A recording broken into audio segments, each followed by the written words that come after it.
Chapter 240 The Truth About Plotting Against Immortality, Tormenting Li Xianxian _5. Li Xianxian would naturally not miss this opportunity to show off. In today's society, old customs are gradually being forgotten, and there aren't many people who can embroider. Yes, this skirt, from design to production, is all done by me. The flowers are not well embroidered, I'm afraid it might look funny to you. Murmurs of astonishment followed by hearing her words. They all praised Li Xianxian for being so talented. Pshaw! This Li Xianxian really dares to say anything. Yang subtly raised an eyebrow. The skirt worn by Li Xianxian was one that Yang had seen at a Paris fashion show in her past life, a creation by the famous designer LP named Blue Dream. Taking advantage of her rebirth, Li Xianxian had claimed someone else's work as her own. This kind of theft was really disgusting. Yang kept her composure and had started by praising Li Xianxian enthusiastically. With the addition of everyone else's compliments and fawning, Li Xianxian was on cloud 9. The next second, Yang shifted her tone, adding, I've heard that the song and bien embroidery styles are very similar, but there are also many differences, which non-professionals would not be able to identify. May I ask, Sister Xianxian, is the embroidery on this skirt done in the bien or song style? Song embroidery? Bien embroidery? Li Xianxian is not a seamstress. How could she know this? The skirt was indeed her design, but the one who made it was not her. Damn it, now she'd landed herself in a hot soup. However, Li Xianxian quickly regained her composure. After all, everyone present were high society ladies who were not familiar with the intricacies of embroidery. Thinking of this, Li Xianxian was significantly relieved. She laughed and said, it's done in the song style. Yang looked at Li Xianxian with an expression of adoration, excitedly saying, Sister Xianxian, I admire you so much, you even know how to do the complex song embroidery. Li Xianxian patted Yang's hand and humbly said, with deep practice, even an iron rod could be ground into a needle, it's nothing special. Virtuous, talented and modest. Everyone looked at Li Xianxian with admiration. Nonsense. If you don't understand embroidery, don't pretend to be skilled and mislead others. That is clearly Suzhou embroidery. Suddenly, an aged voice with a stern tone rang through the room. Everyone looked towards the speaker and found it to be old lady Zheng. The always amiable old lady Zheng now looked as stern as a changed person, glaring at Li Xianxian. Old lady Zheng, raising her walking stick, slowly walked towards Li Xianxian, pointedly saying, young people should remain grounded. Old lady Zheng is native to Su City, her family had been silk dealers for generations, once specifically providing embroidery for the imperial court. Her family still preserved a plaque written by Emperor Qianlong himself, thus her words carried extraordinary weight. If this skirt was really made by Li Xianxian herself, would she not even know the type of embroidery used? Old lady Zheng deeply valued embroidery and detested young people who, under the guise of understanding embroidery, misled others with pretentious bragging. Today, Li Xianxian truly touched a raw nerve.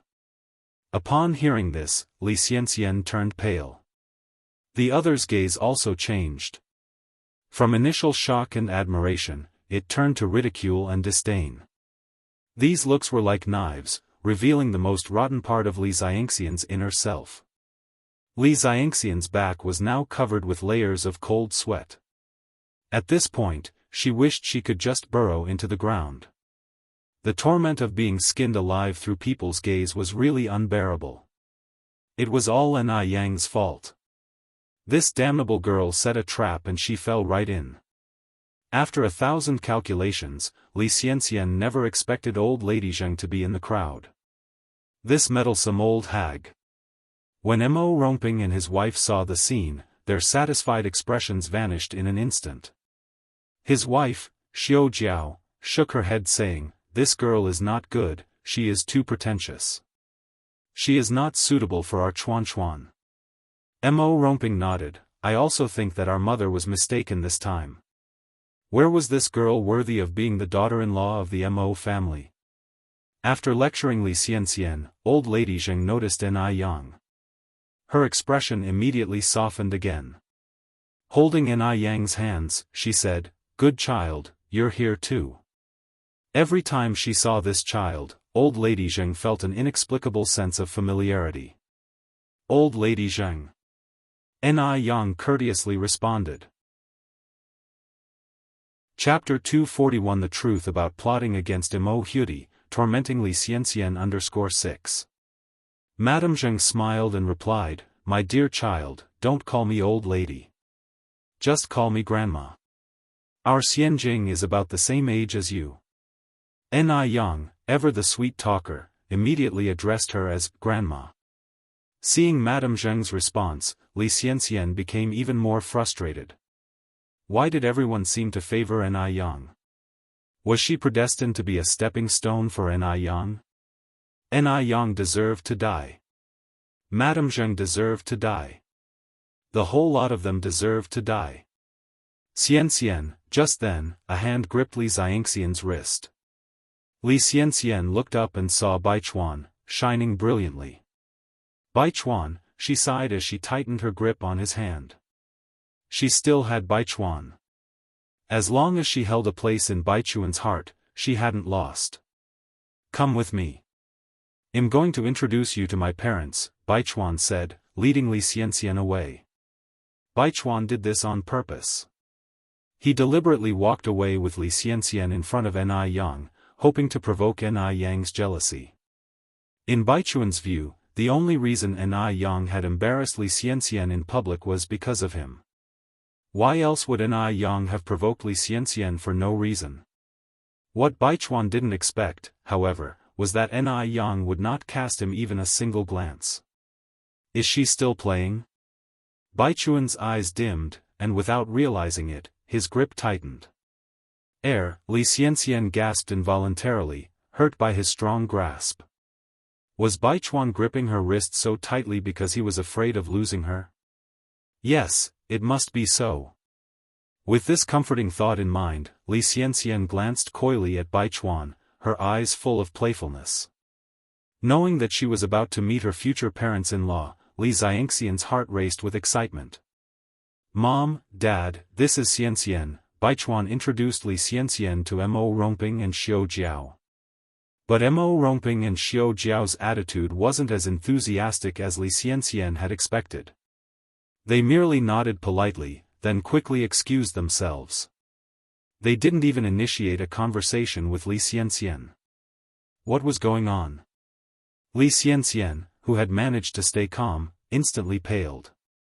She couldn't shake the feeling that Baichuan's parents didn't seem to like her. But she was the chosen future daughter-in-law of the Mo family. Baichuan's gaze unwittingly swept over Ni Yang. Seeing Ni Yang walking over in high spirits, chatting and laughing with Madame Zheng, he lowered his head to Li Xianxian and said, "You shouldn't care too much about my parents' attitudes. They're just like that." Comforted by Baichuan's words, Li Xianxian felt at ease. She gave a soft nod and said, "I understand." The sight of Baichuan walking hand in hand with Li Xianxian aroused envy in many of prominent families' daughters. Baichuan, the most eligible bachelor in the Mo family. Baichuan was near perfect, his only flaw being his taste in women.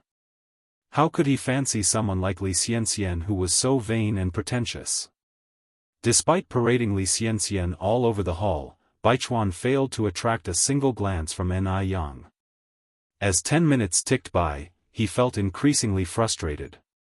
He loosened his tie, let go of Li Xianxian's hand, and made his way to the upstairs study citing some work-related reason. Li Xianxian, always understanding, followed suit. "Baichuan, let me accompany you. Perhaps, I can be of some help." Without turning back, Baichuan said, "No need.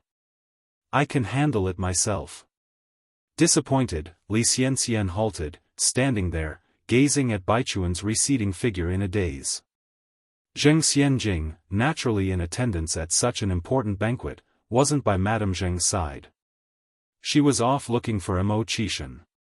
She would never pass up an opportunity for some time alone with Mo Qishan. Her perseverance paid off, eventually leading her to Mo Qishan at the back of the Mo residence. Uncle Mo, Zheng Xianjing greeted, rushing towards him with a smile. Mo Qishan subtly stepped back to maintain some distance from Zheng Xianjing. Do you need something? Uncle Mo, what are you so busy with? Is there anything I can help you with? Zheng Xianjing continued asking. No need. Mo Qishan abruptly began walking back to the main hall. Uncle Mo, Zheng Xianjing hurried forward to keep pace with him. Don't walk so fast, I can hardly keep up with you. Mo Qishan turned back irritably and retorted, why are you being such a pesky fly? Can't you back off a bit?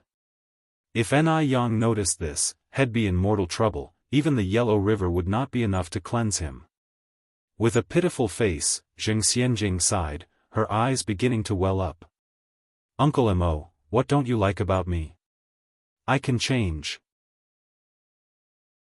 Chapter 242 The Truth About Plotting Against Mo Huti, torturing Li Xianxian _7 Mo Qishan gave her an up and down look, I'm just a worthless reject who's had his engagement broken off, Miss Zheng. You'd better not waste your time on me. No. You're not worthless. Zheng Xianjing declared firmly, even if the whole world looks down on you, I want. Uncle Mo, in my heart, you're just like a hero. Only someone as blind as Zhao Jingrong would consider Mo Qishan worthless. Just wait.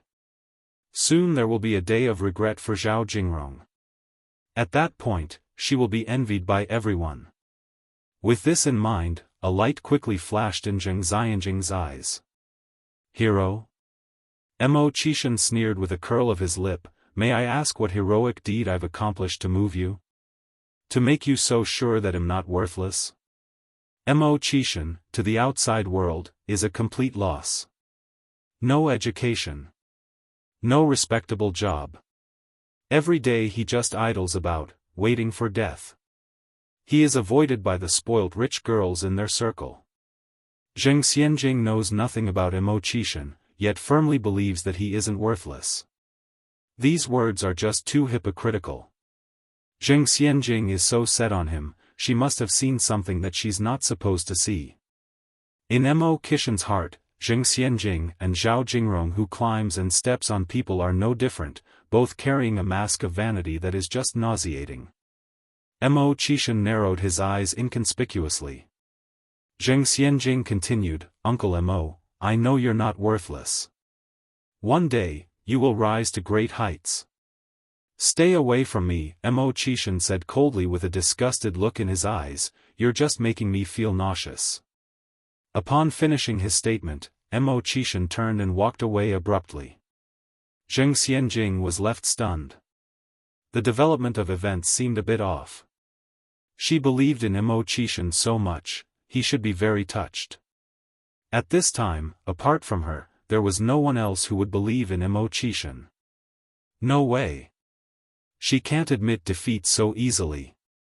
She must hold on to Mo Qishan tightly and get him to stay by her side. Zheng Xianjing turned and followed Mo Qishan out the door. As soon as she reached the lobby, she saw a very disturbing scene. There she saw Yang, the little wench, affectionately addressing Madame Zheng as grandma. Madame Zheng was beside herself with joy. Zheng Xianjing knew Madame Zheng all too well, she knew Madame Zheng's smile was genuinely happy. This damn old lady. Does she even know who her real granddaughter is? Yang, that little wench, was absolutely shameless too, daring to call Madame Zheng grandma. Who did she think she was? Zheng Xianjing swallowed her anger and walked over to Madame Zheng with a smile, Grandma, young divine doctor. Xianjing is here, Madame Zheng warmly took Zheng Xianjing's hand, just look, I just acknowledged a younger sister for you. Don't call me divine doctor anymore, it's too formal, just call her sister, it's much better. Madame Zheng genuinely liked Yang, otherwise, she wouldn't have said so. Damn old woman. Zheng Xianjing cursed Madame Zheng in her heart 1,000 times over, but her voice was still soft when she said, hello, sister. One should never hit a smiling face. Although Ni Yang knew Zheng Xianjing didn't like her, she still greeted her with a smile, Sister Xianjing. Zheng Xianjing didn't want Madame Zheng and Ni Yang to be alone together. Her intuition told her that if these two were left alone for a long time, something bad was bound to happen. Grandma, it's too stuffy in here. Let me take you out for a walk. Ni Yang, you come too. Madame Zheng pulled Ni Yang along. Since Zheng Xianjing didn't like Ni Yang wasn't going to make herself uncomfortable either. She wasn't a masochist. Grandma, you go with Sister Xianjing. I'm going to find Brother Mo. Brother Mo? Zheng Xianjing narrowed her eyes subtly. Was Ni Yang's brother Mo referring to Mo Qishan or Mo Baichuan? It should be Mo Baichuan, right? A social climber like Ni Yang would surely not see Mo Qishan as worth her time. Thinking about this settled Zheng Xianjing's heart somewhat, and she took Madame Zheng out the door. Ni Yang elegantly walked towards the right side of the lobby. Here, Ni Yang had to admit to Li Xianxian's superior socializing skills. Li Xianxian, who was initially disliked by everyone, was now surrounded like a star among a crowd of rich young ladies. Miss Li, you really have a way to buy the limited edition Ice Skin Jade Whitening Moisturizer? Li Xianxian nodded, her tone gentle, yes, really. Why would I deceive everyone? Miss Li, could you help me get one? I haven't been able to buy a second one since I bought the first. I want one too. Me too. Li Xianxian raised her hand, don't worry, one at a time. I have some connections with the boss of Ice Skin Jade. One believe he will do me a favor. The brand Ice Skin Jade had already gained popularity in the upper social circles, especially the whitening moisturizer, which was highly sought after by this group of people. Because the effects were just too good, and almost as soon as it was produced, it was bought out immediately. Honestly, owning a bottle of whitening moisturizer was a sign of status in this circle. Ni Yang's moisturizer for the next month had already been ordered by a mysterious buyer. Looking at Li Xianxian's confident look now, this mysterious buyer was probably her. Seeing Xianxian's confident look, Ni Yang lightly curled her lips. An opportunity to make money was in sight. Chapter 243 Zheng Xianjing, who was almost angry to death, made a fortune. _1 She not only wants to make money, but she also wants to earn a hefty sum. Ni Yang looked at Li Xianxian standing amidst the crowd and suddenly had an idea. She beckoned Mo Huti, who was playing hide-and-seek with her friends not far away, Xiaodai, come here. Mo Huti immediately ran over, Sister Ni Yang. Ni Yang squatted down and whispered something into Mo Huti's ear. After hearing Ni Yang's words clearly, Mo Huti nodded her head and thumped her chest, okay Sister Ni Yang, I promise to complete the mission. Ni Yang patted the top of Mo Huti's little head. Mo Huti ran back to the original spot and continued playing hide-and-seek with her friends. Li Xianxian was talking with a group of the rich ladies about skincare products when she suddenly heard someone shouting, Sun Dalian. Sun Dalian. If a person has been called a particular name for a long time, they would unconsciously respond to that name out of habit. An excellent example of this was Li Xianxian. Upon hearing these three words, her first reaction was to turn around and respond, what? At her words, all the rich ladies around her froze. If they did not mishear, the name that was just shouted seemed to be Sun Dalian. What was the relationship between Sun Dalian and Li Xianxian? At this moment, before Li Xianxian could realize anything was wrong, Mo Huti walked towards her step by step, speaking puzzledly, Sister Xianxian, I was calling Sun Dalian. Could it be your name is Sun Dalian too? At her words, the color drained from Li Xianxian's face. Unpleasant memories from her past instantly flooded her mind. No. She was not Sun Dalian. She was Li Xianxian. How did Mo Huti know about the name Sun Dalian? What on earth was going on? No, she must not let anyone know about her past. Li Xianxian forced herself to calm down and laughed. Perhaps Sister Xianxian misheard. Mo Hudi nodded with an appearance of understanding yet not quite understanding. I thought that Sun Dalian was Sister Xianxian's nickname. No, it's not. Li Xianxian's expression looked slightly rigid. At this moment, a child ran over. Shout I, were you calling for me just now? Mo Hudi no longer paid attention to Li Xianxian as she left with the child. Yes, let's go continue playing. Watching Mo Hudi's departing figure, Li Xianxian felt cold sweat pouring down her back. Fortunately, it was just a misunderstanding. Ni Yang stood aside with a faint smile in her eyes. She guessed right. Li Xianxian was indeed Sun Dalian, and Sun Dalian was indeed Li Xianxian. The reason why Li Xianxian was desperately trying to hide her past was because there must be something from her past that she didn't want anybody to see. Things were starting to get interesting. The smile in Ni Yang's eyes grew stronger and a slight dimple appeared at the corner of her mouth. It was as if that slight dimple could swallow people up. A tall figure stood by the carved balustrade on the third floor above. He leaned over the balustrade, his gaze lost in the crowd below. To be exact, his gaze was fixed on Ni Yang. Ni Yang. What sort of person was she? Mo Baichuan, who had always looked down on women, was for the first time unable to read a woman. She was obviously trying to get close to him, to attract his attention, but whenever he tried to approach her, she kept him at a distance. What was she trying to do? If she truly wasn't interested in him, why was she going to such lengths to trouble Li Xianxian? Claiming not to be interested while she was deliberately making life difficult for Li Xianxian, it was so hypocritical. Mo Baichuan narrowed his eyes. The atmosphere downstairs was getting more bustling, and the number of guests was steadily increasing. From the corner of her eye, Li Xianxian saw a regal, well-shaped figure walking in from outside. A glint flashed in her eyes as she quickly approached him. Mr. Song.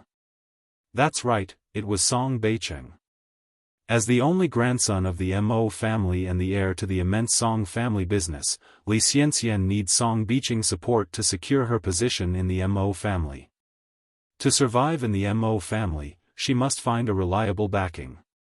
She needs to make Song Beicheng notice her, and, even better, to make Song Beicheng fall head over heels for her.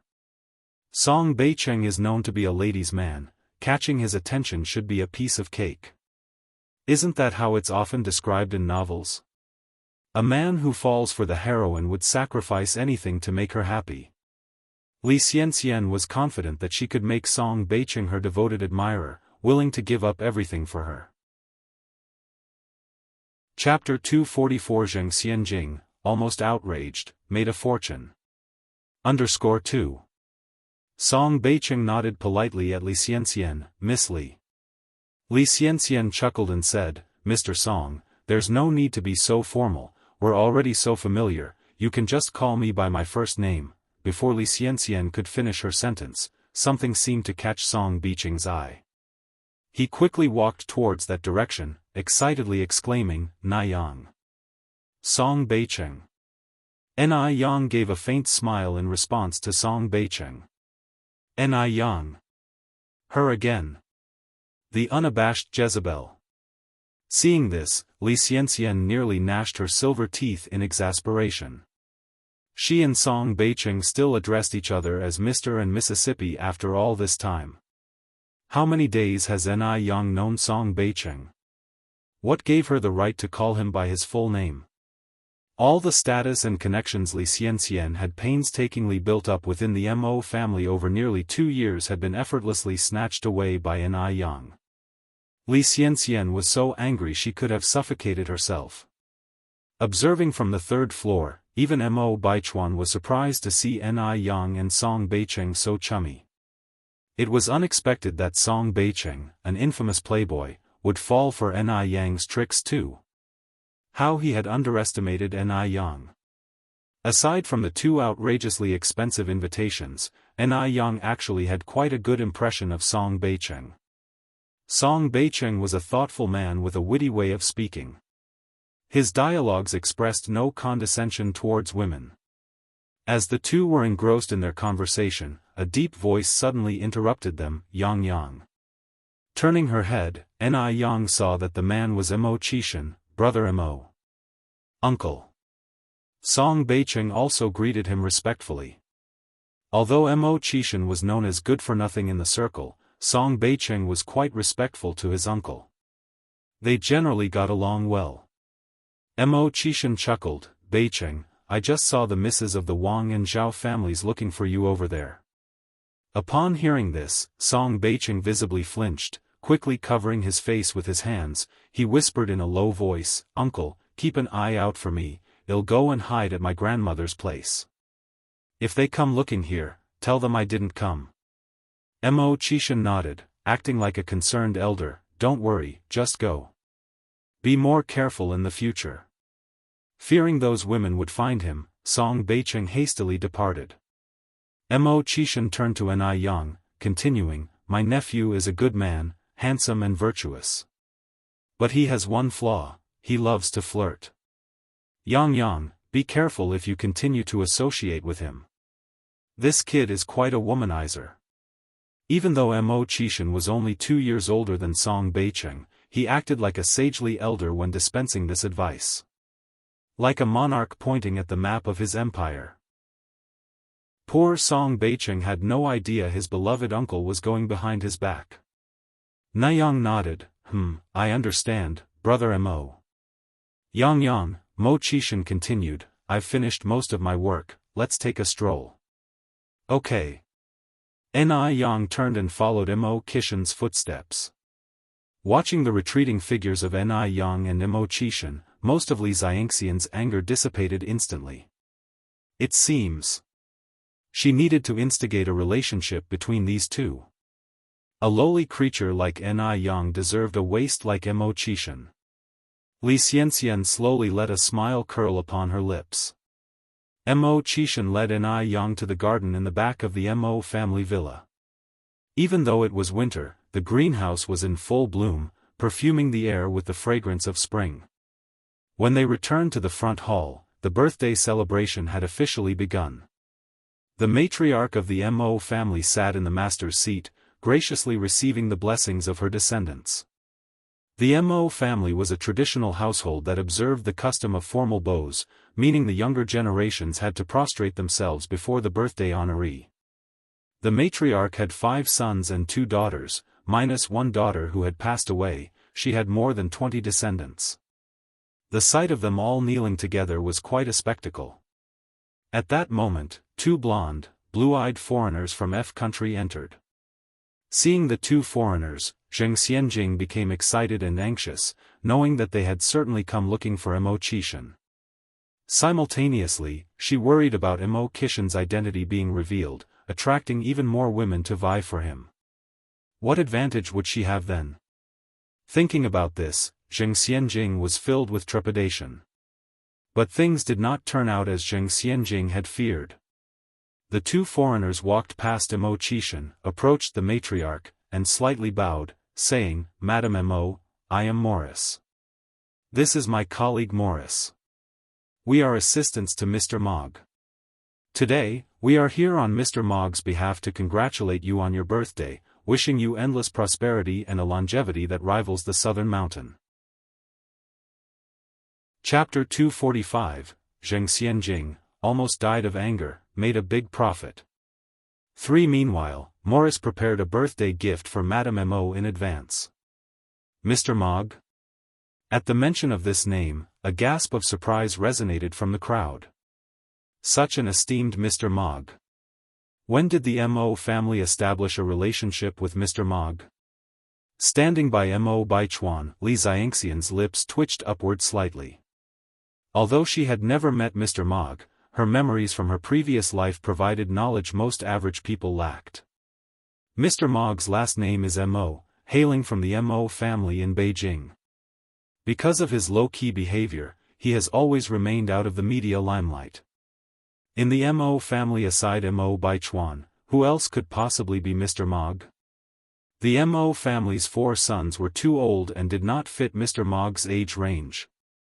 Mo Qishan, the only one left, was a good-for-nothing. Mr. Mog is a graduate of a prestigious foreign university, but Mo Qishan didn't even complete high school. He doesn't even qualify to tie Mr. Mog's shoes. Therefore, in the entire Mo family, only Mo Baichuan could possibly be Mr. Mog. This is because Mo Baichuan had spent 4 years abroad, which meets the qualifications of Mr. Mog's prestigious university degree. Before Li Xianxian got close to the Mo family, she had already clearly figured these details out. Mr. Mog's visit to offer birthday gifts to Madame Mo today only confirmed Li Xianxian's belief that Mo Baichuan is indeed Mr. Mog. Just the thought that she was favored by such a heavy hitter filled Li Xianxian with more and more excitement. What she couldn't get in her previous life, she would now grasp firmly in this lifetime. Madame Mo had also heard of the famous Mr. Mog. She stood to receive the gift from Morris' hand and chuckled, "Please extend my thanks to Mr. Mog." Actually, Madame Mo was somewhat puzzled. Why would Mr. Mog suddenly send her a birthday gift? After all, before this, there was no interaction between the Mo family and Mr. Mog. However, Mr. Mog's act of sending birthday gifts today did save the Mo family a lot of face. Marcus said, "Our Mr. Mog is a junior in front of you, and it is only appropriate that we offer you a birthday gift. As it's not convenient for Mr. Mog to personally celebrate your birthday, he had us two come on his behalf. We hope Madame Mo won't mind." Madame Mo chuckled and replied, "Not at all, it's an honor for both of you that Mr. Mog is here. After all, he is Mr. Mog. 100 Mo families would still not compare to Mr. Mog." For a while, Morris and Marcus became the center of everyone's attention. Everyone wanted to establish a connection with Mr. Mog. If they couldn't meet him in person, they'd settle with pleasing his two assistants. Li Xianxian observed these people with a cold eye, full of contempt in her heart. Without meeting Mr. Mog, what's the use of pleasing two assistants? She just wondered what kind of expressions they would wear when these people found out that Mr. Mog was actually Mo Baichuan. That would definitely be a sight to behold. Zheng Xianjing stole a glance at Mo Qishan and found him extremely reserved. Despite being Mr. Mog, he still maintained a low profile. Fortunately, she had found out everything ahead of time. Otherwise, she too would have become one of the many fools. Seeing Ni Yang standing next to Mo Qishan, Zheng Xianjing's eyes darkened for a moment. Damn slut! Why was she standing at the side of Mo Qishan? This wasn't right. She must teach this little slut a lesson today. She would make her understand that a country bumpkin should know their own place. Zheng Xianjing approached Madame Mo and said with a smile, "Grandma Mo, I have prepared a surprise for you." Madame Mo's face was filled with kindness as she asked, "Oh? What surprise has Xianjing prepared for Grandma?" A servant brought over a box. Zheng Xianjing opened the box and continued, "I know Grandma Mo is a devout Buddhist, so I specifically purchased an enlightened strand of top-grade Zetan Buddha beads. I hope Grandma won't find it shoddy." This strand of Buddha beads was smooth with distinct patterns and top-tier quality. It couldn't be bought without tens of thousands of yuan. That's why Zheng Xianjing was so confident. She had already learned that Ni Yang was just a country bumpkin. What sort of decent birthday gift could a country bumpkin come up with? Madame Mo laughed and said, "Not shoddy at all, how could it be?" "Xianjing, you are really thoughtful." Zheng Xianjing accordingly responded, "Should respect Grandma Mo." Saying this, she turned her gaze to Ni Yang, adding gently, "The gift in Sister Ni Yang's hand, is it prepared for Grandma Mo? I've heard Sister Ni Yang is modest and has a unique perspective. Surely the gift you've prepared for Grandma Mo would also be original. Why not show it now and let the rest of us broaden our horizons?" Chapter 246, Zheng Xianjing, who nearly died of anger, made a fortune. For witnessing a spectacle? More like a laughingstock. Zheng Xianjing is eager to see Ni Yang being ridiculed. With Zheng Xianjing's Buddha beads made of Zetan wood going for tens of thousands, it wouldn't matter what Ni Yang would present, it would be a joke. Ni Yang calmly walked up to Zheng Xianjing, then I need a little help from you, Xianjing. As soon as she finished speaking, she opened a long paper box in her hands, took out a painting scroll from inside, handed one end to Zheng Xianjing while she grabbed the other, slowly unfolding the scroll. Zheng Xianjing narrowed her eyes in doubt. Did Ni Yang actually prepare a famous painting? Impossible. How could a country bumpkin possibly afford renowned artwork? As the painting scroll was revealed, the smile on Granny Mo's face gradually turned into shock. Lin Pingping was even more surprised, covering her mouth with her hand. Granny Mo looked at Ni Yang. Yang, did you draw this yourself? Ni Yang nodded. Unlike Xianjing, I'm not as lavish, so I could only make a painting of longevity personally to present to Auntie Mo, wishing her a mountain of longevity, equal to heaven, boundless, prosperous life, infinite lifespan. Good, good, good. What a thoughtful child you are. Granny Mo repeated good 3 times, took the painting scroll of longevity in both hands, and displayed it for others to see. The painting showed a large character longevity. When you looked closely, you realized that this longevity was built by 100 smaller longevity characters. Moreover, these 100 longevity characters were written in 100 different styles, including seal script, clerical script, regular script, skinny gold script, cursive script, and so on. Most notably, each longevity character was beautifully written, regardless its style, you couldn't identify a single error. Clearly, creating such a longevity painting required considerable time and effort. Also, only someone with real skill could create this longevity painting. If it wasn't witnessed firsthand, who would believe such a longevity painting could be drawn by a young girl's hand? This is unbelievable. Anyone who saw this longevity painting was like Granny Mo, their eyes sparkled with shock, a rise of whispered gossip spread among the crowd. Mo Qishan's eyes were filled with pride. His wife was just amazing. Zheng Xianjing was so angry, she was about to explode. She originally wanted to see Ni Yang make a fool of herself, but now, her scheme had backfired, and Ni Yang ended up taking the spotlight. Why didn't she think of gifting Granny Mo a longevity painting? If she had gifted the longevity painting to Granny Mo first, wouldn't she be the one stealing the limelight? There'd be no chance for Ni Yang. Why should Ni Yang take all the glory? When the banquet started, Granny Mo deliberately arranged for Ni Yang to sit on her right, indicating her importance. Mo Qishan sat next to Ni Yang, fearing she might feel too restrained to help herself, so he continually served her food and poured her drinks. Strangely, Ni Yang did not dislike his actions, and instead occasionally whispered to him, portraying an intimate relationship, giving Granny Mo an immense joy. Excellent. She knew, there is promise between these two. Some are jubilant, others are sorrowful. Mo Baichuan felt more and more irritated watching Ni Yang and Mo Qishan's interaction. Blind. Ni Yang was blind. Even if she wanted to provoke him, she shouldn't have picked Mo Qishan. If Ni Yang could provoke him, then he could also provoke her. With that thought, Mo Baichuan reached out and clipped a large shrimp into Li Xianxian's bowl. Seeing the shrimp in her bowl, Li Xianxian was immensely flattered. She didn't expect the ice-cold Mo Baichuan would serve her personally. Indeed, even the proudest man would drop all pretenses when facing the woman he likes. Baichuan, thank you. Li Xianxian looked at Mo Baichuan affectionately. You're welcome. Mo Baichuan wiped his mouth with a handkerchief, his gaze unintentionally sweeping over Ni Yang.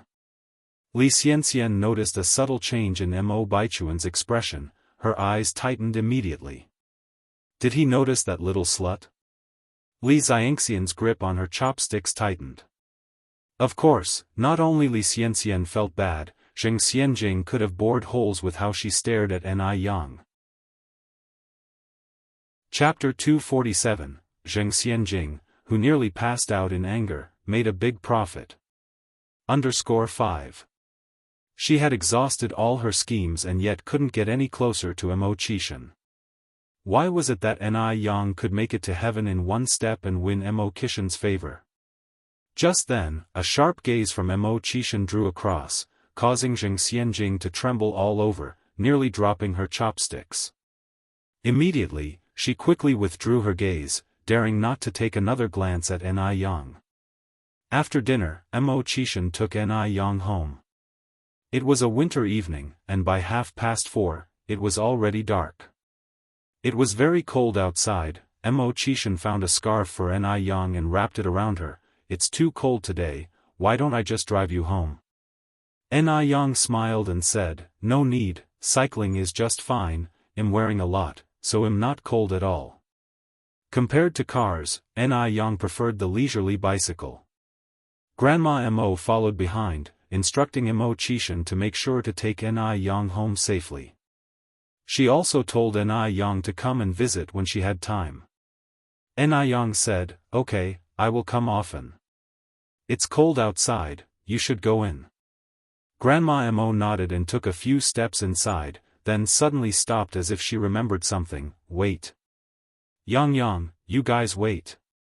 Ni Yang and Imo-Chishan stopped in confusion. Grandma Imo continued, "Wait here for me for 2 minutes."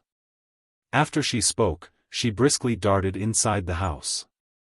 A moment later, she came out holding a red gift box. Yang, take this back and let your mom taste it." Grandma Imo shoved the red gift box into Ni Yang's hands. A return gift for a birthday banquet couldn't be refused, so Ni Yang didn't refuse and accepted it after thanking her. She didn't know what was in the gift box, but it was pretty heavy in her hand. Ni Yang sat on the back of the bicycle, holding the gift box. Yang, are you ready?" "Ready." Ni Yang freed one hand to grab onto Imo-Chishan's clothes. "Then let's go." This era was not like what it would be in the future. After it got dark, there were hardly any people on the street, the road was deserted and extremely quiet. Looking at the deserted street, Ni Yang asked, "Brother Imo, will you be scared when you go back by yourself later?" Imo-Chishan laughed and said, "No, if you're scared, just close your eyes." Ni Yang shook her head, "I am not scared." The smile on Imo-Chishan's face deepened, and the speed of the bike got faster. The howling cold wind blew past her cheeks, and Ni Yang slightly lowered her head, hiding her face behind him. It was warm, and there was a sense of security.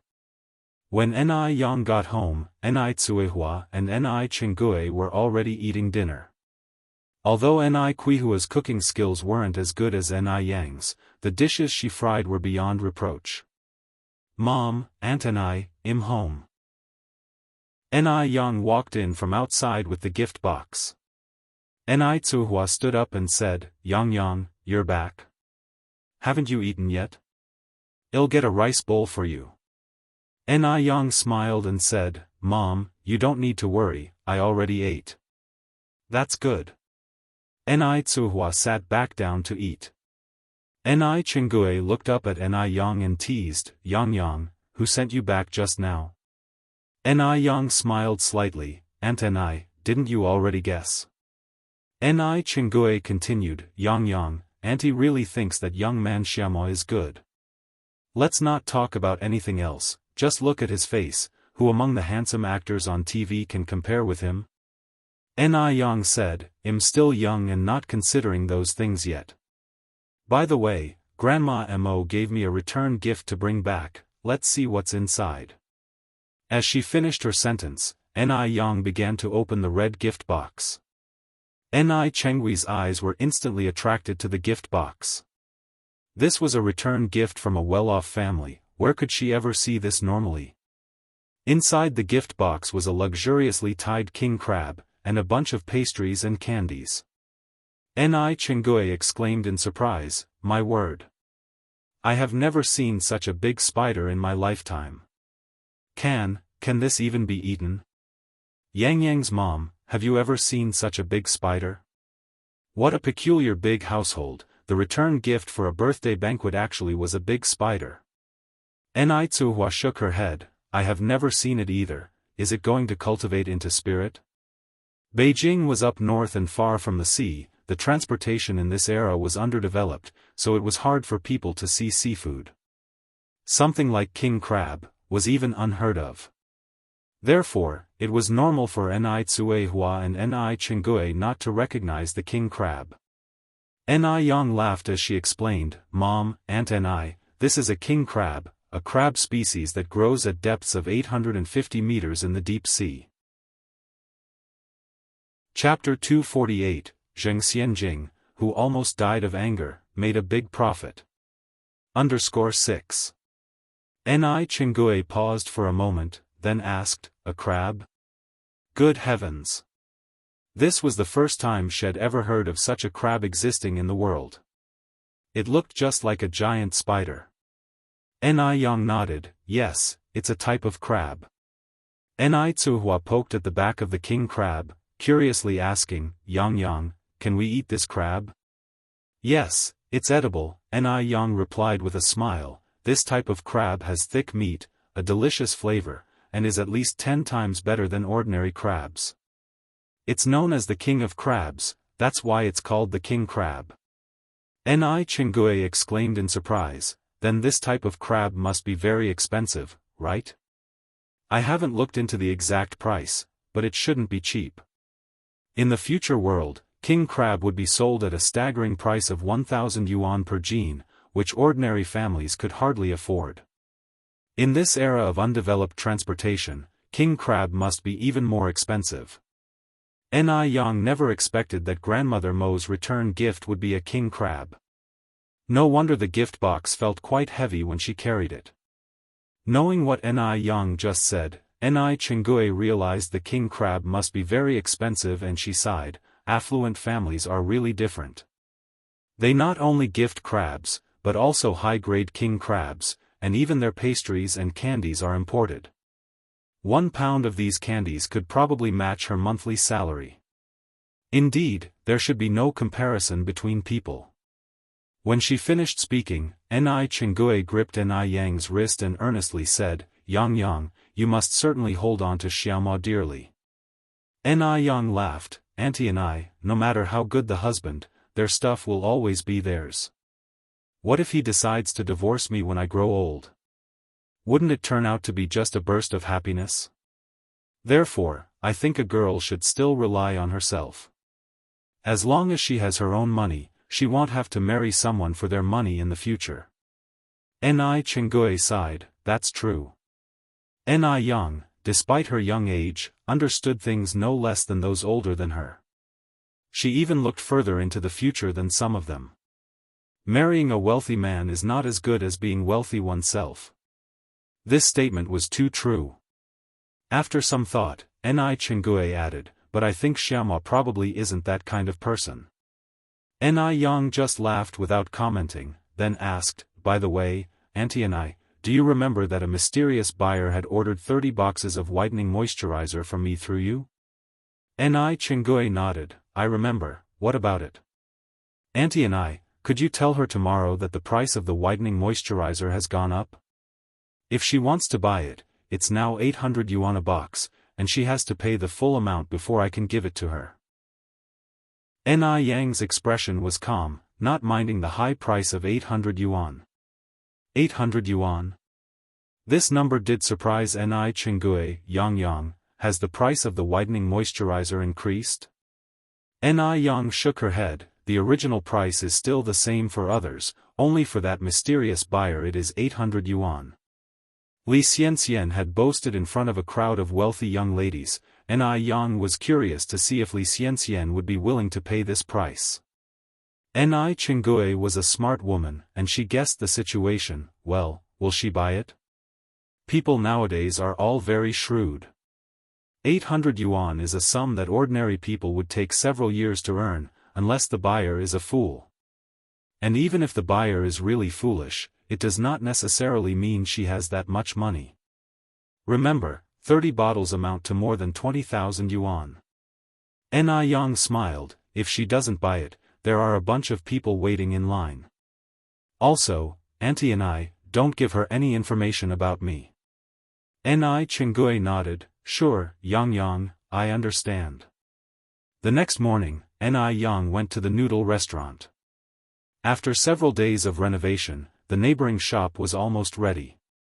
Ni Yang assigned all the work of buying tables, chairs, plaques, and such to Wang Tiniu, and gave him 200 yuan. Being reliable, Wang Tiniu took others to the furniture factory and bought over a dozen tables and chairs the same day. He made sure that Ni Yang didn't have to worry about the rest of the finishing work. The men cleaned up the neighbor's shop entirely, just waiting for Ni Yang to choose an opening day. Since Ni Yang trusted them so much, they couldn't let her down. Yang, this is the change from the purchase of materials. Wang Tiniu returned the remaining 30 yuan to Ni Yang. Ni Yang smilingly refused. Uncle Tiniu, you can use this 30 yuan to buy some cigarettes and alcohol to split amongst the other uncles. Chapter 249, Zheng Xianjing, who almost died of anger, made a big profit. 7 Ni Yang was never stingy with those who depended on their labor to make a living. Purchasing people's hearts for 30 yuan, now that was a good deal. No need. Wang Tiniu said, Yang, we've already received so much wages from you, we can't possibly take more money from you under any circumstances. For a shop renovation completed in 15 days, Ni Yang insisted on paying a wage of 60 yuan. Under normal circumstances, where could they earn so much money? Ni Yang continued, Uncle Tiniu, there's no need for formality with me. With the new year approaching, consider this a small token of my appreciation. If you refuse to accept, next time I have a shop that needs renovating, I won't be hiring workers from our village. Upon hearing Ni Yang's words, Wang Tiniu hesitantly accepted the money, then headed to the nearby convenience store to buy some cigarettes and liquor to share with everyone. With the new year coming soon, cigarettes and alcohol were essentials for every household. Ni Yang's gesture undoubtedly eased everyone's pressing need. Now, who in the village wouldn't praise Ni Yang? When Li Xianxian heard that the price of the moisturizing cream had risen to 800 yuan per box, she thought she was hallucinating. She turned to the short-haired girl next to her, did you hear correctly? Really 800 yuan? Wasn't it 108 yuan per box before? The short-haired girl nodded, my mom told me herself. Could she be wrong? And they also told me that you have to pay in full, or they won't sell it to you. Why would the price suddenly rise so much? Isn't this asking for the moon? Li Xianxian frowned deeply. The short-haired girl shook her head, I don't really know too much about it, Xianxian. So, do you still want it? I need to tell my mom. 800 yuan per box. For Li Xianxian, this was undoubtedly an astronomical figure. Although she had now gained the favor of the Mo family, and Madame Mo treated her quite well, Madame Mo never gave her any cash. Even if Madame Mo did, to maintain her image, Li Xianxian never accepted it. She worked as Mo Baichuan's private assistant and her monthly salary was just 90 yuan. The 30 boxes of moisturizing cream she had previously ordered exhausted all her savings. Now, with the price soaring to 800 yuan per box, 30 boxes would cost 24,000 yuan. Where could she get that kind of money? But, if she didn't order, how could she explain to those high society girls? She had already made big claims in front of them. In order to salvage her image, she had said she would give them some, for free. That's more than 20,000 yuan. The more Li Xianxian thought about it, the more her head hurt. Just then, Li Xianxian suddenly remembered the jade jewelry set that Madame Mo had given her when they first met. Surely, those pieces must be worth quite a bit of money, right? How about pawning that set of jewelry first? After she marries Mo Baichuan, she could redeem the jewelry, right? Let's just deal with the immediate problem first. Li Xianxian bit her lip and finally decided to pawn her jewelry to buy the moisturizing cream. The next day, Li Xianxian took the set of jewelry to the pawn shop. After it was appraised, it was confirmed that Madame Mo's jade set was indeed of high quality, but she could only get 10,000 yuan for it. But, how about the remaining 10,000 yuan? Having no other choice, Li Xianxian had to take out her other pieces of jewelry and pawn them too. After leaving the pawn shop, Li Xianxian made a trip to the hospital and sold over 500 milliliters of her blood, then borrowed some money from several classmates. After scraping together in every possible way, Li Xianxian was finally able to gather a total of over 20,000 yuan. After collecting this amount, Li Xianxian felt as if she had suffered a serious illness. She felt so miserable that she wanted to cry. If she had known it would be like this, she would never have boasted in front of those high society girls. However, the moment she thought about how this 20,000 yuan would help her secure a more stable position in the high society circles, she felt much better. After all, she was going to marry Mo Baichuan in the future. 20,000 yuan was nothing. When Ni Chengui received the 24,000 yuan, her hands trembled. It was the first time she had seen so much money and the first time she had met someone so foolish. Rich people are really terrifying. When Ni Chengui handed the money to Ni Yang was busy in the kitchen. Yang, this is the money from the mysterious buyer. Ni Yang looked surprised. They sent the money so soon. It seems that Li Xianxian was quite wealthy. She should have said it was 1,000 yuan per box earlier. Ni Chengui nodded. Yang, who do you think this mysterious buyer is? How can they be so rich? 24,000 yuan.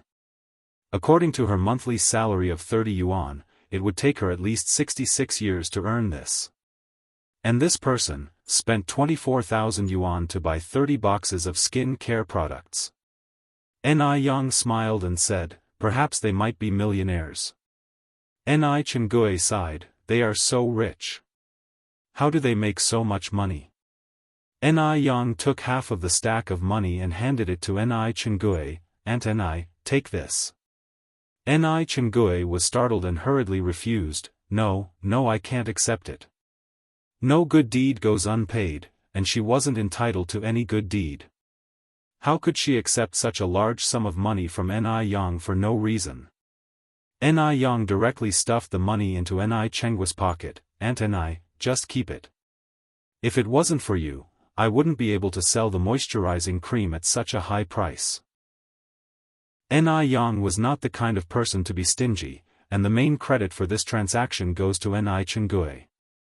It was a total of 24,000 yuan. Even if she gave half to Ni Chengui, she was still left with 12,000 yuan. She made a fortune on this order. Ni Chengui still refused. No. Yang, listen to me. If your products sell for a high price, it's because they are good, it has nothing to do with me. Besides, you already give me a 1 yuan commission for each bottle, there is no way I can take more money from you, it would be rude. Ni Yang insisted on giving the money to Ni Chengui. Aunt Ni, you deserve this. Ni Chengui frowned and said, Yang, I can't accept it. If you continue like this, I won't sell beautiful skin ice masks for you anymore. Seeing Ni Chengui like this, Ni Yang had to take back the money for the time being. She plans to buy some jewelry for Ni Chengui for the new year. Just then, a commotion came from the entrance. Is Yang home? Chapter 250, Unexpected Surprise. Investigating Sun Dalian's castle. Listening to the voices, it seemed like there were more than one person outside. Ni Yang put away the money and went outside with Ni Chengui, saying, we're home. Ni Tsuehua also came out from inside carrying a child in her arms. As soon as they opened the courtyard gate, they saw a crowd of people standing outside. If it were someone else, seeing a crowd of people outside would certainly perplex them. But not Ni Yang. She immediately welcomed them warmly, saying, Uncle Lu, Aunt Wang, Aunt Ling, Grandpa Shi, please come in and have a seat. Uncle Lu was the one who suggested last time that he would help Ni Yang's family apply for a residential plot, homestead. Uncle Liu's family was known to be extremely frugal. People usually couldn't even get a sip of tap water from their house. However, his family had never been stingy with Yang. His wife often brought Yang vegetables and eggs, and even helped Tsuhua look after her child. To be precise, all the villagers in Jinghua village treated Yang very well. Even the most selfish villagers became exceptionally kind and friendly when they met Yang. After all, Yang was the lucky star of their village. Uncle Lu said with a smile, Yang, we are not going to sit down today. We came to tell you some good news. The villagers also nodded in agreement. Chengue joked, Uncle Lu, what kind of good news can you bring? Uncle Lu mysteriously replied, this good news will surely surprise you. Chengue replied, well then, let's hear it. Uncle Lu turned to Yang and solemnly declared, Yang, the village has officially approved a homestead for your 3-member family. Now you're truly a part of our Jinghua village. Upon hearing this, Tsuehua and Chengue were both stunned. Tsuehua, in particular, was so moved that her eyes turned red. A homestead. Having a homestead meant that they could build a house in the village. For a farmer, having a house of their own in the village was their real home, their true roots. With a home, you feel secure. Without a home, you feel adrift. Chengue said, Uncle Lu, you can't joke about things like this. Tsuehua and Yang were not originally from Jinghua village. Could the homestead be approved so easily? For a moment, Chengue was a bit stunned, filled with joy for Yang yet somewhat incredulous. This Uncle Lu was notorious for stirring the pot. What if he was joking? Uncle Lu laughed and said, look at what you're saying, I may not always be reliable, but I can't joke about this. Yang, here is your homestead certificate. As he said this, Uncle Lu handed the homestead certificate to Yang, the homestead allocated to your family by the village is right next to Chengui's house. You can build a house there anytime. Considering that Chengue and Yang were quite close, everyone had arranged for the site to be next to Chengui's house during the application, making it convenient for both families to visit each other. One must admit, everyone had thought this through thoroughly. They were genuinely kind towards Yang. Back in those days, a homestead certificate was not a red booklet, but a white sheet of paper, stating the usable area of the homestead, the approver and the applicant. Uncle Lu, thank you. And thanks to all of you, Yang received the homestead certificate and bowed to everyone. She really hadn't expected that they would help her apply for a homestead. To say she wasn't moved would be a lie. They were outsiders, and it wasn't easy to settle down in Jinghua village, let alone apply for a homestead. It is conceivable how much effort Uncle Lu and others put into this matter. Uncle Lu, somewhat embarrassed, said, it's nothing. There's strength in numbers. We reported to the village and they readily approved it. The rest of them also agreed, Yang, Uncle Lu is right. We didn't exert much effort on this. Don't worry about it. Besides, we all live in the same village. It's normal to help each other. And you've helped us a lot too. As it was dinner time, Yang invited everyone for dinner. But everyone declined.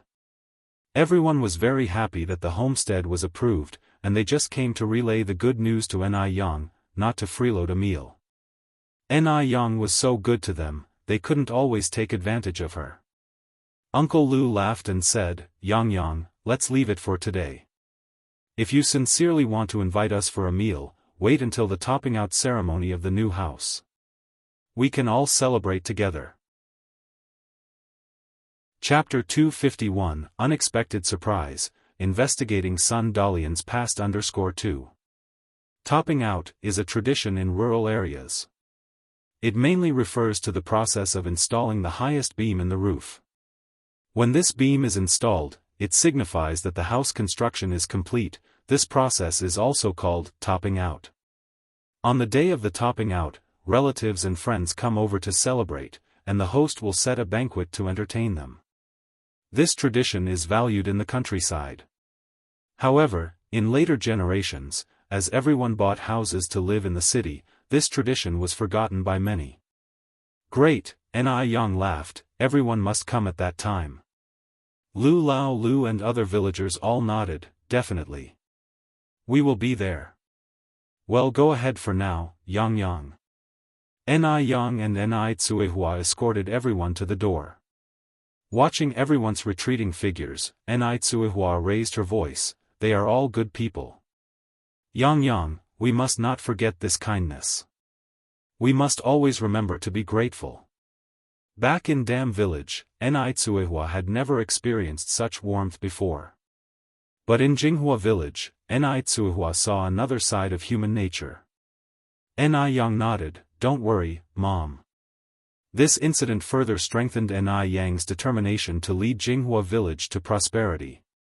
Seeing Ni Tsuehua and Ni Yang officially settling down in Jinghua Village and successfully obtaining the land certificate, Ni Chenggui was genuinely happy for Ni Yang. It wasn't easy for Ni Yang to have come this far. Ni Chenggui still remembers when they first arrived in Jinghua Village, everyone was wary of them as if they were thieves. In just half a year, everyone's opinion of them had changed so much. This was all thanks to Ni Yang's good nature and her ability to win over people's hearts. Yang Yang's mom, shall we go and check out the land plot? Ni Chenggui suggested. Sure. Ni Chenggui nodded. The three of them exited the courtyard. The plot granted by the village was located east of Ni Chenggui's quadrangle courtyard. The location was very good. Ni Chenggui laughed, we are going to be neighbors.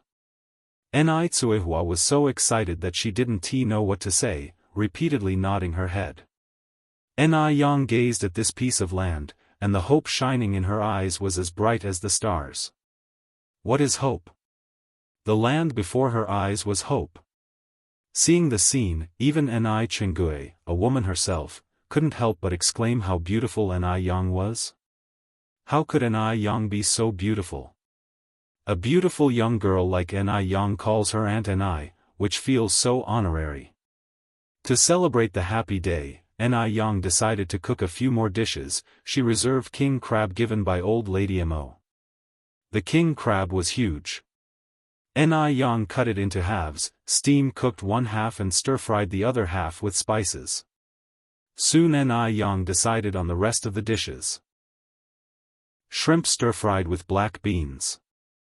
The Secrets of Longevity states, eating black beans replenishes the body, improves the complexion, fills vitality, increases strength, fills deficiency and enhances ability to eat. In other words, black beans have anti-aging effects. Ni Tsuehua was in her 30s, and Ni Chenggui was in her 40s. Eating black beans often would be very beneficial for them. Over the past half year, the changes in Ni Tsuehua and Ni Chenggui have been tremendous. If it were not the fact that people saw them every day, they might even suspect a makeover. Stir-fried lamb liver. Lamb liver is packed with a variety of nutrients such as vitamin A, vitamin B2, and iron. Vitamin A stimulates the growth of the thymus gland, which makes the chest full and rounded. Therefore, this is a breast-enhancing dish. Ni Yang paid great attention to breast growth, so almost every day she prepared a breast-enhancing dish. The soup of the day was potato mushroom soup. Potatoes have a detoxifying and beautifying effect, eliminate eye bags, nourish the blood, and enhance vitality. Also, potatoes are a natural beauty product because they contain a lot of vitamins B and C, which can help lighten dark circles under the eyes. Ni Yang had to wake up early every day to work at the noodle restaurant. Black circles under her eyes were inevitable, but with potato mushroom soup, there was no fear of dark circles. After this period of dietary therapy and skin care, Ni Yang's skin was as smooth as a baby's. Her skin was so moist and soft, it looked like it would break with a single blow. Her body shape was also maintained very well. If it were to be described in a line of poetry, it probably would be, her face like the flowering hibiscus, her waist slender like a willow, incomparably charming and enticing. In this life, not only does Ni Yang want to become stronger, but she also wants to keep her appearance and body shape in the best state. Chapter 252, Unexpected Surprise, Investigating Sun Dalian's Past _3.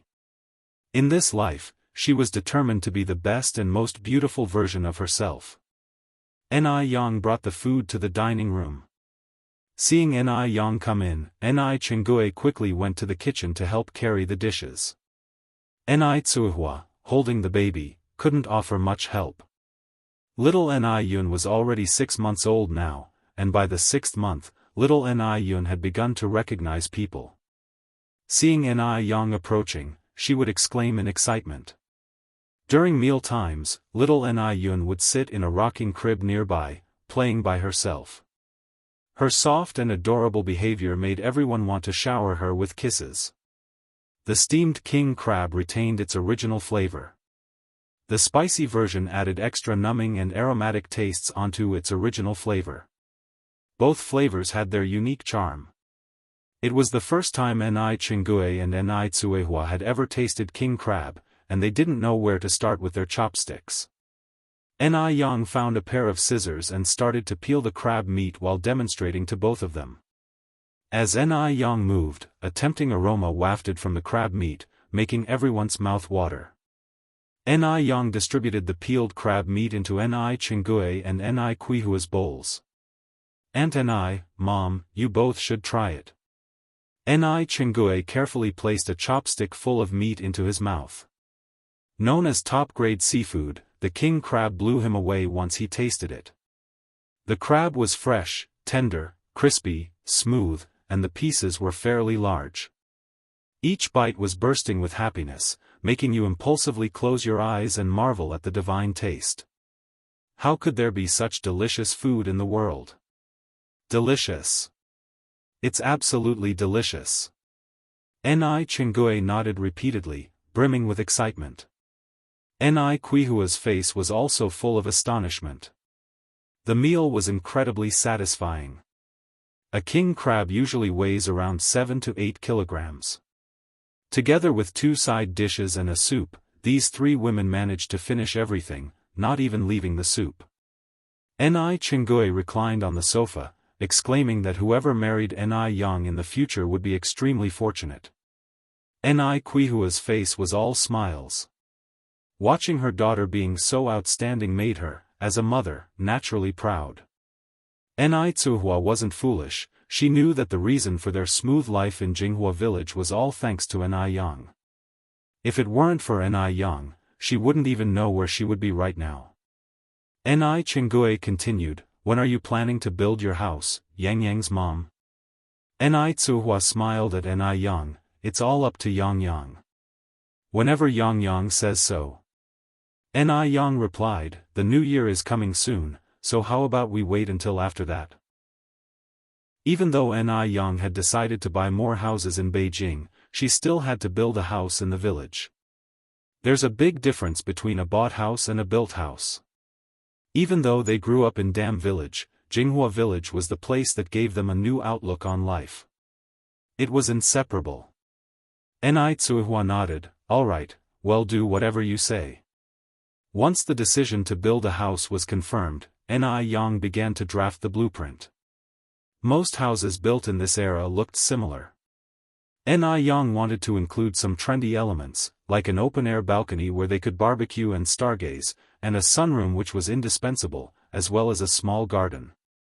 The allocated residential land in the village was large enough, so they could do whatever they wanted. However, one shouldn't rush when creating a blueprint. It should be done slowly. Ni Yang didn't come up with any other designs at the moment, but she could add them in the future. After drafting a rough model, Ni Yang went to the next room to study new skincare products. This time, she planned to research anti-wrinkle cream. After all, aging is every woman's enemy. If the effect is good, there is no worry about being unable to sell it. The income from Ni Yang's skincare products was very good during this time, with a daily income of 200 to 300 yuan. Adding the income from the noodle restaurant, she could now earn about 2,000 yuan per day. According to the current situation, once the milk tea shop next door opens, her daily income would be around 3,000 yuan.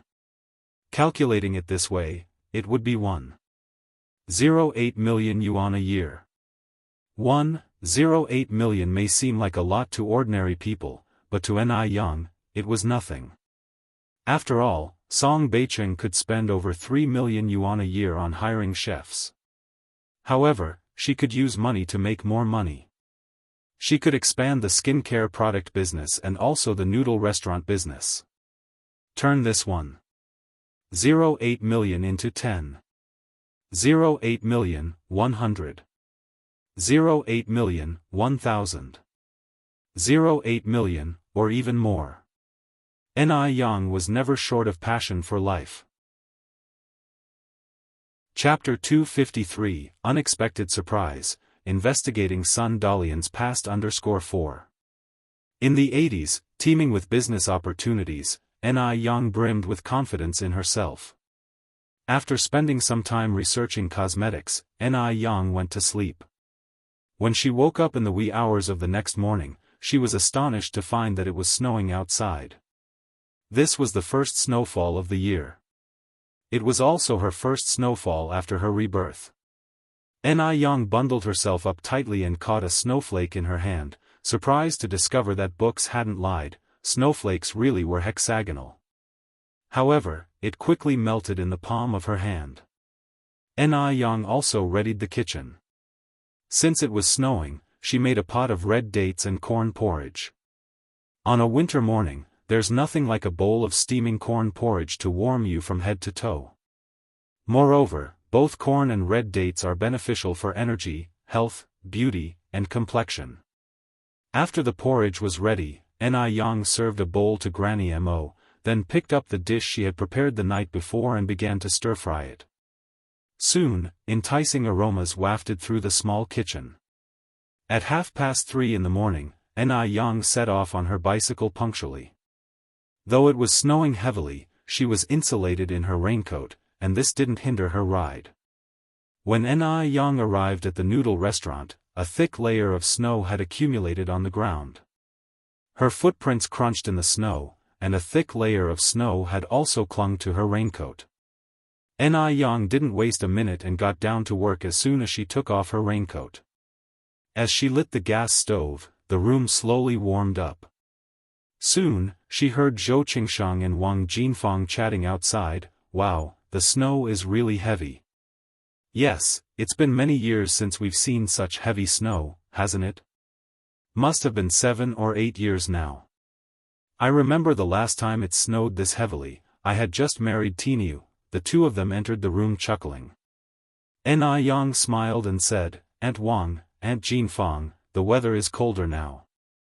You don't need to come this early anymore. You can come at 6 o'clock. Wang Jinfang asked, "We couldn't sleep anyway.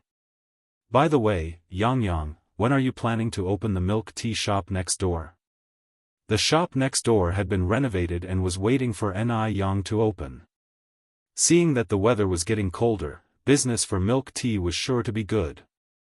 Ni Yang replied, "It'll open the day after tomorrow." She personally chose the opening day. Some things were better off believed than not, especially after Ni Yang's rebirth. She believed in these things even more. Zhou Qingshang exclaimed excitedly, "Does that mean that Guden's mother and Xiaowa's mother can come to work with us from now on?" Speaking of this matter, Ni Yang suddenly remembered she hadn't had a chance to inform Guden's mother and Xiaowa's mother yet. It seemed she had to settle this matter when she returned home in the evening. Ni Yang replied, "Aunt Wang, you reminded me that I have to tell Xiaowa's mother and Guden's mother about this when I go home tonight. If they agree, they can start work together the day after tomorrow." Zhou Qingshang laughed. How can they refuse such a great offer? They're not idiots. It's 60 yuan per month. That's 720 yuan a year. How many women are able to earn this much money? Wang Jinfang nodded in agreement. The weather was unusually cold today, so there were a surprisingly large number of people coming for noodles. Besides, everyone ordered a cup of milk tea while eating noodles. The air was filled with the tartness of vinegar and the richness of milk tea, intertwining in a pleasant way. Ni had also customized disposable cups, so some people ordered another cup of milk tea to take away after finishing their noodles. In this severe winter, a cup of milk tea not only warms the heart but also the hands. Though the business was good, Ni ensured she took her scheduled break at noon. After lunch, Ni went to the bank to deposit money. She was bundled up from head to toe, only her cat-like peach blossom eyes visible. Being unfamiliar to many, no one could recognize her. With the additional amount of 24,000 yuan that Li Xianxian had given, Ni deposited a total of 60,000 yuan this time. All the people in the bank recognized Ni. When she entered, the teller greeted her warmly, "Miss Ni is here." Ni removed her scarf, revealing her beautiful face, smiling to the teller. Her smile was incredibly charming, the corners of her mouth curling up subtly, as if drawing people in. The teller, in all her beauty and grace, was far more outstanding than the average person, but when she faced Ni, she seemed just as plain. She was just too beautiful. A man in a suit came out from inside the bank. At a glance, he was stunned by Ni Yang's beauty. Chapter 254, Unexpected Surprise, Investigating Sun Dalian's Past _5. Beautiful women are not rare, but such charmingly spirited beauties truly are. She radiates a deep, classical aura, as if she stepped right out of a painting from the Republic era, a sight that lights up one's eyes. Even though this girl seems young, she has an aura that could stir one up. The man paused in his steps, then continued walking forward. Inside the car, he looked at his assistant and asked, "Don't we still need a teller at our bank?" The assistant was surprised, then nodded. The man continued, "That girl we just passed seemed quite impressive." Understanding his intent, the assistant immediately responded, "I'll handle it right away." Having said this, the assistant stepped out of the car. The assistant entered the bank hall and summoned the teller currently serving Ni, whispering something into her ear. Upon hearing him, the teller laughed and said, "That young woman isn't here for an interview, she's here to make a deposit. Also, I estimate she might not even be interested in this job." Any ordinary person, upon learning they could become a bank teller, would be so overjoyed they couldn't sleep. After all, working at a bank is considered a stable job. But who is Ni? She routinely deposits tens of thousands of yuan, so how could she possibly be interested in a teller job paying a monthly salary of just 35 yuan? "Wiry?" the assistant asked. The teller continued, "Do you know how much she is depositing this time?" The assistant shook his head. The teller extended her 5 fingers. 50, the assistant queried. The teller chuckled, 50? She probably wouldn't even glance at 50 yuan left lying on the ground. The assistant checked out Ni again, noticing her plain attire. Could it be 500? The teller shook her head. Swallowing, the assistant asked, "Surely it's not 5,000, right?" The teller replied, 5,000, times 10. How much is 5,000 times 10? The assistant was momentarily stunned. After a while, he figured out the answer. With trembling legs, he returned to the car and shared the news with the man inside. Upon hearing him, the man was momentarily astounded. He hadn't expected that someone dressed so simply could be so rich. 50,000 yuan meant nothing to him, but for the average person, it was a fortune. After depositing the money, Ni made her way to the detective agency. Xiaozhou at the detective agency warmly welcomed Ni. "Miss Ni, what service may I assist you with this time?" Ever since Ni gave him the sour jujube seeds last time, Xiaozhou hadn't suffered from insomnia again. Xiaozhou was truly grateful to Ni, and he marveled at how profound and extensive traditional Chinese medicine is, much better than treating symptoms without addressing the root cause, which Western medicine often does. Ni chuckled, "This time, I want you to investigate someone for me." Xiaozhou poured a cup of tea for Ni Yang. Please tell me who. Ni Yang lifted the cup and took a sip of tea. I want you to investigate Sun Dalian. Sun Dalian? Xiaozhou pondered and then said, isn't she the daughter of Li Shu, who you had me investigate last time? Ni Yang nodded affirmatively, yes, her. I want to know about her past in the countryside. Ni Yang had a gut feeling that Li Xianxia had a past she desperately wanted to keep hidden. If Li Xianxia wanted to hide it, then Ni Yang was even more determined to unearth the truth. She intended to take revenge for what happened in her previous life, bit by bit. She wouldn't let Li Xianxia die easily, nor live comfortably. Xiaozhou nodded in agreement, all right, no problem. Ni Yang took out 300 yuan and placed it on the table. This is the deposit. Xiaozhou collected the money and mentioned, by the way Miss Ni, someone has been investigating you. All detective agencies share information with each other.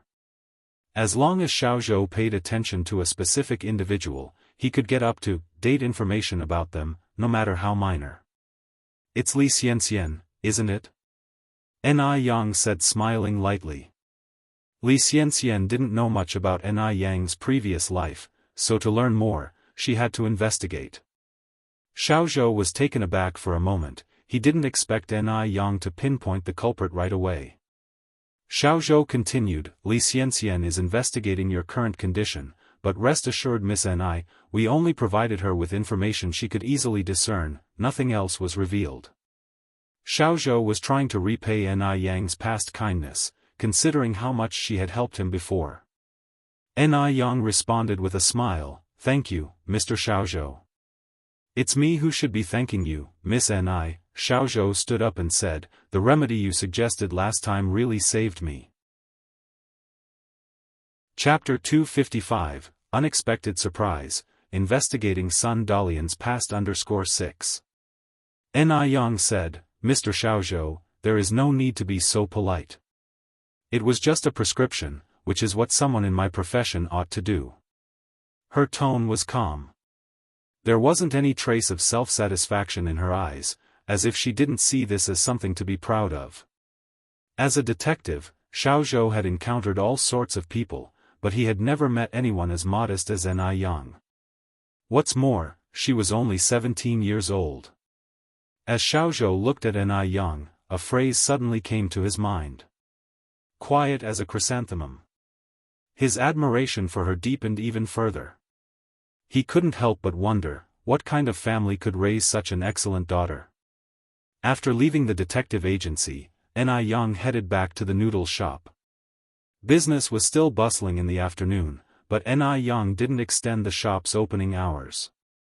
She kept to her regular closing time and the patrons also respected her routine. They would stop getting in line by 6:30 p.m. After work, Ni Yang headed to the vegetable market and bought some beef and lamb for a hot pot dinner. The idea of a cozy night in, with the family gathered around the table and a steaming hot pot in the snow, was simply delightful.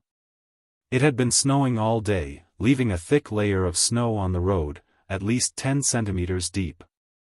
Riding on snowy roads was certainly more challenging than on smooth lanes, so it took Ni Yang over 40 minutes to get to the entrance of Jianghu village.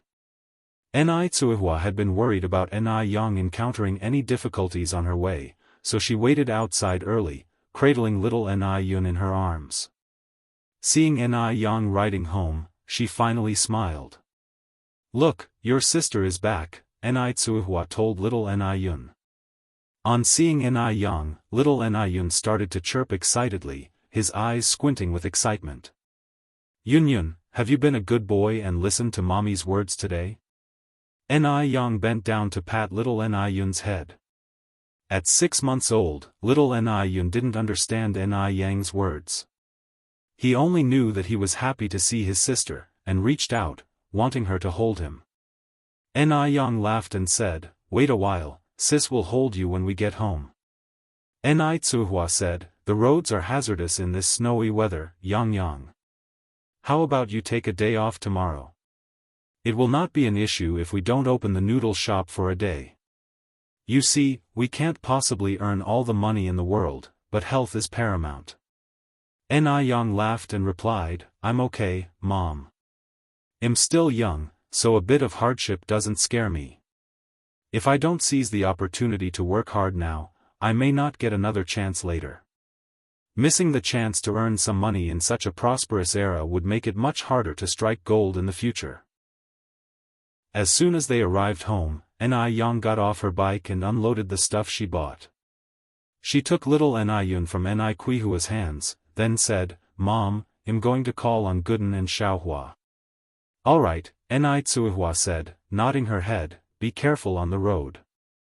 After Ni Yang left, Ni Tsuihua started to sort out the food Ni Yang had bought. Importantly, Ni Tsuihua could tell what they'd be having for dinner based on the ingredients Ni Yang had returned with. First, she washed the beef bones and started to boil a soup. In the meantime, she washed the other ingredients. Though Ni Tsuihua didn't know how to make hot pot base, she prepared everything else. When Ni Yang returned, they would just need to cook the base, and then they could start eating. Gooden's place was the nearest, so Ni Yang visited him first, knocking on the door. Who's that? It's me, Ni Yang. As Gooden heard it was Ni Yang, he promptly perked up and ran to open the door, exclaiming, Sister Ni Yang, I'm coming. Sister Ni Yang, our family is about to have dinner, you should join us. Jokingly, Ni Yang said, I eat a lot, you know. Are you sure you want me to eat you out of house and home? Beating his chest, Gooden replied, no worries. You can eat as much as you want, Sister Ni Yang. Then, Gooden leaned closer, lowering his voice to whisper, I have a secret for you, Sister Ni Yang. My mom made braised pork for dinner tonight. It may not taste as good as the one you cook, but it's still decent. Ni Yang couldn't help but smile, reaching out to tap Gooden's head. Gooden's mother, Han Xiaoqin, came out from the house. She took little Ni Yun from Ni Yang and warmly said, Ni Yang, do come in. Gooden's dad, Ni Yang is here, please add a pair of chopsticks. Alright, alright. It must be cold outside. Come in quickly. Ni Yang was now one of the most popular figures in Jinghua village. No matter where she went, she was always given the VIP treatment. Chapter 256, Unexpected Surprise, investigating Sun Dalian's past. Why the living conditions of Gooden's family were average in the village, with 5 earthen houses and the living room located in the middle. It was dinner time, and the whole family was gathered in the living room.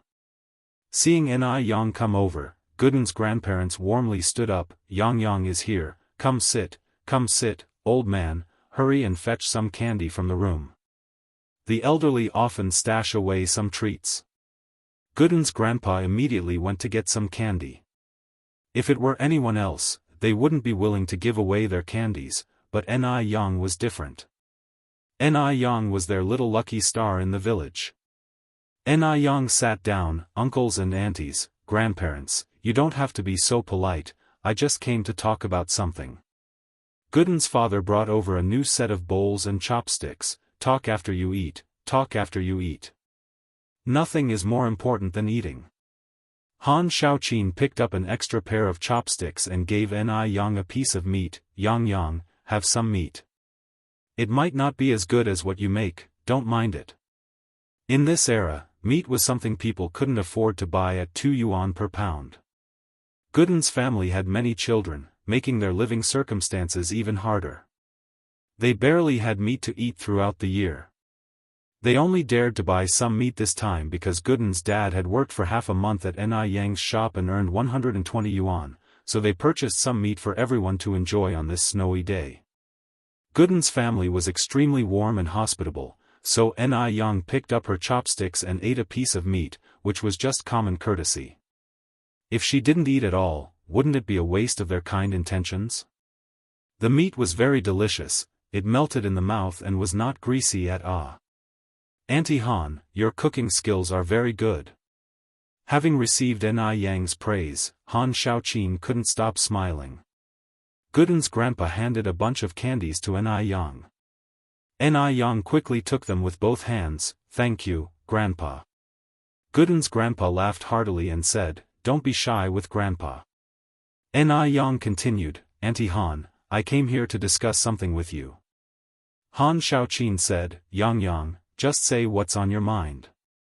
Don't be so polite with Auntie. As long as it is something that Auntie can do, I will definitely help you." Ni Yang smiled and proceeded to invite Han Shaoqin to work at the milk tea shop. "The salary is the same as Auntie Zhou and Aunt Jean Fang, 60 yuan a month. If you think that is suitable, you can start work the day after tomorrow." Upon hearing this, Gooden's grandparents both stood up in excitement. 60 yuan a month. Even a steady job in the city wouldn't have such a high salary. Han Shaoqin excitedly said, "Perfect. It's just perfect." "Yang Yang, Auntie doesn't know how to thank you." Ni Yang said, "You don't have to be like this. It's the same no matter who I hire. So it's settled then, Auntie. I need to go to Xiaohua's house next to discuss this matter with Xiaohua's mom." Gooden's grandparents as well as his parents all escorted Ni Yang out of their home together. Watching Ni Yang walk away, Gooden's grandma sighed, "Yang Yang is such a thoughtful girl. All of you children should learn from Yang Yang. Even when you become successful in the future, you must never forget this kindness." The children all nodded their heads. If it were any other day, they'd definitely be unwilling to listen. But they had no choice but to listen today. After all, it was Ni Yang they were talking about. In all of Jinghua village, where could you find another person like Ni Yang? After leaving Gooden's house, Ni Yang visited Xiaohua's house, and without a doubt, she received the best treatment in the entire village. When she came back, Xiaohua's grandma insisted on giving Ni Yang a large bottle of fresh milk. Fearing that Ni Yang might refuse, Xiaohua's mom, Wang Cuiping, accompanied Ni Yang all the way to the NIS house. Upon reaching the courtyard, Wang Cuiping placed the bottle of milk on the ground and left. She knew that if she didn't leave, Ni Yang would definitely stuff a bunch of return gifts to her. Ni Yang called out watching Wang Cuiping's retreating figure, "Aunt Cuiping, be careful on the road." Wang Cuiping replied with a laugh, "Don't worry, I know the roads in the village like the back of my hand. I could find my way home even with my eyes closed." After she got home, Ni Yang made a spicy hot pot base, poured freshly made bone soup into a copper pot, sprinkled some scallions and cilantro on it to complete her red oil soup. As she brought the copper pot to the table, Ni Cuehua brought the prepared ingredients to the table.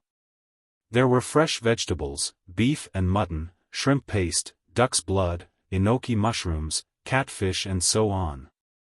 Because Ni Chengue and Ni Cuehua could drink, Ni Yang also warmed 2 bottles of ginger rice wine. While a heavy snow fell outside, the 3 of them sat in the house enjoying the hot pot. The ambience was extremely warm and cozy. Because the milk tea shop was about to open, Ni Yang did some promotion in the noodle restaurant the next day. The next day, the milk tea shop next door officially opened. Because it had snowed the night before, Ni Yang went early to clear the snow in front of the shop. As she parked, a tall figure emerged from the side. "Yang Yang." Ni Yang was taken aback, "Brother Mo?" It was just after 3 in the morning, and Ni Yang was surprised to see Mo Qishan there. Mo Qishan smiled and said, "I knew about your opening today, so my mom asked me to come over and wish you well, and help out." Ni Yang asked, "Brother Mo, how did you know my milk tea shop is opening today?" Mo Qishan mysteriously said, "Do you think it's hard to know this?" It really wasn't difficult to know, as she had promoted it in the noodle restaurant just yesterday. Mo Qishan added, "Let's not stand here like fools, let's go in." "Oh right." Ni Yang led Mo Qishan into the shop. Mo Qishan was someone who knew how to take initiative. He found a broom straight away. Men are supposed to do the outside work, while women handle the inside. "Yang Yang, you just take care of the tasks inside. I'll clear the outside snow." Finished speaking, he didn't give Ni Yang a chance to refuse and carried the broom outside. There was indeed a lot to do on the first day of opening, so Ni Yang didn't stand on ceremony. When Ni Yang finished her tasks inside and came out, she found that Mo Chishan had not only cleared all the snow but also built 2 huge snowmen. Ni Yang said in surprise, "Brother Mo, you're pretty quick." Mo Chishan casually replied, "What's a bit of work for a man? It's nothing." Marcus and Morris, who were sitting in the car, silently took credit for the work. It was all worth it as long as the boss was happy. Chapter 257, Mysterious Boss Tricks. Xianxia, rescuing Boss Ni_1. At this point, the snow outside had stopped. Mo Chishan somehow found 2 large red scarves to put on the snowmen. These 2 snowmen, standing at the entrance of the milk tea shop, were attracting a lot of attention as if they were welcoming guests. Ni Yang touched one snowman, then the other, exclaiming, "Brother Mo, you're amazing."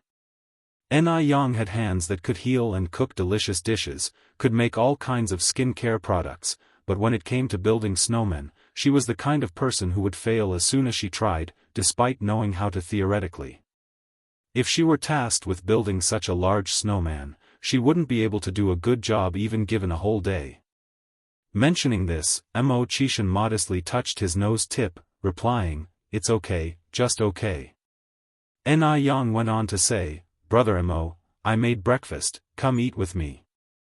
It was only a little past 4 o'clock, and she knew Mo Chishan hadn't eaten yet, so during the lull in her cleanup, she made some breakfast. When Mo Chishan heard there was food, his eyes lit up, replying, "Great." The 2 then entered the noodle restaurant. Ni Yang placed the cooked breakfast on the table. Steamy milk tea, a couple of sunny-side-up eggs, and a bowl of fragrant sour fish noodles. The surface of the noodles was evenly covered with a thin layer of sour fish, making it a mouth-watering, delectable dish. As Mo Chishan sat down for breakfast, he asked, Yang, aren't you eating?" Ni Yang took a sip of her milk tea, replying, "I've already eaten at home, a cup of milk tea is enough for me." Mo Chishan ate his meal slowly but with grace. Even when eating noodles, not a single sound could be heard. He was quiet and elegant. Ni Yang just sat across from him, drinking her milk tea and chatting with him. Soon, Mo Chishan finished his bowl of noodles, saying, Yang, I'm done." "Brother Mo," Ni Yang suddenly stood up, "don't move." "What's wrong?" Mo Chishan was taken aback. Ni Yang leaned closer to him. The light from the window seemed to drape her in a soft glow, making her seem radiant and surreal. Mo Chishan blanked out, his heart beating erratically, with the only sound he could focus on being the pounding of his own heartbeat. In between his breaths, he could feel a warm breath, the air seemed to hold a mysterious tension. Mo Chishan was too stunned to move, he even held his breath in fear. The next second, Ni Yang reached out her hand, the cooling feeling of her fingertips lightly brushed against Mo Chishan's lips. "You have a piece of spring onion here." A piece of spring onion. He couldn't believe that she'd got his heart fluttering so much, just to remove a piece of spring onion. For a moment, he thought Ni Yang was going to kiss him. Hopefully, the spring onion didn't ruin his image in her eyes. Mo Chishan's cheeks instantly turned pink as he stuttered, Thank you. You're welcome." Ni Yang replied with a small smile. Mo Chishan followed Ni Yang to the kitchen. Yang, let me help you make the milk tea." They busied themselves in the kitchen, and soon Zhou Qingshang, Wang Jinfang, Han Shaoqin, and Wang Cuiping arrived. Since it was Han Shaoqin and Wang Kuiping's first day of work, and they were unfamiliar with many things, Ni Yang went to the milk tea shop to guide them. Mo Chishan, on the other hand, offered to stay and help at the noodle restaurant. In fact, he wanted to go to the milk tea shop with Ni Yang, but he wanted to leave a good impression on her even more. At 6 o'clock in the morning, New York Milk Tea officially opened. This time, Mo Chishan, like before, had carpets and flower baskets delivered, which attracted quite the crowd. The milk tea was only 3 cents a cup and it tasted good. Plus, because it was the first day of operation, there was a buy one get one free promotion which led to a long queue forming. Even people who'd merely walked past and had never tried milk tea before couldn't help but stop and queue up for a cup. The milk tea was pre-made, and the tapioca pearls were also pre-cooked. This made serving each cup particularly fast. Even those in queue didn't have to wait for long. Only in one morning, Yang had sold over 2,000 cups. The business from the neighboring noodle restaurant was also booming. To celebrate the opening of the milk tea shop, Yang bought a roast duck from the roast duck store, 3 pounds of braised pork and some vegetables from the braised pork shop. She also made a large pot of sour fish noodles. They ate the meat with the noodles, and with 6 people at the table, they had a joyous meal. Mo Chishan didn't leave until night time when they closed for the day. Yang followed him out to send him off, saying, "Brother Mo, thank you so much for today." Chapter 258, Mysterious Boss Tricks. Xianxia, Rescuing Boss Ni_2. Mo Chishan was pushing his bicycle with one hand, while he couldn't help but ruffle her hair with the other. "No need to thank me." Seeing that Yang didn't show any signs of disgust, Mo Chishan, gathering up his courage, ruffled her hair again. Soft and fluffy, like a little kitten. Finally able to touch his wife's head, Mo Chishan narrowed his satisfied eyes. Arriving at the fork in the road, Mo Chishan stopped. Yang, I'll leave you here. Go back quickly, it's too dark, and it's dangerous for a girl like you." Yang nodded. "Then brother Mo, I'll go back first." Mo Chishan waved at her. "Go ahead." Watching Yang's retreating figure, Mo Chishan took out a cigarette from his pocket and lit it slowly. The little girl is really capable. She'd been driving him crazy all over. A day without seeing her feels like madness. Nowadays, every passing minute without her feels the same way to him. After finishing a cigarette, Mo Chishan pushed his bicycle forward. "Uncle Mo." A string of footsteps came from behind. Xianxia caught up with him quickly. "Uncle Mo, it's such a coincidence to meet you here this late."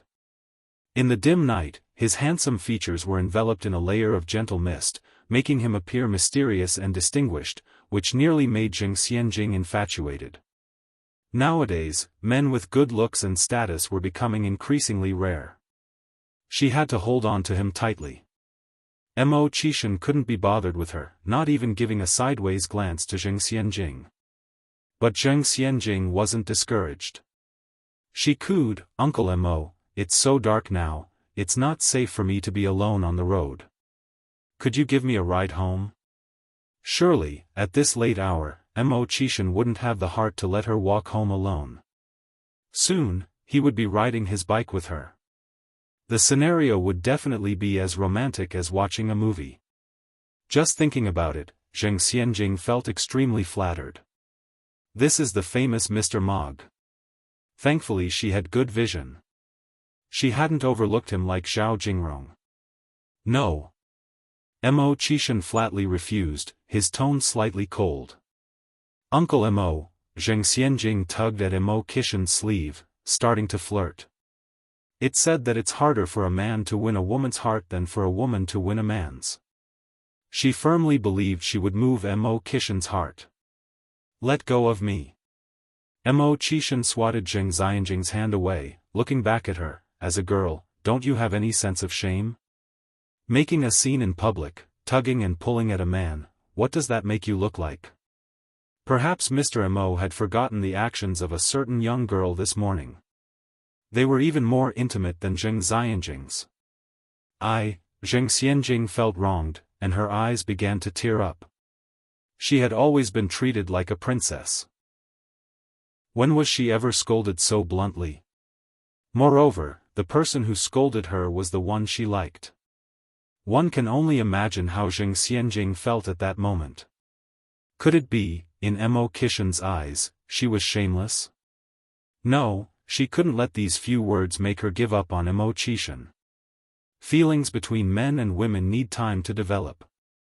Tang Monk's journey to fetch the scriptures had to go through 81 trials. What was this little setback compared to that? Uncle Mo. Zheng Xianjing quickened her pace to catch up. Uncle Mo, I love you. I don't care that you have nothing right now, and I don't care about your middle school education. I love you for who you are. No matter what happens in the future, I will always love you. She was different from Zhao Jingrong. Zhao Jingrong despised Mo Qishan for being an unsuccessful loser, but she accepted him. She believed she could move Mo Qishan with her sincerity and love. After all, girls who don't care about money were rare these days.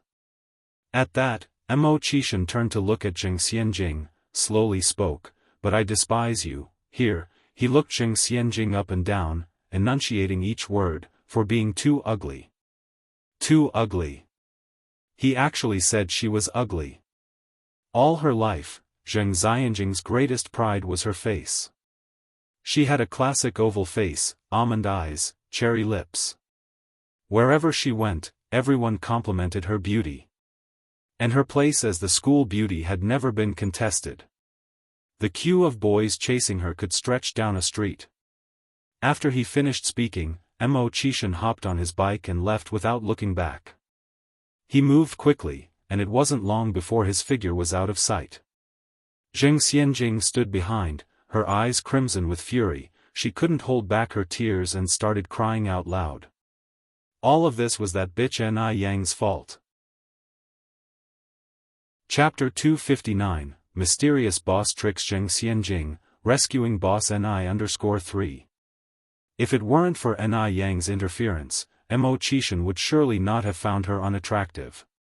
She will not let off Ni Yang, the little bitch, who dares to compete for a man.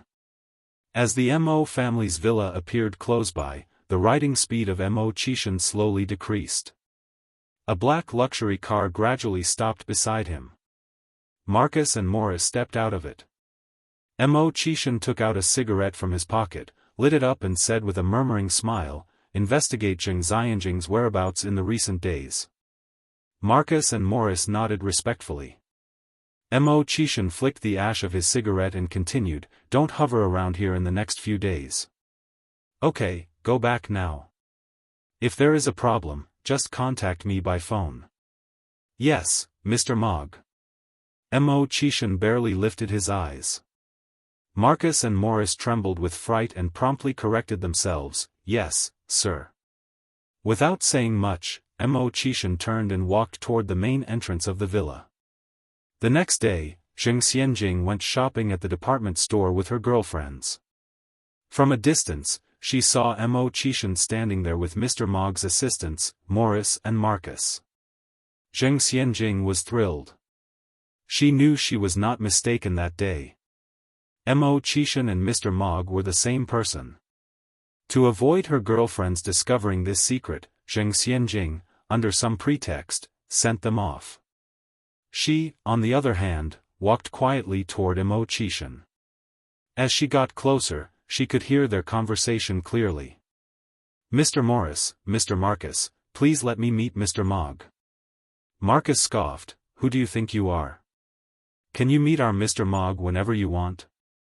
Morris said, "Mr. Mo, I'm sorry, Mr. Mogg does not meet any visitors. There is nothing we can do if he doesn't want to see you." Mo Qishan continued, "Mr. Mogg sent a birthday gift to my mother last time. Did you tell him who I am?" Hearing this, Zheng Xianjing was completely stunned. Her eyes widened. She thought she would hear some business secrets. Unexpectedly, this was what she heard. So, Mo Qishan was really not Mr. Mogg, this was just her wishful thinking. How could this be? Last time, she clearly saw Marcus and Morris treating Mo Qishan with reverence. Did she misinterpret? Zheng Xianjing tried hard to recall that scene.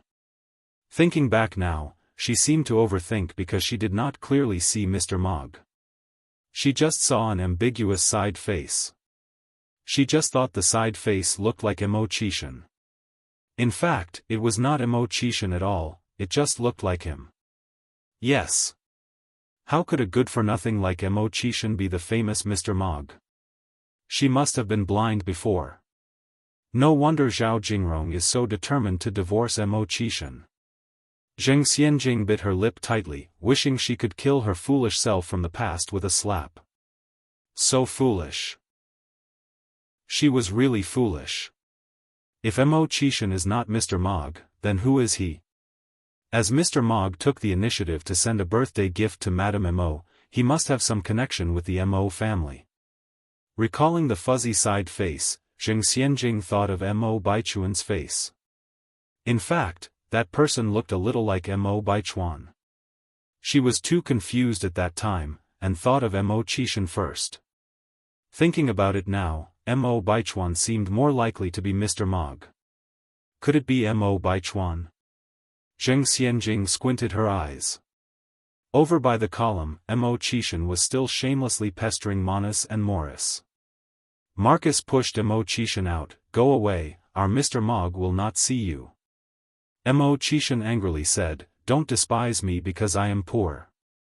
Times change. Just wait. With that, he strode away. Waste. Mo Qishan is a waste. If it were Mo Baichuan, Marcus would definitely not dare to push him. When Zheng Xianjing looked at Mo Qishan again, she was full of contempt and she left the place with a furious expression. Looking at Mo Qishan's retreating figure, Marcus trembled with fear. Oh God! He actually pushed the boss. Morris thumped Marcus' shoulder, adding fuel to the fire. You not only pushed Mr. Mog, but you also called him a nobody. Marcus nervously swallowed. I was just assisting Mr. Mog. There should be no problem, right? Mr. Mog shouldn't be so petty, right? Chapter 260, Mysterious Boss Tricks. Zheng Xianjing, Rescuing Boss Ni_4.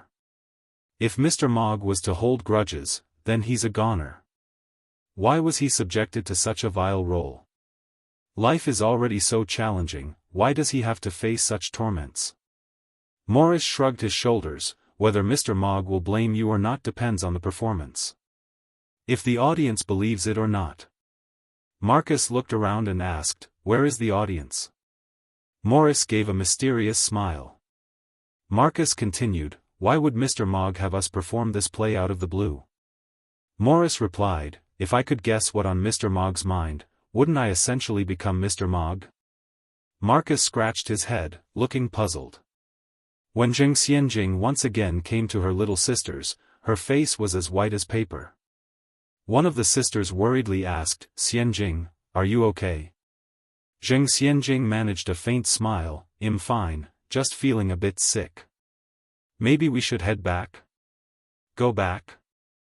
Aren't we going to the noodle restaurant? Zheng Xianjing originally planned to bring her sisters to give Ni Yang a piece of her mind at her noodle restaurant today.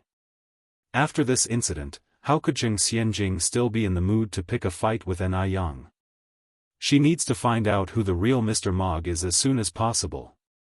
She wants to become a truly superior person. Zheng Xianjing continued, let's not. She's just a commoner, not worth my time. Oh, well just go back then. The sisters ushered Zheng Xianjing towards the exit. Just by coincidence, as they reached the entrance of the mall, they saw Mo Qishan walking out. Usually, Zheng Xianjing would follow Mo Qishan regardless of anything. But not today. Such a loser, he's not worthy of her. Bemoaning her past blindness. Thinking about how Mo Qishan had ruthlessly humiliated her last night, Zheng Xianjing felt anger rise within. What right does this loser have to insult her? Thinking thus, Zheng Xianjing lifted her chin high, walking past Mo Qishan with a haughty demeanor. From now on, she would make him realize that they are from two different worlds.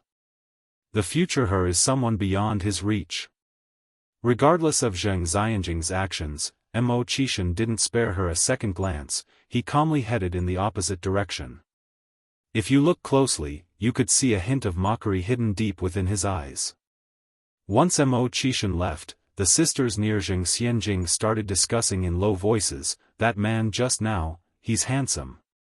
Even more so than the pretty boys on television.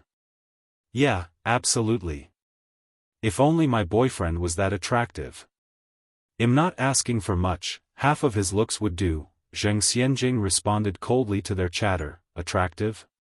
Can you eat attractiveness?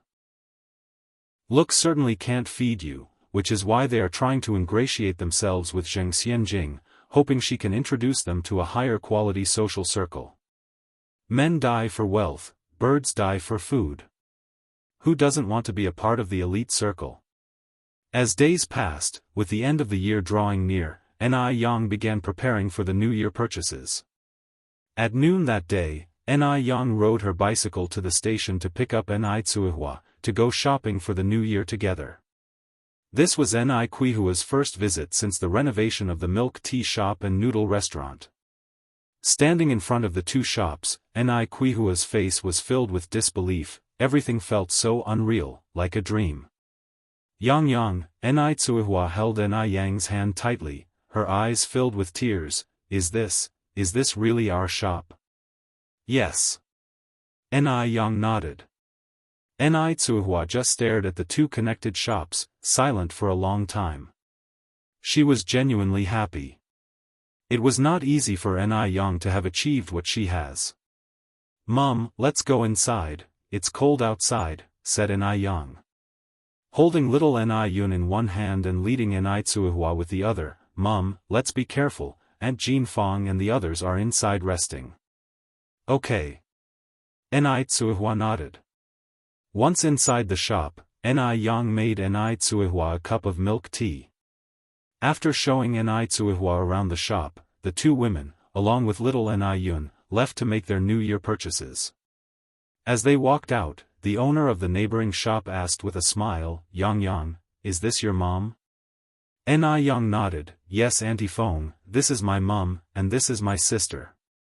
Ni Tsuihua, no longer as humble as when she first arrived in the city, greeted naturally, "Hello." Chapter 261, Mysterious Boss Tricks. Zheng Xianjing, rescuing Boss Ni_5. Feng Yu also laughed and greeted Ni Tsuihua, "Big sister, you've really raised a good daughter. I've never seen a girl as capable as Yang. She's only 17 but already the boss of 2 shops. If it wasn't witnessed firsthand, who would believe it?" After Ni Yang walked away with Ni Tsuihua, the nearby business owners all came out to gossip with Feng Yu. "Was that woman just now Yang's mother?" "Yes." Feng Yu nodded. "No wonder Yang is so good-looking, her mother isn't bad either. Yang is 17 today, her mother must be at least 34, right? She looks like she's in her 20s. Exactly, why are they both so pretty? Look at my skin, compared to theirs, I'm like an old cucumber skin." Another chimed in, "If your skin isn't good, I recommend you to use a skincare product. A relative of ours is using it. She's been using it for half a month, and her skin is as smooth as if she changed a layer." "Really? What's the brand?" "It seems to be called Ice Crystal Jade Skin." "You mean Ice Crystal Jade Skin?" "I know that brand too, I'm using their facial cleanser and aloe vera gel now, but the whitening moisturizer seems a bit hard to get, I've tried to buy it 3 times and haven't got it." "I know that brand too, one bought a bottle of the whitening moisturizer, the effect is indeed very good, just that the price is a bit expensive, equivalent to a month's rent. As long as it works, it doesn't matter if it's expensive. We women have only one face in our life, the problem is the stock is too tight, I can't buy it at all." The women chatted about Ni Yang to skincare products, and then to their own lovers, children. Ni Yang took Ni Tsuihua to the market. Because the new year was coming, all the streets were filled with vendors selling couplets, firecrackers and various foods. It was extremely lively. It was different from the future, where due to environmental pollution, all kinds of fireworks are strictly prohibited. In this era, fireworks and firecrackers could be set off at will. But because they weren't cheap, not many people bought them. People at most bought a string of firecrackers to set off, just to make things a little festive. As for those who bought sparklers and fireworks were from wealthy families. Ni Yang picked 2 strings of firecrackers, and then a big bunch of sparklers and a big firework. Boss, how much are these? The stall owner, while calling to other customers, said, young girl, these add up to 15 yuan. 15 yuan could be equivalent to half a month's wage for a worker. Ni Tsuihua, who was accustomed to a frugal life, couldn't help but counsel, Yang, we actually don't need that much. Ni Yang smiled and said, the new year comes only once a year, let's make it festive. After saying that, she took out 15 yuan and gave it to the boss. Ordinary people who buy such expensive items would at least haggle over the price, but the stall owner didn't expect Ni Yang to be so generous. She didn't bargain and directly bought it. This made the stall owner take a second look at Ni Yang. With this second look, oh my! This young girl is also too good-looking. The stall owner was secretly surprised. After buying the firecrackers and fireworks, Ni Yang took Ni Tsuihua to the food section. Since it was the new year, nuts and sunflower seeds were a must. But in this era, you couldn't find premium nuts like Hawaiian nuts, pistachios, almonds at ordinary markets. What you saw were peanuts, fried rice candy, fried dough twists, sunflower seeds, fried broad beans, and other common snacks. Then there were all kinds of candies. Xiaolong candy, lard candy, and all kinds of fruit candies. Because there were many children in the village, Ni Yang bought more candies and cookies. She also bought a few pounds of sunflower seeds, peanuts, broad beans and other roasted snacks. After buying these things, Ni Yang shared her plan to buy some jewelry for Ni Chengue with Ni Tsuihua. Ni Tsuihua nodded in approval, that's fine, your Aunt Ni is a good person, we should buy her something nice. With that said, the mother and daughter, carrying bags of goods, arrived at the jewelry shop. The salespeople in the jewelry shop were all sharp-eyed. They saw that Ni Tsuihua and her daughter were well-dressed and pretty. Immediately, they enthusiastically greeted and helped them carry their bags, sweet-talking Ni Tsuihua into a happy mood.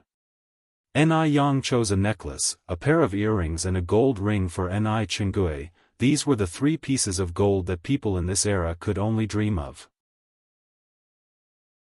Chapter 262, Mysterious Boss Tricks Zheng Xianjing, Rescuing Boss Ni_6. After some thought, Ni Yang picked out a similar one for Ni Tsuihua. Ni Tsuihua had led a tough life in her earlier years. Ni Yang wanted her later years to be a little sweeter. Ni Tsuihua immediately said, don't waste your money, child, I don't need this. I really don't need it. Ni Yang laughed and replied, Mom, it's not that much money.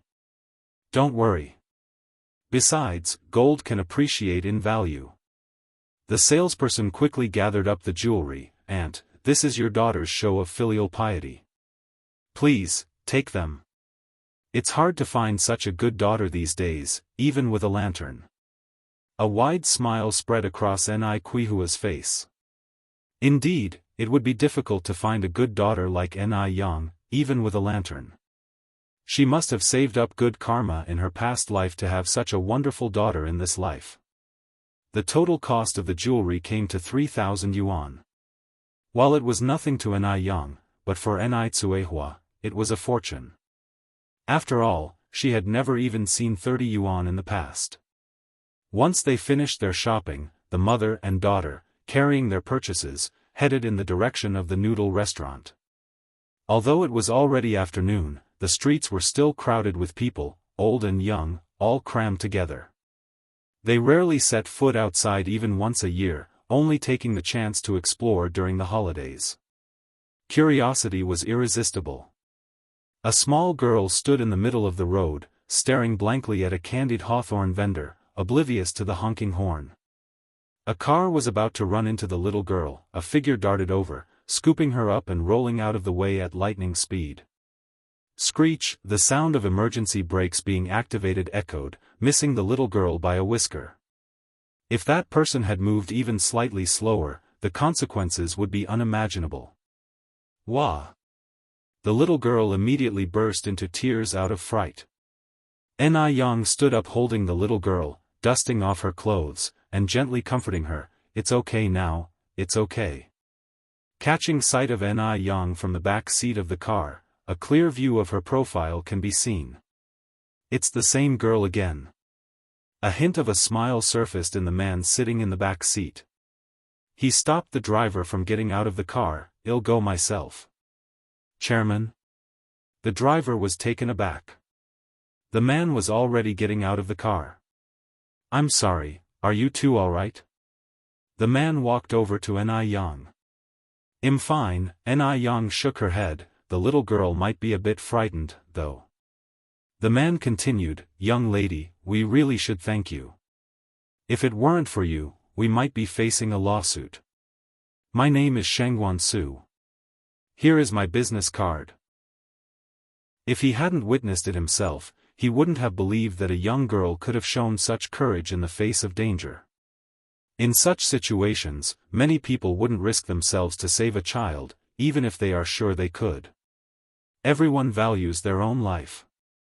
Ni Yang took the card. Her tone was light. "Please drive more carefully in the future. It's already the end of the year, and nobody wants accidents." Turning her attention to the still sobbing little girl, she spoke softly, "Little girl, you can't stand in the middle of the road lost in thought, okay? It was very dangerous today.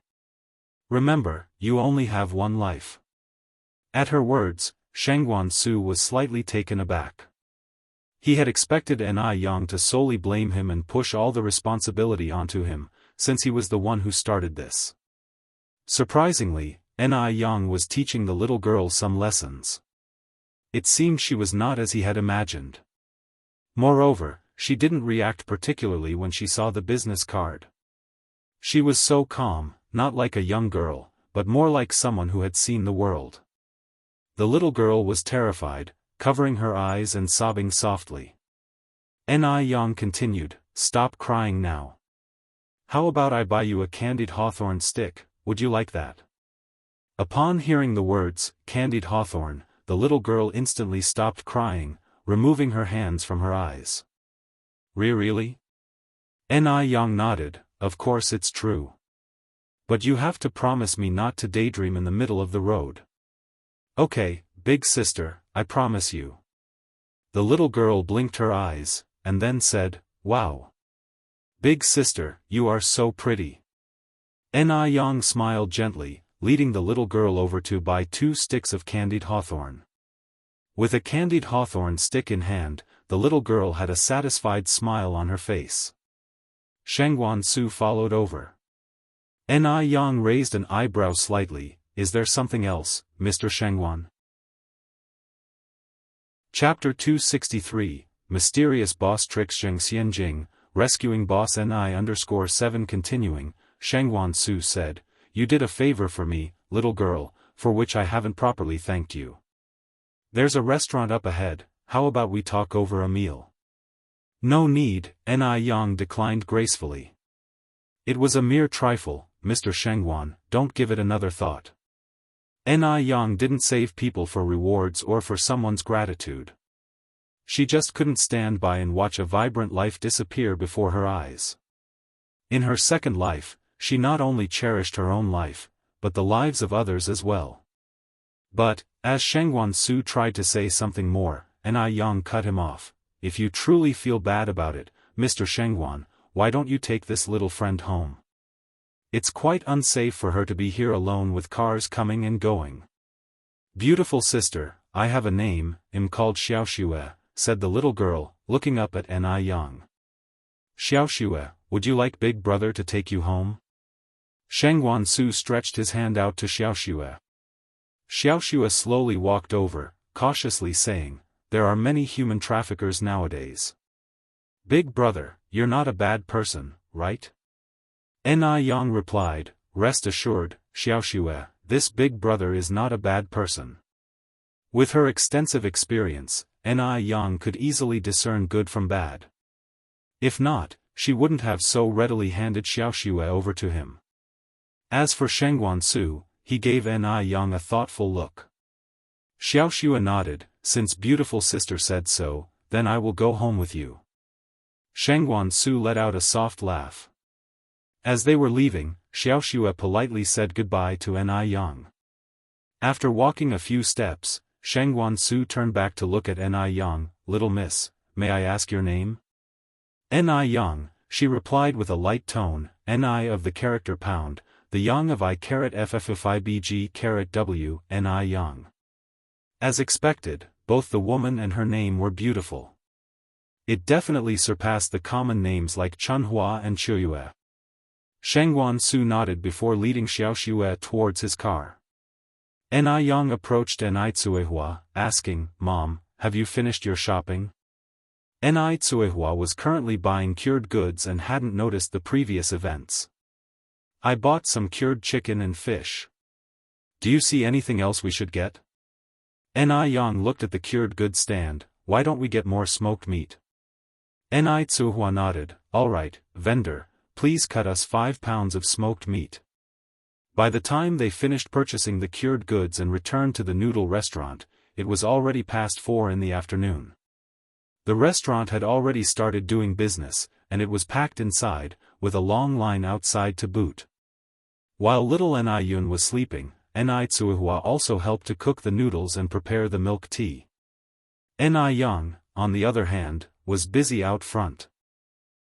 Even though Ni Tsuehua had always known that the noodle restaurant and milk tea shop were doing well, she hadn't realized it was to this extent. She had been there for almost an hour, and the line of people hadn't decreased at all. Despite being busy and tired, she felt happiness in her heart. At 7:30 in the evening, Ni Yang closed up shop promptly. Today was payday. Ni Yang had the envelopes ready and handed them out to everyone. "Aunt Zhou, Aunt Jinfang, Aunt Suiping, Aunt Xiaoqin, this is your monthly salary." Wang Jinfang looked at the money in the envelope. "Wait, Ni Yang, why is there an extra 60 yuan?" The monthly salary was 60 yuan, but Ni Yang had given 120. Hearing this, the others also checked their envelopes and found an extra 60 yuan. Ni Yang explained with a smile, "The new year is coming soon, this is your red envelope." Ni Yang was a good boss, she never mistreated her employees. Hearing this, the 4 of them all declined. The wages Ni Yang paid were already high, how could they accept her red envelope? Ni Yang continued, "Aunties, please accept it. It's a tradition to give red envelopes for good luck during the new year. If you don't accept it, it means you're looking down on the amount." "No. No. We're not looking down on the amount," Ni Yang interjected. "If that's the case, just accept it. I'll need you to put more effort into managing these 2 shops in the future." After the new year, Ni Yang planned to further expand her business, so she wouldn't have as much time to devote to these 2 shops. Zhou Qingshang said with a smile, "Ni Yang, what are you talking about? It's perfectly natural for us to work since you're paying us." Han Xiaoqin and Wang Cuiping added, yes, that's right. We're supposed to do this, Ni Yang, you don't need to be so formal with us. Ni Yang continued, "Anyway, thank you for your hard work, aunties. Also, with the new year approaching, I've decided that we'll work till the 29th of the last lunar month and resume work on the 8th of the lunar new year. During these 7 days of rest, wages will still be paid normally." She wasn't a stingy boss. She was aware that her employees needed properly arranged resting periods. Moreover, the new year held great significance for Chinese people. If they had to work even during the new year, she would be an awful boss. She wasn't chasing after endless money and didn't care about a few days. Hearing this, the 4 of them were stunned. They didn't expect Ni Yang not only to give them red packets but also to give them a New Year break. Ni Yang, Wang Jinfang said, "Actually, you don't have to give us so many days off. Your business is so good, it would be a pity to close for so many days." The other 3 nodded. With the high salary Ni Yang gave, even if they didn't get a single day off, none of them would have any complaints. The 2 shops could earn 2,000 to 3,000 yuan a day. After 7 or 8 days of rest, that could amount to tens of thousands of yuan. Ni Yang explained with a smile, that's alright. Actually, during the New Year period, most people will be busy with their own affairs, and there won't be many who will be dining out. Besides, you've been working hard for so long, it's time you took a break. Also, after the New Year, I plan to hire a few more people from our village to help out and implement a rotation system for rest days, where everyone can have a day off every week. Chapter 264, Principle-Based Boss Ni, targeting Li Xianxian's Zheng Xianjinji. One should be content and not be greedy. Hearing this, all four of them refused. We don't need a break, Yang, we're not tired at all. Indeed, this job is much more relaxed than working in the fields. I've gained quite a bit of weight since I started working here. Me too, I've put on weight. Working at the noodle restaurant only requires washing dishes and cooking noodles, without need to endure scorching sun or drenching rain. They had not only gained weight but also their skin had become much fairer. Previously, when working at home all year round, doing dirty and tiring farming work, they barely made any money. In a single month working at Niyang's, they earned as much as they did in a whole year at home.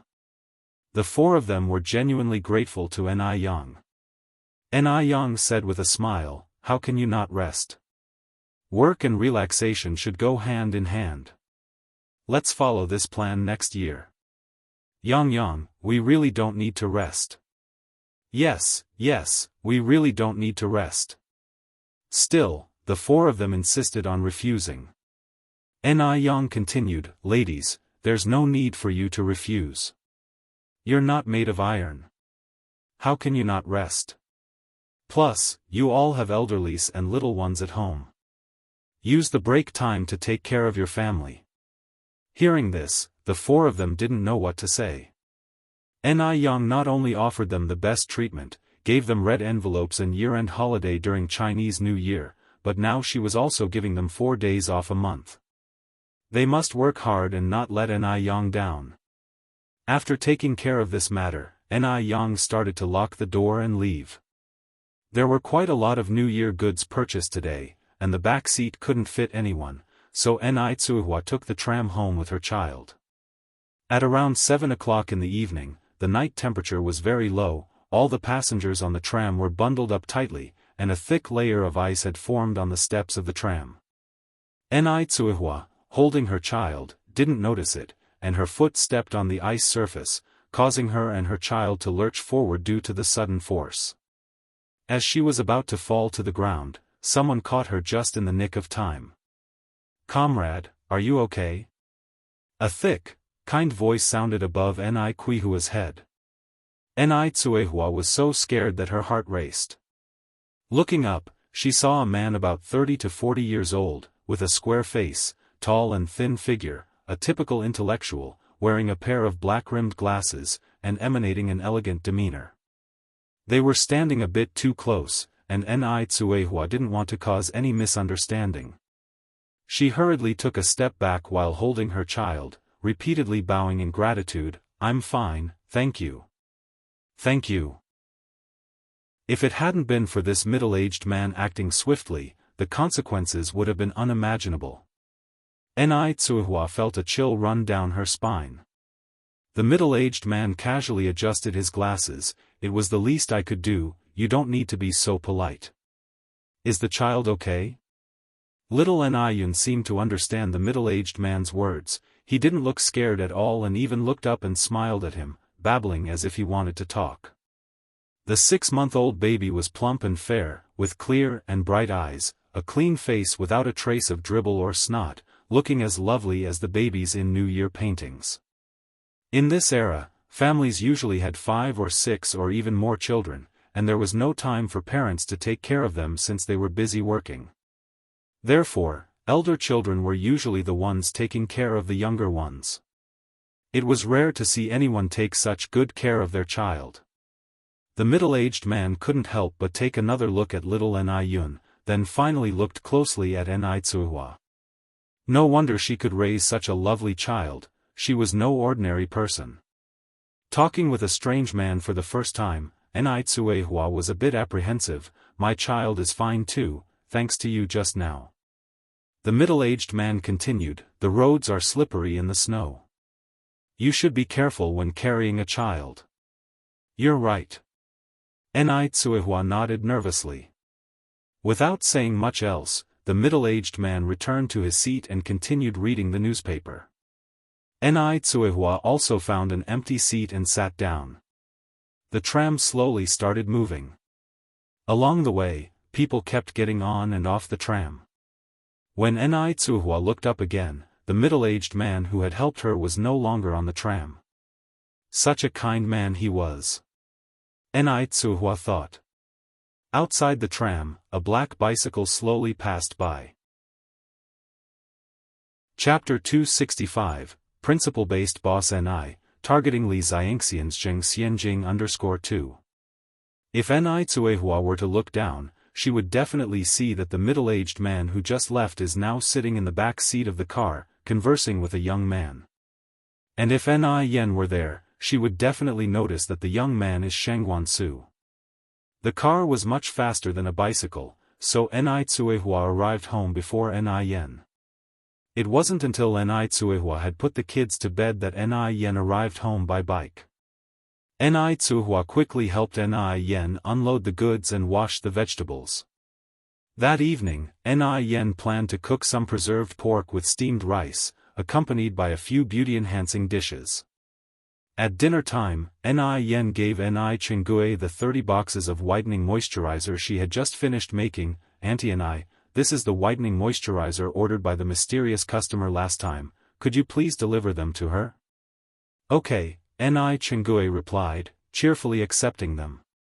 Ni Yen then picked up a small round box and handed it to Ni Chengue. "Oh Auntie Ni, I've recently developed a new anti-wrinkle cream, you can take it and see how it works." "Anti-wrinkle?" Ni Chengue's eyes lit up, "Can it remove wrinkles?" Aging and wrinkles are a woman's worst enemies. Hearing about an anti-wrinkle cream, how could Ni Chengue not be excited? Ni Yen nodded, yes. Ni Chengue laughed, Yang, you are amazing." She was truly lucky to have met Ni Yen on the train. Ni Yen smiled faintly, "Auntie Ni, don't rush to praise me yet, we still don't know if it's effective." This anti-wrinkle cream was also something Ni Yen had just developed. The products she newly develops are not immediately sold but are first given to the people around her, to Lin Pingping, to Wang Meifeng. Now that the brand Skin as Ice and Jade is well established, they don't know how many people envy Ni Chengue, Wang Meifeng, and Lin Pingping for getting to use the products that others can't buy. This is also a way of winning hearts. After all, Ni Yen is a businesswoman, she never makes unprofitable investments. Ni Chengue said, Yang, can anything you research ever be bad? Auntie guarantees, this anti-wrinkle cream will certainly be good. It will be another bestseller. Ni Yen laughed, then I hope your good words come true. The next day, Ni Chengue brought the 30 boxes of whitening moisturizer to the company, handed them to her colleagues, and blurted out, Xiaolan, who the heck is this person who ordered 30 boxes of whitening moisturizer from you? They are really wealthy, aren't they? Although it had been many days since the incident, Ni Chengue still couldn't help her surprise. One should know that's 24,000 yuan. Jialan said, I'm not exactly sure who she is either, all I know is that she's my daughter's classmate. One heard her family is very wealthy, she has a boyfriend who is a high-ranking leader, she lives in a mansion, and 20,000 yuan to her is like 2 yuan to us. In the eyes of ordinary people, 20,000 yuan is a huge amount of money, but to the rich, 20,000 yuan is simply insignificant. Oh, one Ni Chengue nodded, sighing, it is good to be rich. Jialan continued, by the way, has Skin as Ice and Jade come out with any new products recently? Loving beauty is every woman's nature. Skin as Ice and Jade has great effects, so everyone is looking forward to new products every day. Now, new products hardly need any promotion. As soon as they're released, they're immediately sold out. Ni Chengue gave a mysterious smile, you guess. Seeing her like this, Jialan could already guess, lowered her voice and said, what product is it? Let me know, one promise I won't tell anyone else. Ni Chingue whispered, this time it's an anti-wrinkle cream, it should be available for purchase in a few days. But I estimate the price is likely to be around the same as the whitening moisturizer. Upon hearing it was an anti-wrinkle cream, Jia Lan's eyes immediately lit up. She quickly responded, I don't mind the price, as long as it works. Look at these crow's feet of mine, they are unbearable to look at. Chingue, we have such a good relationship, you must save a box for me. It seemed like Ni Chingue suddenly remembered something and asked, by the way Xiaolan, your husband teaches at our city's high school, right? Yes, Jialan nodded. Ni Chingue laughed, what grade does he teach? Although Jialan was somewhat puzzled, she still answered, this year he's teaching 10th grade, next year he'll be teaching 11th grade. 11th grade, excellent. Chapter 266, Principle-Based Boss Ni, targeting Li Xianxian's Xianjing 3 Ni Chingue often heard Ni Yang saying that she was going to take the college entrance examination. The college entrance examination was reintroduced in 1977. For an outsider to join and take the local entrance exam was not an easy matter. If she could smooth the path through Jialan, it would solve one of Ni Yang's troubles. Ni Chingue was not someone oblivious of things. Given that Ni Yang had helped her so much in every way, she naturally had to figure out how to help Ni Yang. She couldn't always be on the receiving end of Ni Yang's help. Ni Chingue then said, Xiaolan, could you go back and ask your husband if his class is still accepting transferee students? Those who directly participate in the college entrance examination, I have a relative who came from another city who wants to participate in next year's exam. Jialan nodded, Chingue, isn't this a matter of a word? And about that anti-wrinkle cream, could you help me keep an eye on that? Having someone in the family as a teacher, this favor was not at all troubling for Jialan. Ni Chingue smiled and nodded, all right then, I will surely reserve a box of the anti-wrinkle cream for you. Great, great. When Li Xianxian received the 30 boxes of whitening moisturizer from her classmate, she didn't know how to describe how she felt. For these 30 boxes of moisturizer, she sold all valuable jewelry, sold her blood and even borrowed thousands from her classmates. Now asking her to give these away, she was somewhat reluctant. Despite her reluctance, Li Xianxian still agreed with these young ladies, and delivered the whitening moisturizers. Wow! Xianxian, you are amazing. You managed to order so much whitening moisturizer. Xianxian, thank you so much. Thank you. Li Xianxian was surrounded by everyone, her face was filled with a dignified smile, there's no need to thank me, I've had a bit of dealings with the boss of Ice Skin Jade Skin, this isn't a big deal. Where people are, there will be gossip. And these daughters of wealthy families were no exceptions. Xianxian, how did you know the boss of Ice Skin Jade Skin?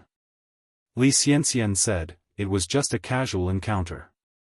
Is the boss of Ice Skin Jade Skin a man or a woman?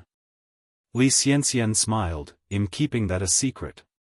Seeing her like this, they had already figured out the answer, oh, I see. The boss of Ice Skin Jade Skin must be a man, right? Does he like you? I think he surely likes Xianxian, otherwise he would not have gone as far as giving 30 boxes of whitening moisturizer. Ah, it's infuriating to compare people. We can't even buy one box, and Xianxian casually gets 30.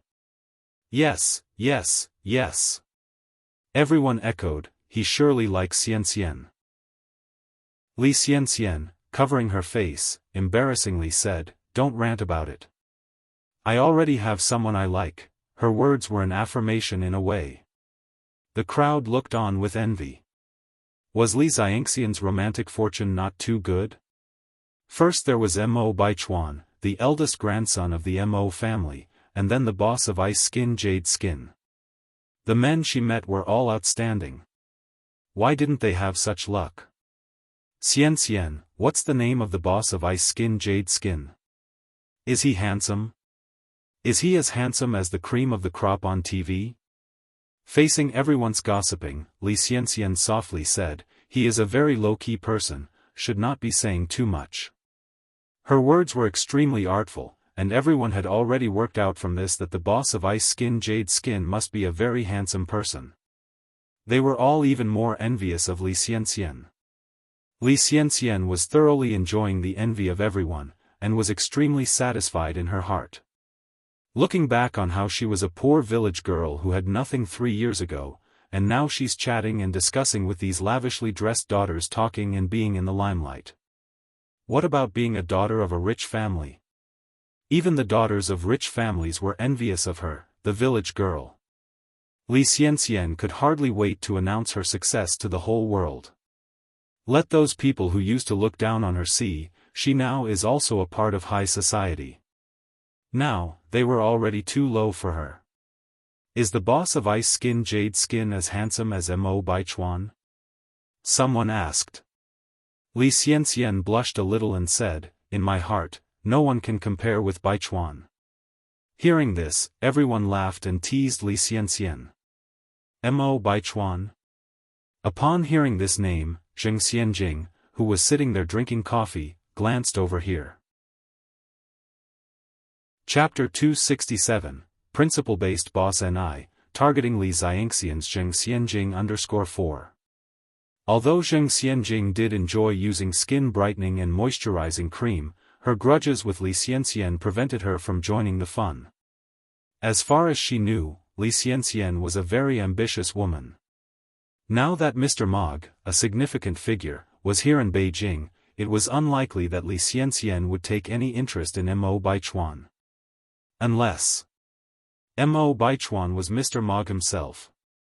Moreover, the profile she had caught a glimpse of previously did resemble Mo Baichuan quite closely. And, Mr. Mog had connections with the Mo family. Mo Baichuan himself was incredibly talented. He had even studied abroad for 4 years, and Mr. Mog had also recently returned from overseas. The more Zheng Xianjing thought about it, the more she became convinced that Mo Baichuan was Mr. Mog. The sense of crisis in her heart deepened. If things continued as they were and Mo Baichuan and Li Xianxian grew closer, she would no longer stand a chance. She needed to figure out a way to get Mo Baichuan to notice her. She stirred her coffee, a spark flickering briefly in her eyes. Just who did Li Xianxian think she was? Nothing more than an orphan no one wanted. Did she really think she could compete with her over Mo Baichuan? The business at the noodle restaurant and milk tea shop was now steadily increasing, so Ni Yang didn't need to spend so much time worrying, and instead, she decided to focus all her energy on developing skincare products. Although ordinary facial cleansers, aloe vera gel, etc. were bringing her about 200 to 3,000 yuan in income each month, and the skin brightening and moisturizing cream had a fixed income of 3,000 yuan, she hadn't yet reached her ideal goal. She wanted to expand her skincare business, transition to brick-and-mortar stores, open branches, and eventually operate on a national, and then global chain level. Ni Yang mulled over the skincare product line even as she busied herself in the milk tea shop. She remembered a high-end department store at Beijing city center. Despite countless trials and tribulations, it remained prosperous even in later years.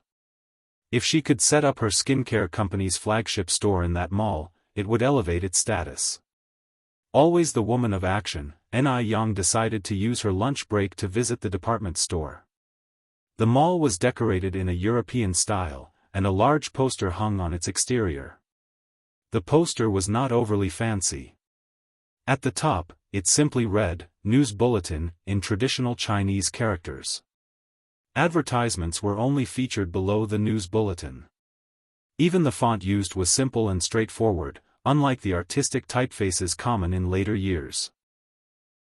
Ni Yang looked over the square, then glanced at the surrounding residential community, making a mental note to buy more properties around this area in the future.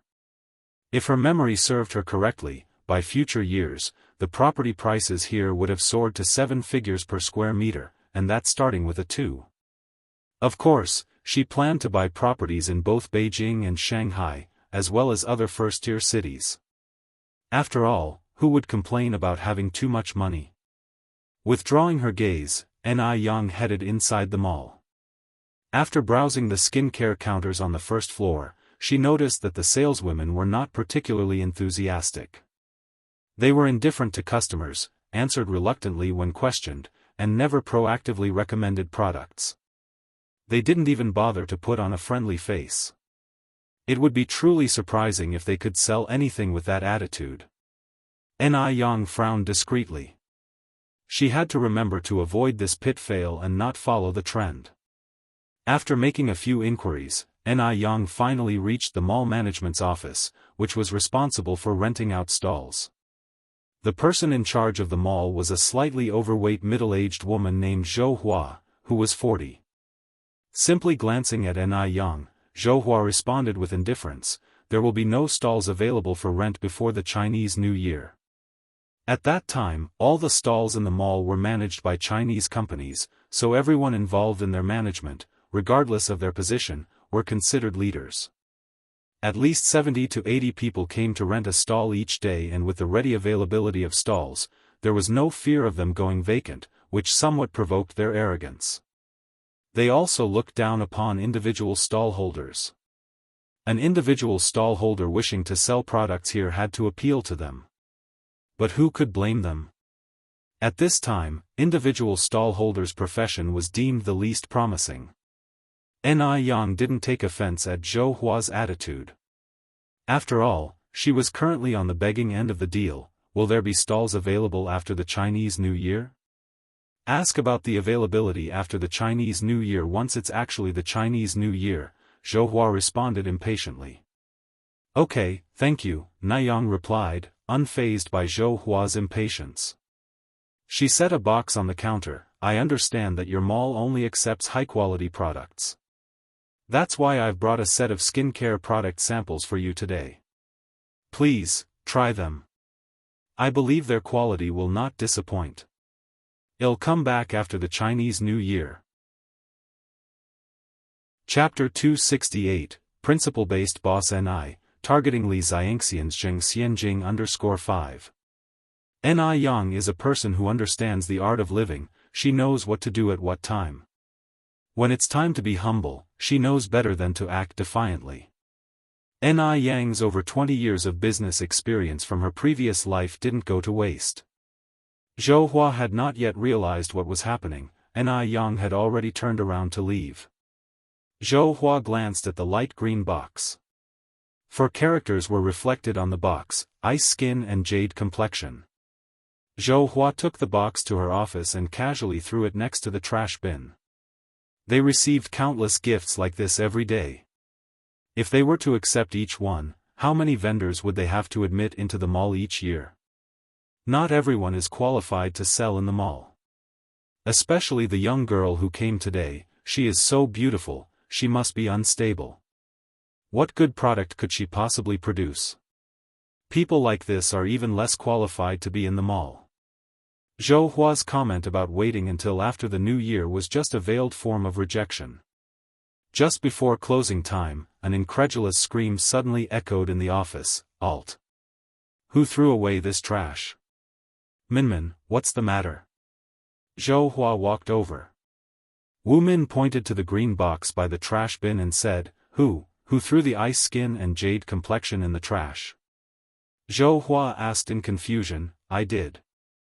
Is there a problem? Wu Min said incredulously. Zhou Hua, how could you throw such a good product in the trash? Do you know how many people want to buy a set of ice skin and jade complexion but can't? Zhou Hua was taken aback, somewhat unable to understand what Wu Min was talking about. Wu Min quickly picked up the ice skin and jade complexion box from the trash. Zhou Hua, do you still want this ice skin and jade complexion? If you don't want it, I'm taking it. Ice skin and jade complexion? A few young colleagues crowded around when they heard this. Where is the ice skin and jade complexion? Oh my god. It's the ice skin and jade complexion gift box. Wu Min, you're amazing. You actually got the ice skin and jade complexion gift box. Hurry up and see if there's whitening moisturizer and their new wrinkle cream inside. I've wanted to buy it for a long time. I couldn't get it. Zhou Hua. Wu Min looked at Zhou Hua. Do you still want this or not? If you don't want it, I can open it. Everyone is waiting to see. Yes. Of course, I want it. Zhou Hua reached out and took the box. I didn't say I don't want it. She initially threw it away because she didn't realize this skin care product was such a hot seller. Now that she knows, of course, she took it back. She can't let such a hot item go to waste. It's funny how human nature works. Even though it's something they don't value, they might not want to let go when everyone else wants it. Wu Min didn't mind, continuing to say, Zhou Hua, how could you throw it in the trash just now? That's such a waste. Zhou Hua laughed. I may have made a mistake earlier.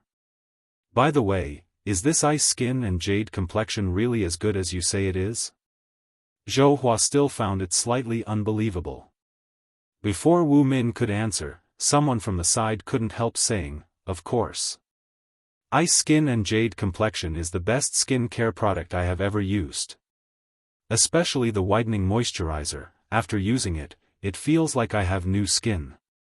And the cleansing milk is also really good. Ah. Zhou Hua, stop teasing us, open the gift box so we can see. I've never bought the gift box version of ice skin and jade complexion.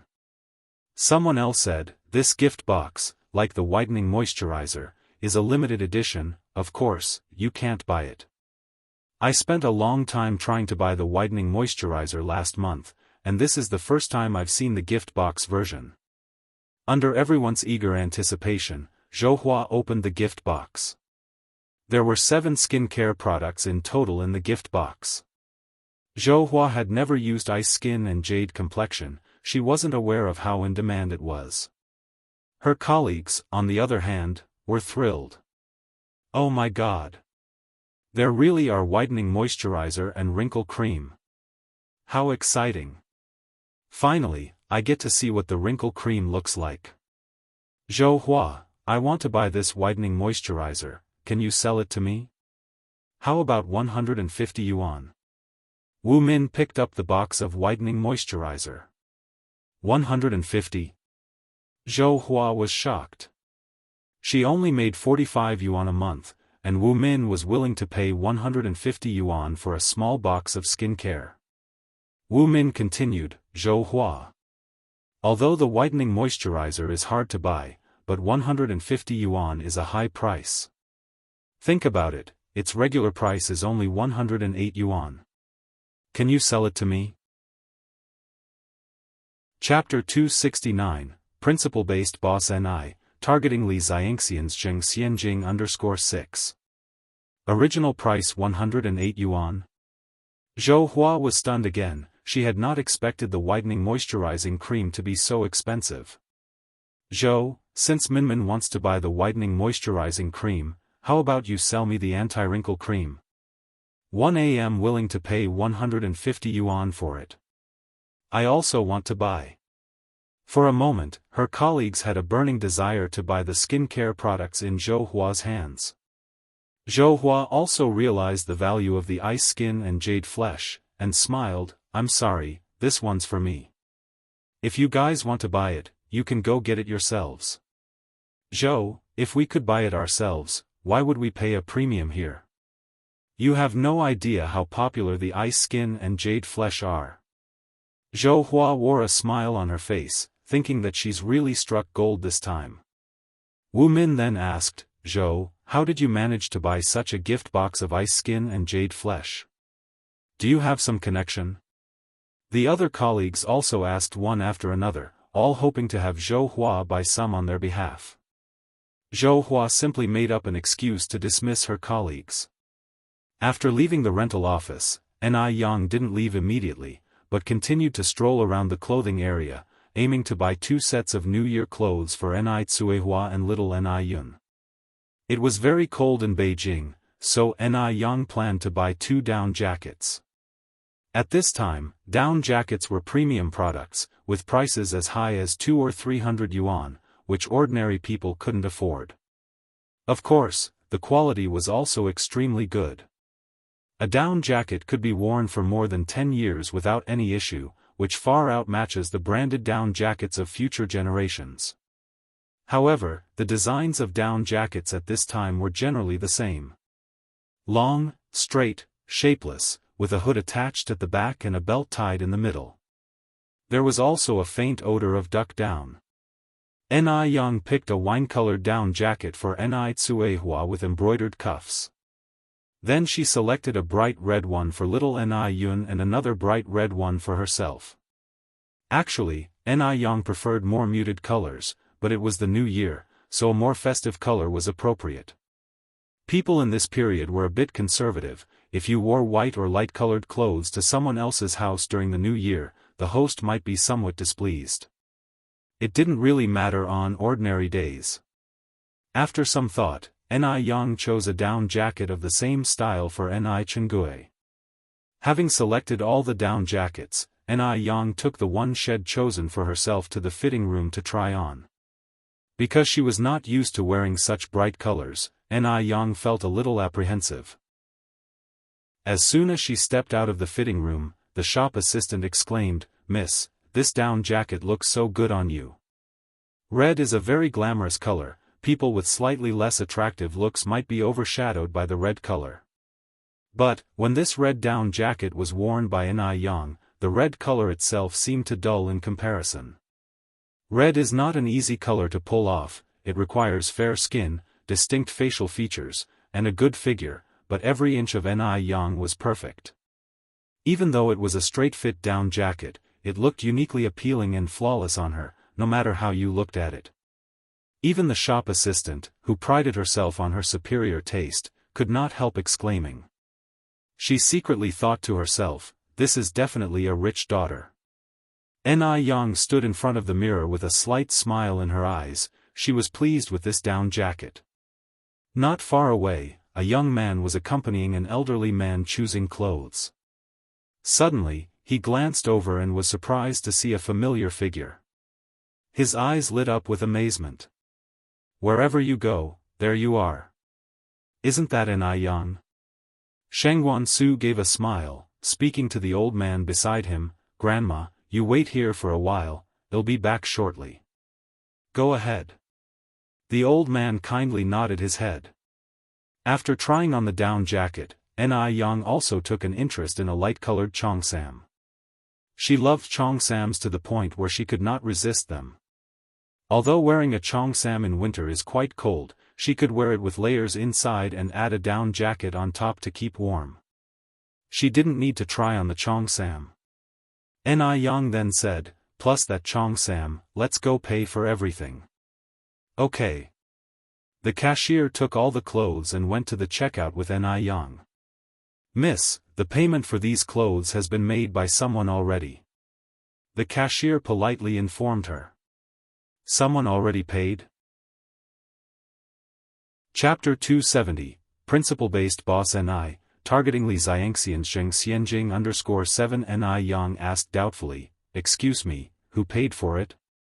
"A Mr. Shengwan," the cashier replied. "Shengwan?" Ni Yang frowned slightly, and finally recalled the name Shengwan Su in her mind. Ni Yang turned to the sales associate beside her, "Could you please bring me another one of each of these clothing items?" The sales associate was taken aback at first, but then said, "Okay, please wait a moment." Soon, the sales associate came over with several identical pieces of clothing. After expressing her gratitude to the sales associate, Ni Yang continued, "Could you please calculate how much all of these items cost?" "The total is 860 yuan. Ni Yang took out money from her pocket and handed it to the cashier, then she left with the clothes she bought. The sales associate hurriedly chased after her, shouting, Miss, you forgot to take the rest of your clothes." Ni Yang turned around and said, "Those clothes were paid for by Mr. Shengwan, so naturally they belong to Mr. Shengwan. You should ask him to come pick them up." Ni Yang certainly wouldn't accept the clothes paid for by Shengguan Su out of the blue. If she did accept his clothes, things would get complex. Ni Yang was a decisive person and did not like feeling tangled up. Moreover, she was certain that Shengguan Su was nearby, and he hadn't paid. How could he have known the price of the Cheongsam which she decided to buy on impulse? In fact, Ni Yang was right, Shengguan Su was indeed nearby and he hadn't paid. As soon as Ni Yang turned around, he walked out of the fitting room. The young lady is quite cute and has a strong personality. Shengguan Su revealed an undisguised smile. Mr. Shengguan, do you still want these clothes? The cashier further asked. I don't need them, Shengguan Su waved his hand. He didn't have any young women in his house, what was he supposed to do with all these clothes? After work, Zhou Hua brought the skincare products home.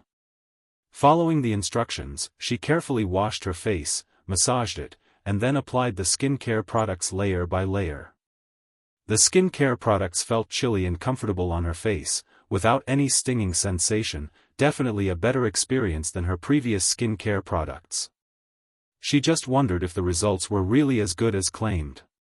As Zhou Hua was applying the products, she was skeptical whether a girl who looked no older than 17 or 18 could be that amazing.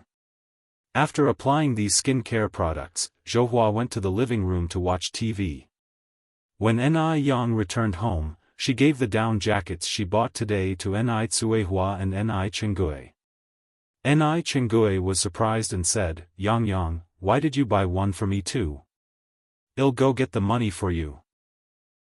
A down jacket is expensive. Ni Yang should not have had to pay for it. Ni Yang laughed and said, Aunt Ni, mentioning money makes me feel like we are strangers. Is our friendship only worth the cost of a down jacket? Ni Tsuehua said, Sister Chenggui, you've helped us so much in various ways. It's just a jacket, just accept it. It's okay. Ni Tsuehua was so touched that she didn't know what to say. She was of such a mature age, and she had never received clothes from the younger generation before. This was the first time. She may have a daughter, but that's not the same. Her daughter got married and moved far away, not even visiting once in several years. It seems as if she doesn't even have a daughter. Ni Yang added, Aunt Ni, you should go try the clothes on with my mom to see if they fit you well. While speaking, she pushed Ni Chenggui and Ni Tsuehua into the room. The two women came out of the room not long after. Although they were wearing identical jackets, they conveyed two different styles. Ni Tsuehua had a soft beauty, much like a woman from Jiangnan in the misty rain. As for Ni Chenggui, she exuded an intellectual beauty, and an air of success radiated from her. They look wonderful, Ni Yang laughed. Mom, standing with Aunt Ni, it's like you two are a pair of twin flowers. Hearing this, Ni Chenggui's eyes sparkled. Yang's mom, neither you nor one have siblings, how about we become sworn sisters? From then on, we'll be real family. Sworn sisters. If this phrase had been used in the past, Ni Tsuehua would have had no idea what it meant. But now things were different. Under Ni Yang's guidance, she was now relatively knowledgeable. That sounds good, Ni Tsuehua nodded affirmatively with a broad smile on her face. Ni Chenggui held Ni Quihua's hand, Yang's mom, let's go outside and kowtow to the Bodhisattva. The two went outside and solemnly knelt down, paying their respects. Ni Yang brought 3 cups of white wine. 1 cup to honor the Bodhisattva. 1 cup to honor heaven and earth. That night, Ni Chenggui and Ni Tsuehua were very happy. Both slightly tipsy, they held each other's hands and talked a lot. When Zhou Hua woke up the next morning and saw herself in the mirror, she couldn't believe it and pinched her face. Ouch! It hurt a lot. Seems like this was not a dream. In the mirror, her skin was white and soft, as if it had been reborn. It turned out this skincare product was genuinely miraculous. Zhou Hua looked surprised. She regretted not having asked for the young girl's contact information yesterday. She didn't even know if the girl would come back after the new year. But the girl had said she would return, it should be reliable, right? It seemed she needed to reserve a stall for the girl in advance.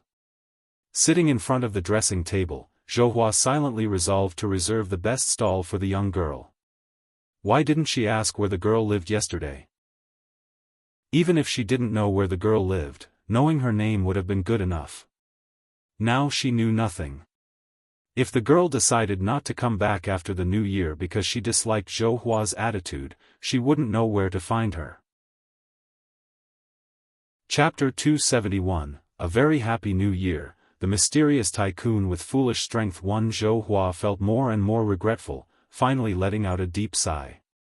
If such good skincare products can't be sold in the mall, it would really be a loss to the public. He hoped that the young girl would come as promised after the new year. In the blink of an eye, it was the 29th day of the 12th lunar month. Today was the last day of business for the noodle restaurant and the milk tea shop before New Year's Eve. Everyone knew that from tomorrow, the milk tea shop and the noodle restaurant would start their 7-day New Year holiday. Therefore, even more people than usual came to eat noodles today, and the queue was even longer. With New Year's around the corner, everyone's faces were filled with smiles and the place was filled with joy.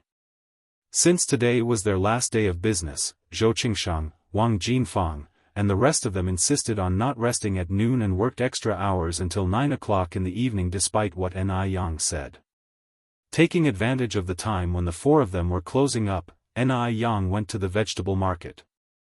After everyone had been busy all day, she couldn't just allow them to go without showing her appreciation. She bought some chicken, duck, fish, and meat, as well as some vegetables that were out of season, such as lettuce, cucumber, and garlic sprouts. When she passed by the cooked food shop, Ni Yang also bought more than 10 jin of braised pork head meat. The braised pork head meat was 3 yuan per jin. Ni Yang gave the boss 3 large denomination bills and said, "Auntie, could you please help me bag these 10 jin of pork head meat into 5 bags?" The boss took the money with a grin, "All right." Seeing Ni Yang buy 10 jin of braised meat so generously, the boss also gave Ni Yang half a jin of braised pork intestines. "Young lady, take these pork intestines to try at home." The braised meat boss was also good at doing business. Ni Yang accepted the pork intestines with a smile, "Thank you, auntie." The braised meat boss said, "You're welcome. If you enjoy it, remember to come back and support my business regularly." When she returned to the noodle restaurant, the four of them had finished their closing duties. Ni Yang distributed the braised pork head meat to them. "Aunties, this is the pork head meat I bought at the cooked food shop. Take it home and enjoy." Upon hearing this, all four of them refused. Ni Yang treated them so well, it was their duty to help out. But if they accepted Ni Yang's gift, the nature of their relationship would change. Ni Yang said with a smile, "I've already bought it. If you don't want it, you'll have to throw it away." Only after she threatened to throw it away did the four of them reluctantly accept her gift. Such a good thing would be a pity to throw away. 1 bag of pork head meat weighed as much as 2 jin. 2 jin was equal to 6 yuan. They usually couldn't afford to buy pork head meat to eat at home. When Han Shaoqin arrived home, her family hadn't eaten yet. "Mom, you're back." Gooden jumped up and greeted her. "Why are you home so late today?" Gooden's father came out from inside. Han Shaoqin explained with a smile, "Today is the last day of business for the noodle restaurant and the milk tea shop before New Year's Eve, so we all decided to work 2 extra hours." Gooden's father nodded his understanding. "Yang has been so good to our family, it's only right to work extra. Come in, wash your hands and well eat." "Mom, what's in your hand?" Gooden asked curiously. Han Shaoqin replied mysteriously, "Guess?" Gooden took a careful sniff and swallowed his saliva. "Mom, it's not meat, is it?" In these times, everyone didn't have a lot of money, so the children were particularly fond of meat. Although the new year was just around the corner and there was some meat at home, that meat was saved for the guests. They couldn't eat it now. It had been over a month since Gudin had last eaten meat. Han Shaoqin nodded, "It's braised meat." Upon hearing this, Gudin was so happy that he practically jumped for joy. "Big brother, sister. We have meat to eat. We have braised meat to eat." Gudin's father was surprised. "Braised meat? Did you buy it? You work so hard, why waste your money on braised meat? The new year is tomorrow, we can wait a bit longer to eat meat." Braised meat was 3 yuan per jin, and Han Xiaoqin's daily wages couldn't even pay for one. Han Shaoqin shook her head with a smile. "Yang bought it, she gave one portion to each of us." Yang bought it? Gudin's father said in surprise, "She's so generous. Our village is really lucky to have her. Otherwise, this year's new year would have been difficult. This year the harvest was very poor due to droughts and floods. After paying their grain taxes, the food left at home was just enough to keep them from going hungry, let alone having spare money to buy anything else." Chapter 272, Avery. Happy New Year, a mysteriously strong and foolish boss. 2. Ni Yang first hired the strong workers in their village for jobs and then bought aloe vera from the villagers, helping everyone to earn a little extra. This enabled everyone to have a prosperous new year. Otherwise, this winter would have been another tough year. Ni Yang is considered the lucky charm of Jinghua village, and this statement is not an exaggeration. 2 jin of braised pork head meat satisfied everyone's appetite. Today is New Year's Eve. At around 7 in the early morning, Ni Yang was woken up by the crackling sound of firecrackers. Upon waking up, Ni Yang didn't immediately get out of bed but lazed around for a while until a little past 8 when she finally got dressed.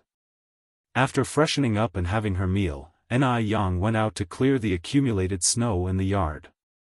As soon as she had finished sweeping the snow, she saw Gudin leading a group of kids their way. Everyone carried something in their hands. "Sister Ni Yang, Auntie Flower, my mom asked me to bring you these steamed buns, some fried cake, and eggs." Steamed buns are also known as momo. The fried cake is made from grinding yellow rice into flour, wrapping red bean stuffing inside, and frying until crispy. It is soft inside, and ooze filling when bitten, offering a delightful taste. It's a custom in Beijing to eat steamed buns and fried cakes for the new year. Steamed buns are made into various pleasing shapes to offer to relatives and friends when visiting their homes during this season. Under normal circumstances, they would not readily give away significant items like momo and fried cakes. However, they chose to give them to Ni Yang as everyone regards Ni Yang as a small lucky star in the village. Ni Yang didn't decline everyone's goodwill and accepted the gifts with a smile. She then reciprocated by placing some slices of bread, fruit candies, and other return gifts in the children's baskets. The children all said thank you very politely. Putting up couplets and cutting paper decorations during the new year is an indispensable part of the celebration. Ni Tsuehua brought red paper and scissors, busying herself with cutting paper decorations. Ni Yang's eyes were filled with smiles. How many years has it been since she had last experienced such a scene? In her previous life, she became the head of Ning Corporation and lived a lonely life. The festivals were the loneliest moments for her, where she could only view others celebrating their family reunions from a distance. Such warm moments like now were not something she dared yearn for. The present moment is so wonderful. Ni Yang gazed at everything, her eyes slightly red, but the corners of her mouth lifted into a faint smile, showing a pair of shallow dimples. "Mom, let me help you." Ni Yang picked up the scissors and red paper. In no time, a vivid animal figure materialized in her hands. Yang, Xiaoma is here." Ni Chenghui's voice rang from outside the door. Ni Yang lifted her head to see Mo Qishan carrying several big and small packages. Mo Qishan politely greeted Ni Tsuehua, "Auntie, today is New Year's Day. These gifts are from my mother for you, wishing you safety, happiness, and abundance in the new year. Ni Tsuhua put down her scissors and stood up. Xiama, you and your mother are being too polite. How can we accept such extravagant gifts? Yang, quickly make some tea for Xiama. Ni Yang stood up to prepare the tea. Mo Qishan said with a smile, Yang is a big benefactor to our family. My mother and our family are all very grateful to her. These gifts are nothing compared to that, Auntie, don't be so polite. Ni Tsuhua replied, Xiama, make yourself comfortable at our place, just like it is your own home. Mo Qishan is a likable and well-mannered young man. Ni Tsuhua really liked this potential son-in-law, to the point where she already considered him part of the family. Ni Yang was beautiful, and Mo Qishan was likewise very handsome. They seemed to be a more perfect match the more she observed them. Brother Mo, have some tea. Ni Yang brought over a cup of clear tea. Mo Qishan stood up and received with both hands, thank you, Yang. Ni Yang said with a smile, why are you being so formal with me, Brother Mo? Just then, the crying of little Ni Yun came from inside the house. Ni Tsuhua stood up, I'll go check on Yun. Yang, you stay here and chat with Xiama. In an instant, only Mo Qishan and Ni Yang remained in the room. Mo Qishan said, Yang, I saw you were cutting paper decorations earlier. Can I help you? Sure. Niyang nodded. Mo Qishan moved a small stool next to Ni Yang, trying to calm the excitement in his heart. While pretending to be helping, he was stealing glances at Ni Yang's profile. His wife's face was beautiful enough, even her hands were lovely. Long slender fingers, pale and delicate, moving through the red paper, they looked as exquisite as a plum blossom trodden in the snow. Chapter 273, A Very Happy New Year, A Mysteriously Powerful and Foolish Boss _3. In no time, Ni Yen cut out a pair of beautiful paper cuttings for window decoration, more exquisite than those purchased on the street. Mo Qishan exclaimed in surprise, Yang, you're really amazing. Want to learn? I can teach you. Ni Yen looked up at him. Okay. Mo Qishan nodded, his obedience akin to a big, dumbfounded dog, a far cry from his usual demeanor. Ni Yen handed him a pair of scissors. First, fold the red paper like I did, and then cut it like this. Her voice was clear and melodious, carrying a comforting softness. Mo Qishan, however, couldn't focus on the paper cutting task at all. He wished he could fold her up and hide her away in his pocket, away from anyone else's gaze. So, when all the steps were completed, Ni Yan's paper cutting formed a lively-looking little rabbit, while Mo Qishan's was just a messy piece of red paper. Yang, am I too stupid? Mo Qishan looked at Ni Yen, somewhat embarrassed. Ni Yen nodded confirmingly, you are a bit slow. But don't worry, I won't hold it against you. With that, she leaned over to take the red paper from his hand, guiding him through the motions. Brother Mo, you need to do it this way. There's a trick here. If you fold over from this side, it will work. Don't be too nervous, just relax. Oh. Mo Qishan's heartbeat sped up, feeling so nervous that even his ears flushed red. If Ni Yen moved any closer, he might forget how to breathe. Seeing Mo Qishan so, Ni Yen chuckled, Brother Mo, I won't bite. What are you nervous about? Their actions weren't overly intimate, they were just a bit close. After all, Ni Yen had come from the modern world, she was free from any shackles. But Mo Qishan was different. He had never been this close to a girl before. I'm not nervous, not at all, Mo Qishan insisted, though his hand holding the scissors was shaking. Seeing this, Ni Yen laughed even harder, Brother Mo, just keep working on your paper cutting. Take your time, don't rush. I'll go check outside. As he watched Ni Yan's receding figure, Mo Qishan silently raised his left hand and smacked his right hand hard. Stop shaking. Stop shaking. Stop shaking. What a coward. After a moment, footsteps sounded outside the door. Xianxia immediately straightened up and got seriously back to cutting the window paper, like a primary school student who was caught doing something wrong by the teacher. Yen walked in with a plate of warm bread. Brother Mo, want some bread? Xianxia replied without lifting his head, I'll eat after I finish this. After about 10 minutes, Xianxia lifted up his head and held up the finished paper cutting. Yang, is this paper cutting I made nice? Yen burst out laughing, Brother Mo, you're so clumsy. Yen handed Xianxia a piece of bread. Brother Mo, eat some bread first. Xianxia took the bread and, feeling depressed, took a couple of bites. How could he be so clumsy? He can't even make good paper cuttings. Yen continued, Brother Mo, I was just joking with you. You're not stupid. Paper cutting is handiwork, and it's normal for a man like you not to be good at it. Xianxia looked up at Yen, really? Yen nodded. After finishing the paper cuttings, Yen brought out a brush and red paper and began writing couplets. Because buying couplets was too expensive, most of the couplets at this time were handwritten.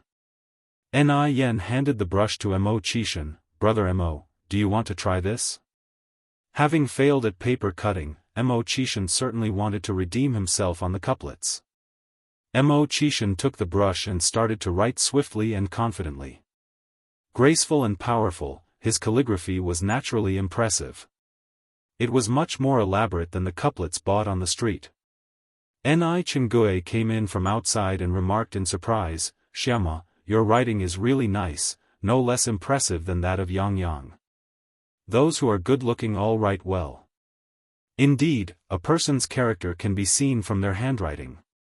Thank you for the compliment, Auntie and I, Xianxia responded modestly, I'm embarrassed.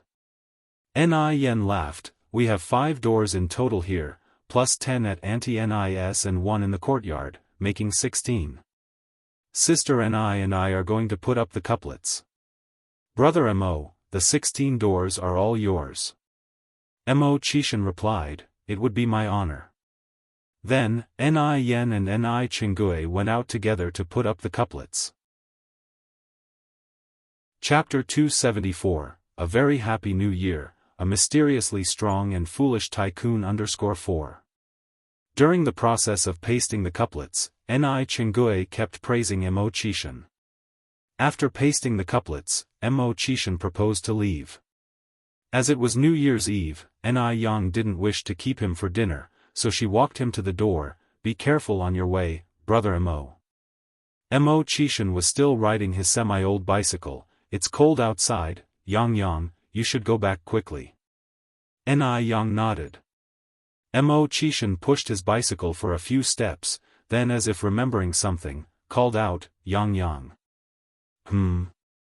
Yang turned back. Xianxia continued, Yang, do you want to go to the temple to burn incense with me tomorrow morning? It's common to go to the temple to burn incense on the morning of the first day of the Lunar New Year, pleading for peace in the coming year.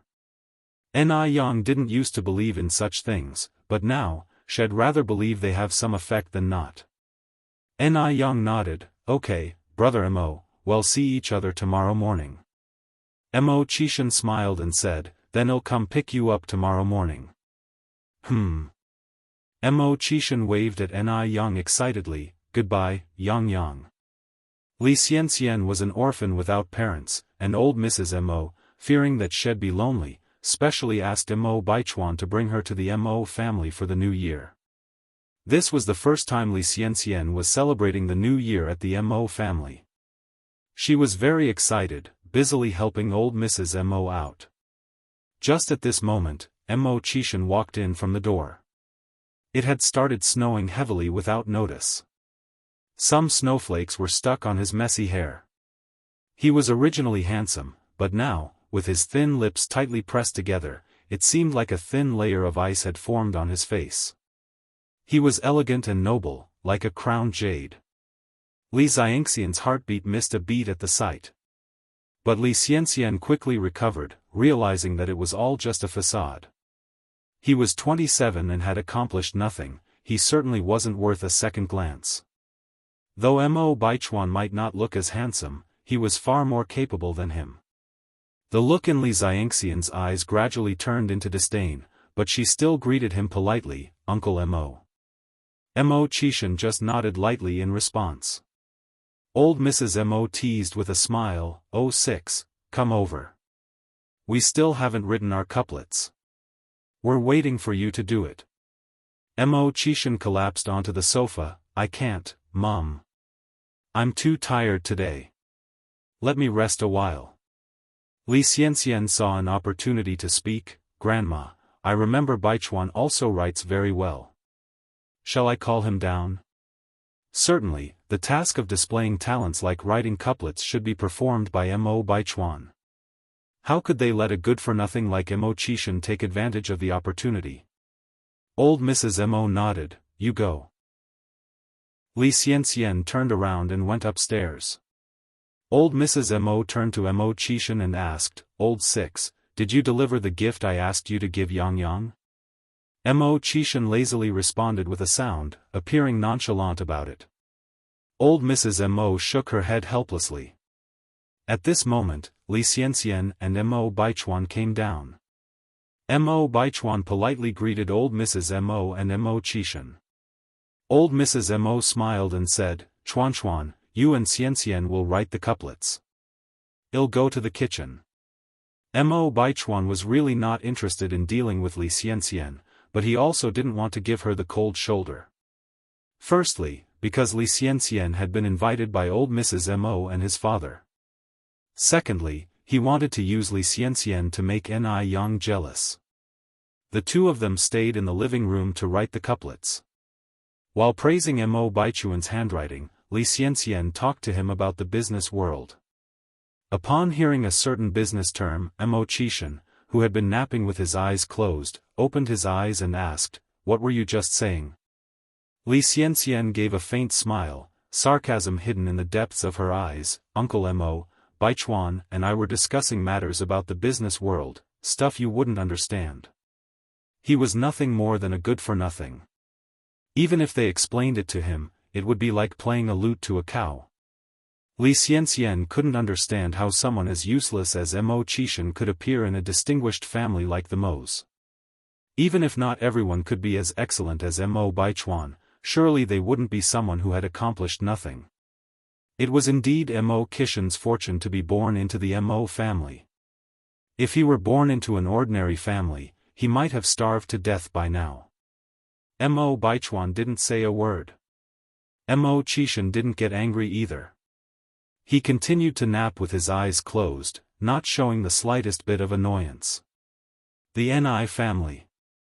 After Mo Qishan left, Ni Tsuhua immediately unpacked the gifts he had brought. She found not only a lot of imported snacks in the parcels, but also a folded stroller. Ni Tsuhua had never seen a stroller and didn't recognize it, so she called Ni Yang over. Chapter 275, A Very Happy New Year, A Mysteriously Strong and Foolish Tycoon _5. Ni Yang looked surprised. "Isn't this a baby stroller?" She didn't expected that there were foldable strollers in this era. Seeing this stroller gave Ni Yang a feeling of being back in her future life. Baby stroller? Ni Tsuhua looked puzzled. Ni Yang explained, "A baby stroller is for children as big as Yunyun to sit in. You'll understand once I assemble it." The packaging of the stroller had all French markings. This was obviously a stroller imported directly from F country. Imported goods were scarce at this time. Even if you had money, you couldn't get it. You needed foreign exchange coupons. Even with foreign exchange coupons, you couldn't necessarily buy the baby stroller from F country. You had to rely on connections and find someone to get you one. Ni Yang quickly assembled the stroller. "Mom, go bring Yunyun over to try it." "Okay." Ni Tsuhua nodded and went inside to fetch the baby.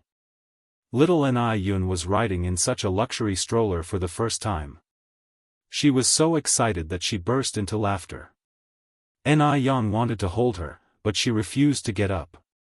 This was the first time Ni Tsuehua and Ni Chengue had seen a luxury stroller like this. They were both amazed. The person who invented this stroller is really smart. Why don't we have this kind of brain? Ni Tsuehua held Ni Yang's hand and said, Yang Yang, you must thank Shima properly. Yes, Mom, I know. Ni Yang nodded. Because it was New Year's Day, they had a simple lunch. The focus was on the reunion dinner in the evening. After eating lunch, Ni Yang went into the kitchen to prepare the reunion dinner. Ni Tsuehua and Ni Chengue were both in the kitchen, ready to lend a hand. The kitchen was filled with laughter, very lively. Ni Tsuehua cradled the baby and sat near the stove to make the fire. The flames were very vigorous. The fire shone on Ni Kuihua's smiling face. Her life was like this firewood, the more it burned, the more prosperous it got. In Beijing, it was customary to offer dishes to the heavens and the earth on New Year's Eve. Out of respect for the heavens and earth, it was important to prepare the tribute dish first. There were 6 bowls of tribute dish in total. The first 3 bowls were dragon and phoenix beads. The last 3 bowls were vegetarian dishes. The so-called dragon and phoenix beads were fish, rooster, and pork. There were no specific requirements for vegetarian dishes, as long as they were entirely plant-based. The chicken and the fish could not be cut, they had to be cooked whole, and there were 6 large pieces of fat meat. Ni Yang was quick at her task. She quickly prepared the 6 tribute dishes and put them aside in a pot to keep them warm. Then she started preparing the dishes for the reunion dinner. Since it was the new year, fish and meat were a must. They were tired of sour fish, grilled fish, and red braised fish. So Ni Yang decided to cook a squirrel fish. The squirrel fish was made from carp. The rivers were not polluted during this era. The taste of the carp was very delicious, even better than the Yellow River carp. The squirrel fish was a bit complicated. First, Ni Yang removed the fishbone, then cut the fish into spikelets, rolled the fish in cornstarch, fried it in a pan until both sides were brown, stir-fried the seasoning in the pan, and finally poured the fried seasoning on the fish. A dish of squirrel fish with attractive color, aroma, and taste was done. The squirrel fish looked great, like a dish served at a state-owned restaurant. Ni Chengue was amazed. Yang Yang, you are truly amazing. Ni Yang laughed modestly. After the squirrel fish, Ni Yang took out the marinated rooster and roasted it in the bread kiln. Next, Ni Yang began making several small dishes. Chives fried with shrimp. Chives had a warming effect. In the middle of winter, eating chives could dispel external cold and relieve cold in women's uterus. Women tend to be more beautiful when they're warm. Braised duck feet with quail eggs. Quail eggs contained high amounts of protein, lecithin, iron, and vitamins. They were nutritionally rich and perfect for nourishing lustrous black hair. Beauty is from head to toe. It was not enough just to have a pretty face, the hair must also be glossy. Braised pig's feet with soybeans. Pig's feet and soybeans were good for enhancing the breasts. In order to maintain a perfect bust, Ni Yang ate breast-enhancing foods almost every day. Her efforts proved effective. Every night when Ni Yang took a bath, she would marvel quietly. Thus, it was important to maintain sweet and sour pork with pineapple. According to the Compendium of Materia Medica, pineapples could clear heat, promote digestion, reduce inflammation, and remove dampness. In addition, pineapples contain sugars, starch, protein, B vitamins, etc., which could prevent sagging buttocks. Chapter 276, A Very Happy New Year, A Mysteriously Strong and Foolish Tycoon _6. So, sweet and sour pork with pineapple is also very good for toning the glutes. As all of the dishes had some meat in them, Ni Yang made vegetable tofu soup. The vegetable tofu soup not only dissipates the heaviness, but also has excellent slimming effects. Busy till a little after 5 in the afternoon, Ni Yang finally prepared a table full of dishes. By then, Ni Tsuehua and Ni Chinggui were already setting the table outside in the yard for the ritual offering to heaven and earth. Ni Yang placed 3 meat dishes and 3 vegetarian dishes on the table, setting 9 pairs of chopsticks and 9 wine glasses, each filled with wine. After the offerings were arranged, Ni Tsuehua and Ni Chinggui burnt incense sticks and spirit money on the side while Ni Yang threw out a string of lit firecrackers.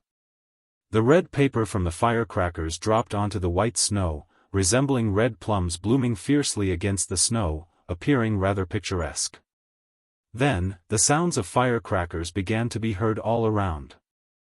The sound of firecrackers represents bidding farewell to the old and welcoming the new, so no matter how poor a family is, they would set off a string of firecrackers at this time. After setting off the firecrackers, it is customary to bow in reverence to heaven and earth. Ni Yang took this act seriously and performed a few deep bows. Having paid their respects to heaven and earth, they all went back inside to enjoy their meal. It seemed as if little Ni Yun could sense the festive atmosphere.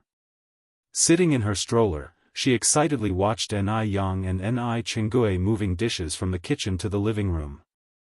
With a table full of food and smiles on their faces, the new year had arrived. "Mom, Aunt and I raise my glass to you both. May you both become increasingly youthful and beautiful, and find happiness soon," said Ni Yang, standing up with her wine glass in hand. Ni Chinggui laughed and replied, "And Auntie wishes that your business will boom even more, and you'll become a wealthy woman one day." Little did Ni Chinggui realize that what she said would actually come true. Not only did Ni Yang become a wealthy woman, she became the most eyed among them. Halfway through the meal, Ni Chinggui took out a thick red envelope and gave it to Ni Yang. "Yang, this is Auntie's New Year gift money for you, you better not think it's too little." Ni Yang took it with a grin. "Thank you, Aunt Ni." Ni Chinggui took out another envelope and stuffed it into little Ni Yun's arms. "May our Yun become increasingly beautiful and intelligent as she grows, just like her elder sister." Little Ni Yun, holding the red envelope, started to giggle happily. "Our little money lover." Ni Yang lightly tapped little Ni Yun's nose. Ni Tsuehua said, "Sister Chinggui, you're really too kind." Ni Chinggui laughed and said, "We are all family, so drop your formalities. Aunt Ni, this is my New Year gift to you. I hope you'll like the style." Ni Yang handed Ni Chinggui a prepared jewelry box. When Ni Chinggui opened the box, she was totally stunned. She saw earrings, a ring, and a necklace inside it. No woman can resist jewelry. When Ni Chinggui got married, she dreamed of buying a complete 3-piece gold set. She thought that if she couldn't get the 3 pieces, just one would be good enough. But life was hard at the time. Forget about gold, even affording food was a struggle. Even now, Ni Chinggui still couldn't bear to buy the 3 pieces of gold. She only makes 30 yuan a month. Even with the extra income from helping Ni Yang sell skincare products, her monthly income is nearly 200 yuan. She would need to save for a long time to afford something that costs several thousand yuan. "Yang, how can Auntie accept such an expensive gift from you? You should give them to your mom to wear." Ni Chinggui immediately refused. Ni Tsuehua responded by saying, "Sister Chinggui, like you said, we're family, there's no need for formalities. Plus, Yang bought a set for me too. I'm just one person, how much could I possibly wear?" Ni Yang grabbed the necklace and assisted Ni Chinggui to put it around her neck. "Aunt Ni, my mom has no other siblings, you are her only sister. Please accept this as a token of my filial piety. See how good you look wearing this necklace."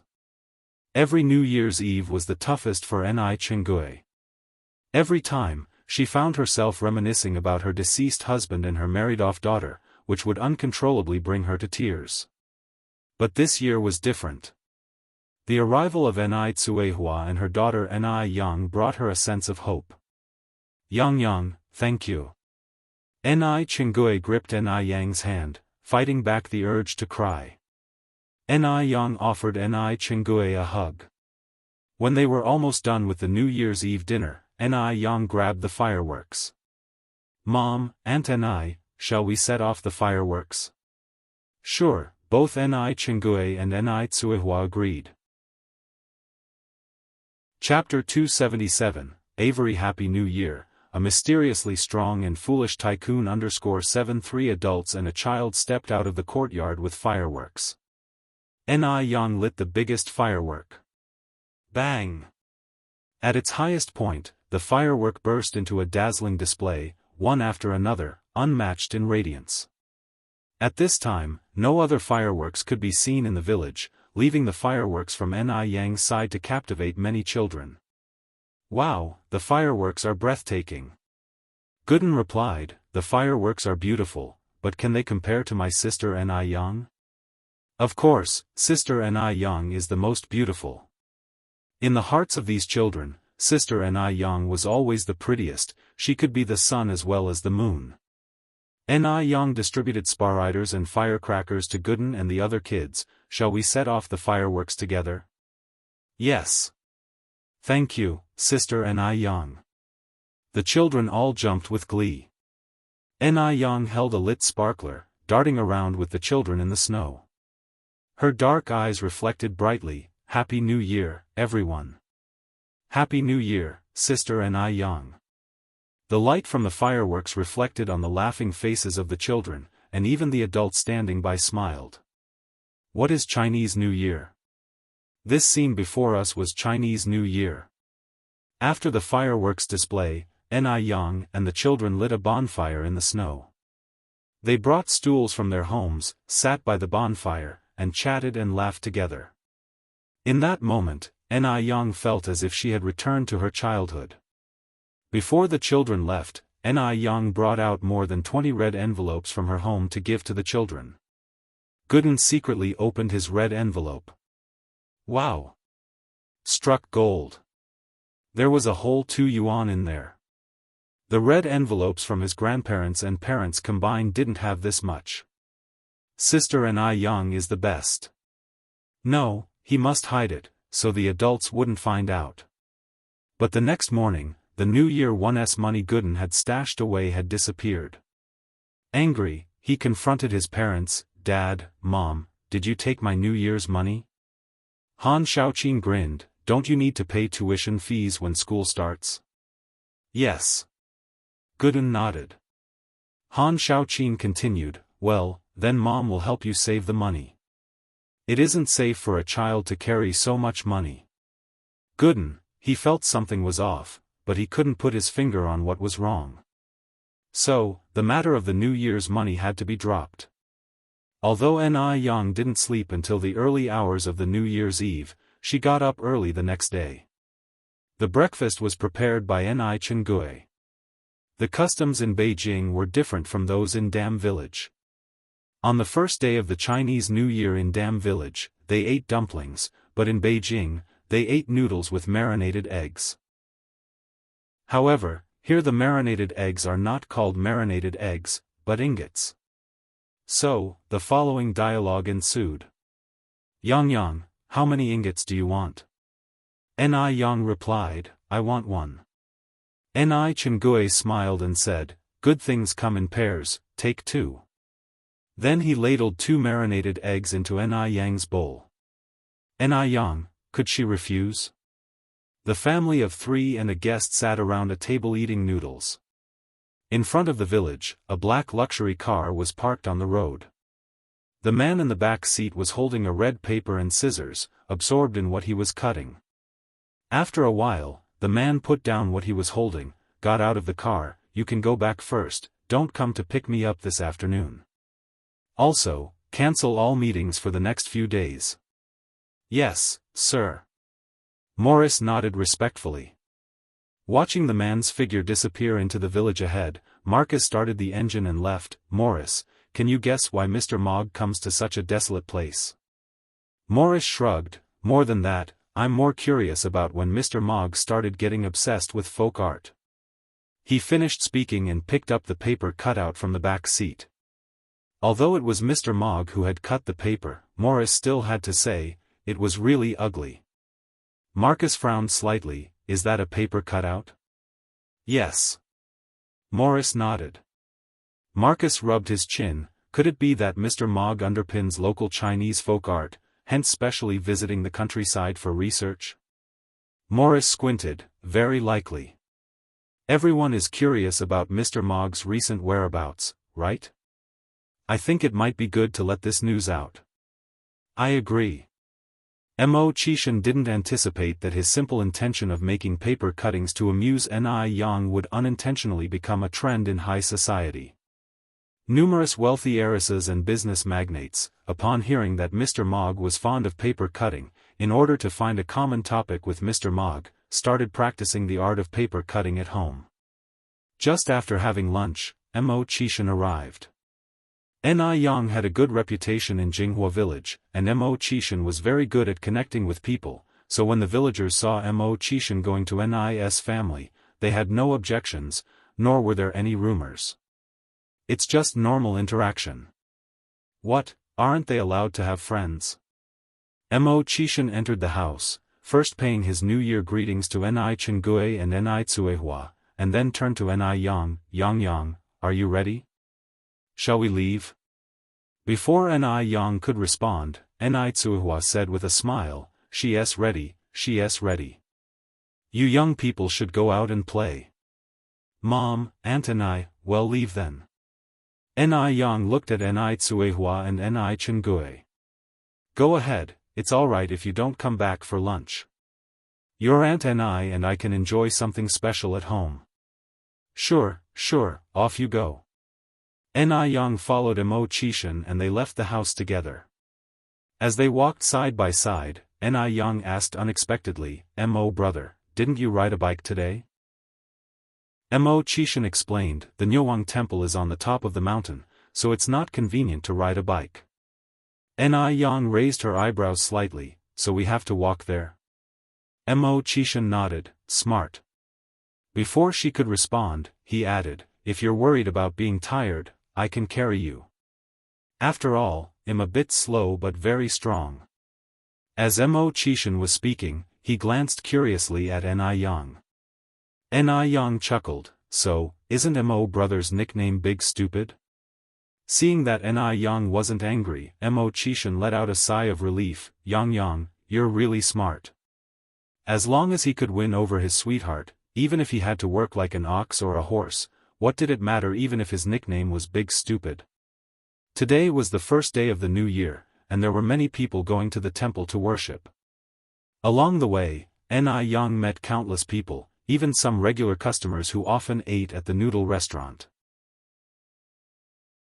Chapter 278, Strolling Together in the Temple Fair, Elderly Zheng begins the investigation. Although Nyowang Temple was located at the top of the hill, Ni Yang didn't feel tired at all on the way up. Mo Qishan was secretly surprised.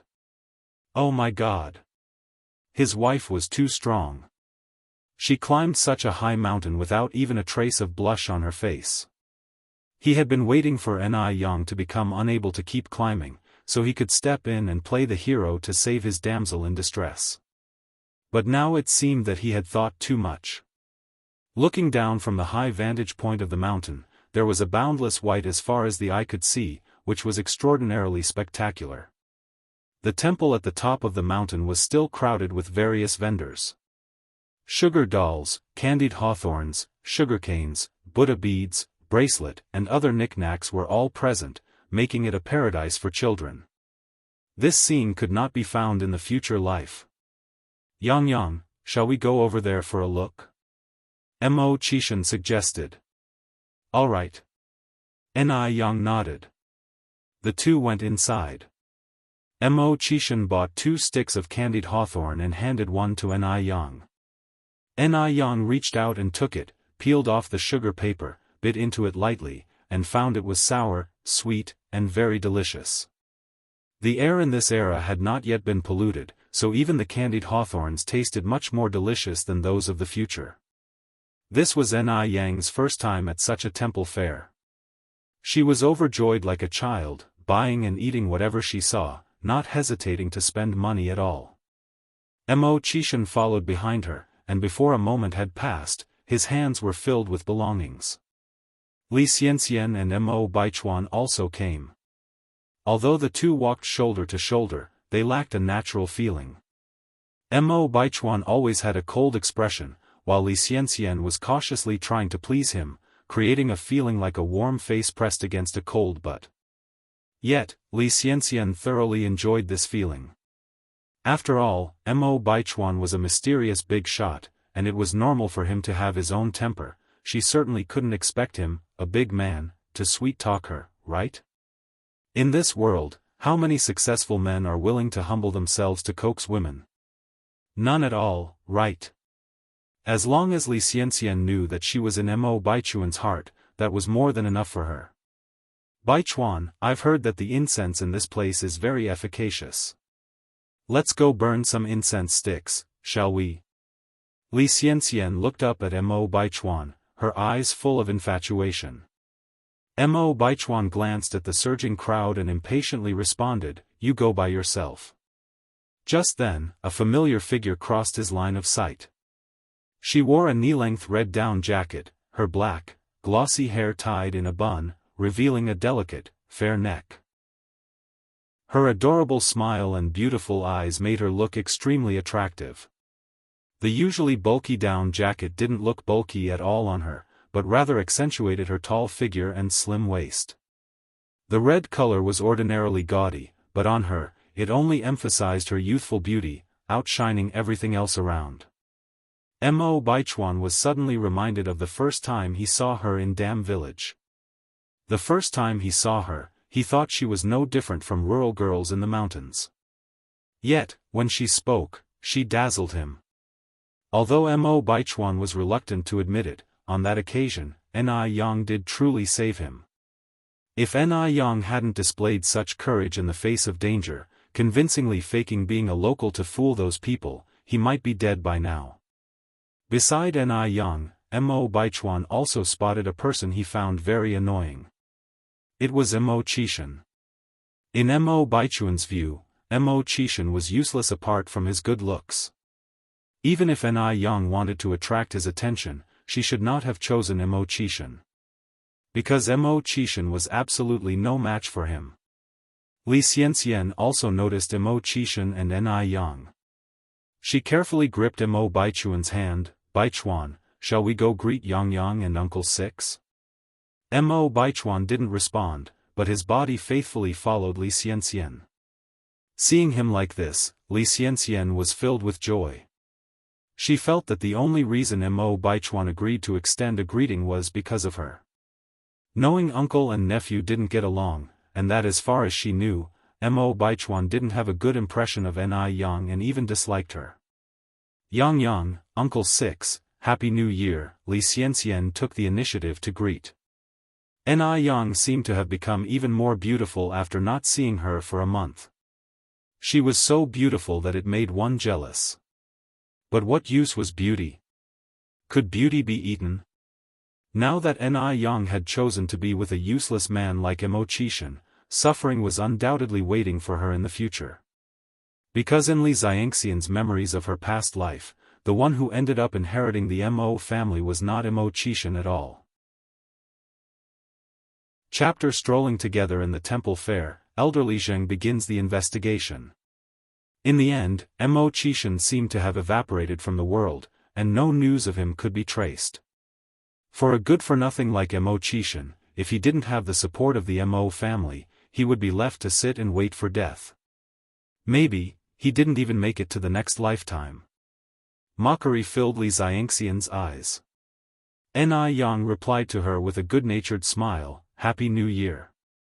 Her harmless demeanor was as if she had never had any issues with Li Xianxian. "Yang Yang, are you and Uncle Six also here to burn incense?"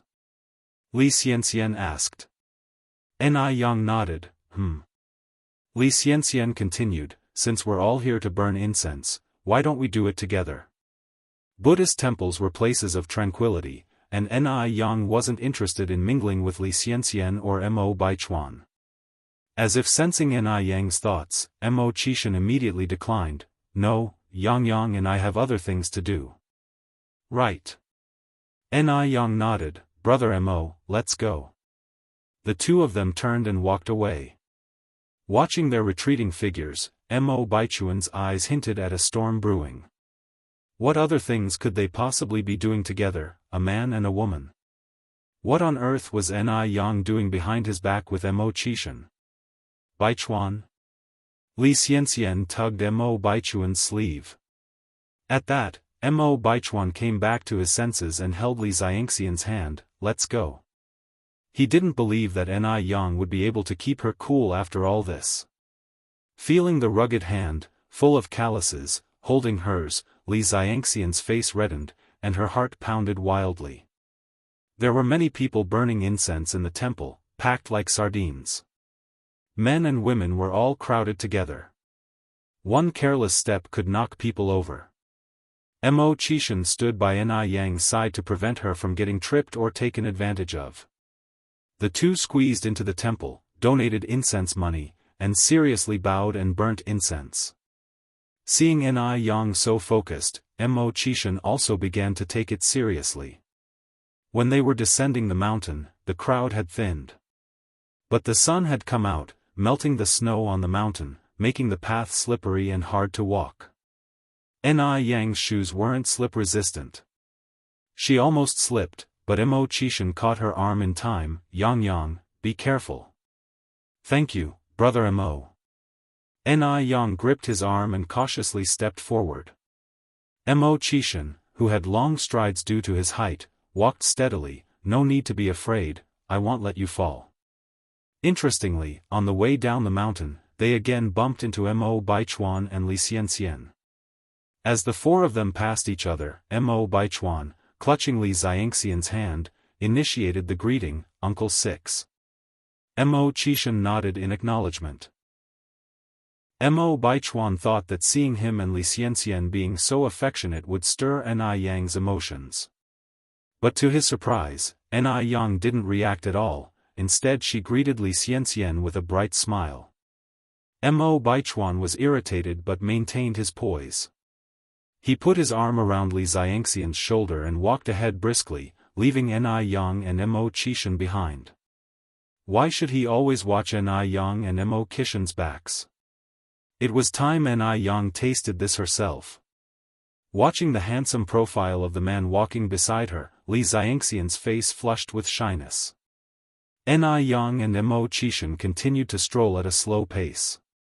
Ni Yang deliberately slowed down because she really didn't want to confront Li Xianxian and Mo Baichuan, two annoying people, on this auspicious day of the year. For his part, Mo Qishan wished Ni Yang would walk even slower, as he genuinely enjoyed her company. The two walked leisurely, not speaking much, but with his heart filled with warmth and sweetness. Mo Qishan felt blissful as if he had tasted honey. At noon, Mo Qishan stayed for a meal at the Ni residence.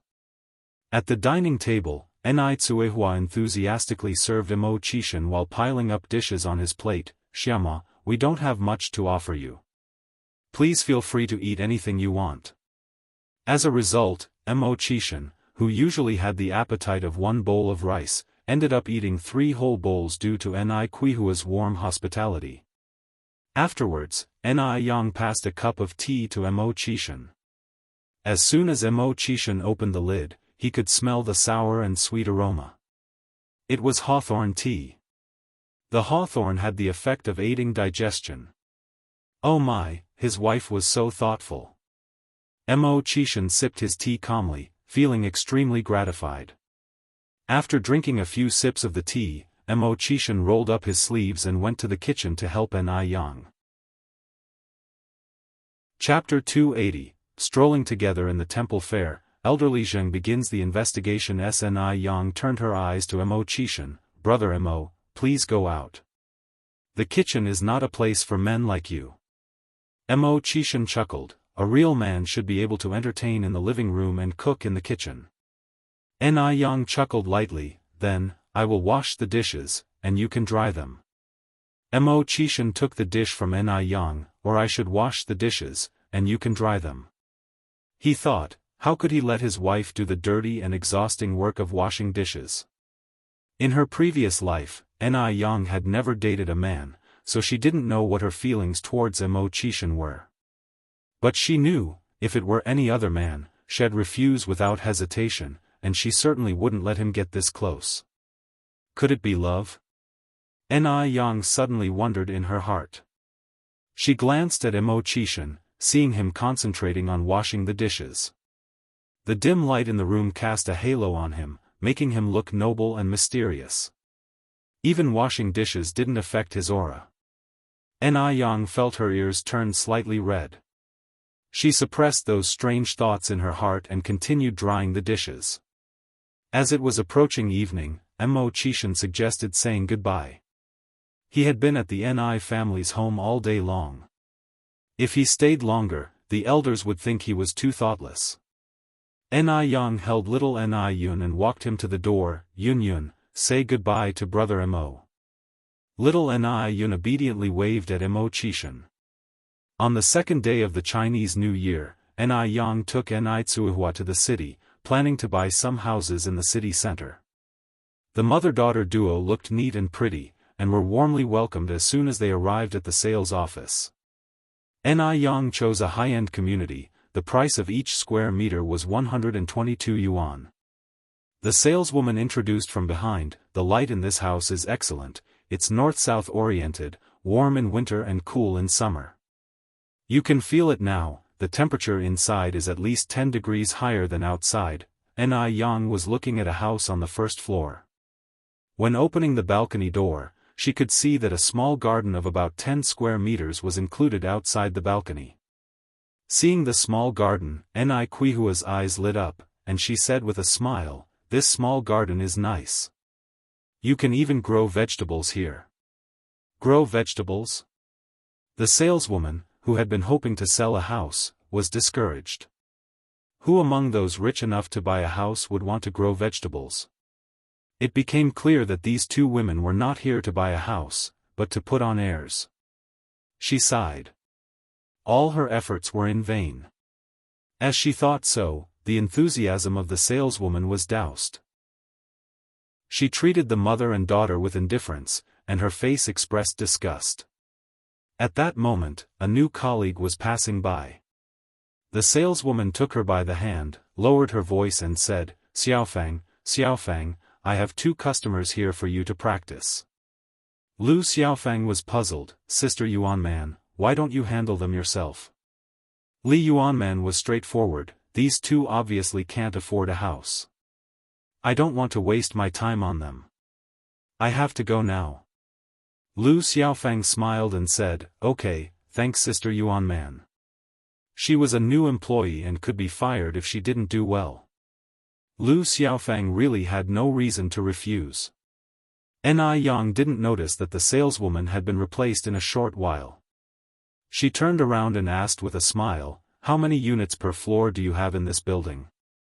Lu Xiaofang was still enthusiastic and explained, there are 2 units on each floor of this building, and the number 8 block next to it has 4 units per floor. Yang nodded and then said, I'll buy the whole 1st to 3rd floor then. Buy the whole 1st to 3rd floor? Lu Xiaofang almost thought she was hallucinating. You're not joking with me, are you? There are 6 units on the 1st to 3rd floor. The total of these 6 units is over 600 square meters, which is nearly 70,000 yuan. Could this little girl really pay 70,000 yuan? Yang smiled and said, don't worry, I'm not joking. Let's go and sign the contract. When they got to the lobby, Lu Xiaofang found out Yang was not joking. Because inside the backpack Yang was carrying, it was filled with cash. Lu Xiaofang covered her mouth in astonishment. Yang paid the full amount for 6 houses at once, receiving 6 house deeds and 6 keys in return. Chapter 281, Strolling Together in the Temple Fair, Elderly Zheng begins the investigation. Even after she left the sales office, Ni Kuihua's step still felt shaky. Yang, do you really think the price of all those houses we bought will go up in the future? A good 75,000 yuan we are talking about. If I said it didn't hurt a bit, it would be a lie.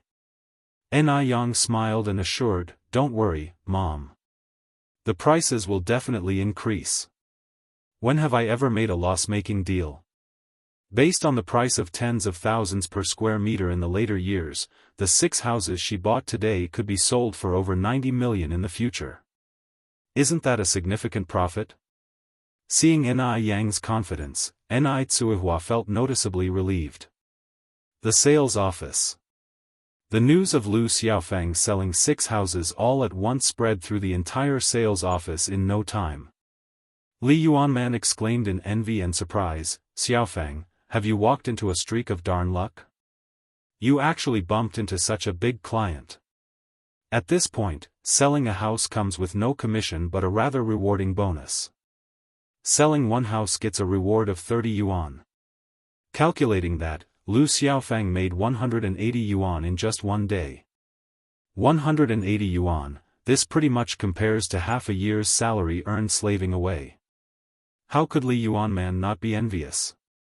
Lu Xiaofang laughed and said, Sister Yuanman, I have to thank you for this. If it weren't for you letting me handle those 2 customers, how could I possibly have sold 6 houses in one go? Li Yuanman seemed to be petrified and her face became pale white. After a long moment, she responded, You mean, those 6 houses were bought by that mother and daughter duo? Those 2 seemed so poor, how could they have possibly afforded a house? Lu Xiaofang nodded, Yes. Sister Yuanman, I am really grateful to you. My father is going to have a surgery soon, at least now I won't have to worry about the money. Sister Yuanman, you're practically a savior to our family. Lu Xiaofang was clever. She didn't want Li Yuanman to come to her later asking to borrow money, so she deliberately shut her up in advance. Hearing that, Li Yuanman wanted to slap herself to death. 180 yuan. Half a year's salary. It's a whole half a year's salary. She just handed over her half a year's wage. Li Yuanman felt as if all the strength drained out of her body. It took her a while to recover, like she had just suffered a small death. After leaving the sales office, Ni Yang and Ni Tsuihua didn't head straight home. They wandered around the department store and then went to a state-owned restaurant for lunch. Of course, Ni Yang's purpose of this trip was not just to eat, but also to broaden Ni Kuihua's horizons and elevate her taste. Ni Tsuihua could not always stay cloistered in Jinghua village. The world was huge and Ni Tsuihua was still young. Ni Yang wished that she could find her own happiness. The state-owned restaurant was beautifully decorated, shiny and luxurious, leaving Ni Tsuihua in awe. 3 people, 2 adults and a kid. Ni Yang ordered 5 dishes in total. There were sea cucumbers, abalones, and a pot of bird's nest soup. All were high-end dishes, and naturally quite expensive. Just a small pot of bird's nest soup cost 35 yuan. A dish of sea cucumber was 25 yuan and 1 abalone cost 15 yuan. Also, there was the so-called most expensive mushroom, the white truffle, just a small dish cost 58 yuan. If it were Ni Tsuihua half a year ago, she would never have dreamed that one day she would sit in a state-owned restaurant, enjoying such extravagant meals. It felt like a dream. Ni Yang patiently explained these dishes to Ni Tsuihua, Mom, let's have the bird's nest soup before the meal. Okay. Ni Tsuihua nodded, scooped up some bird's nest soup with a spoon, and drank it leisurely. The way she was now, you could hardly tell that Ni Tsuihua was a country girl. She was like a gem dusted with dirt, now cleaned up, presenting an elegant and charming side. Ni Yang inherited a lot of good qualities from Ni Tsuihua. The 3 of them, the mother, and 2 daughters, sat by the window in the large dining hall, attracting the attention of other customers. This included the old lady Zheng, who came down from upstairs. She not only looked over, but walked straight up to them. almost unconsciously. Yang? Old Lady Zheng said in surprise. In the beginning, she had only been focused on Ni Tsuehua and hadn't noticed Ni Yang. Mrs. Zheng? Ni Yang was slightly surprised as well. Old Lady Zheng smiled and asked, Yang, is this your mother? Ni Yang nodded, and introduced, this is my mom, and this is my little sister, Ni Yun. Mom, this is Old Lady Zheng. Holding little Ni Yun, Ni Tsuehua stood up, hello, Mrs. Zheng. Old Lady Zheng looked at little Ni Yun, hello, may I hold her? Chapter 282, Strolling together in the temple fair, elderly Zheng begins the investigation. Ni Tsuehua nodded, alright, but this child is a bit shy.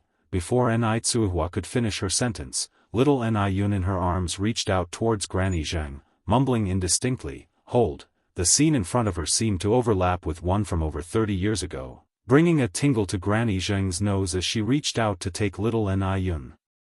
Today, little Ni Yun was not only not shy, but he also constantly giggled at Granny Zheng, seeming very happy.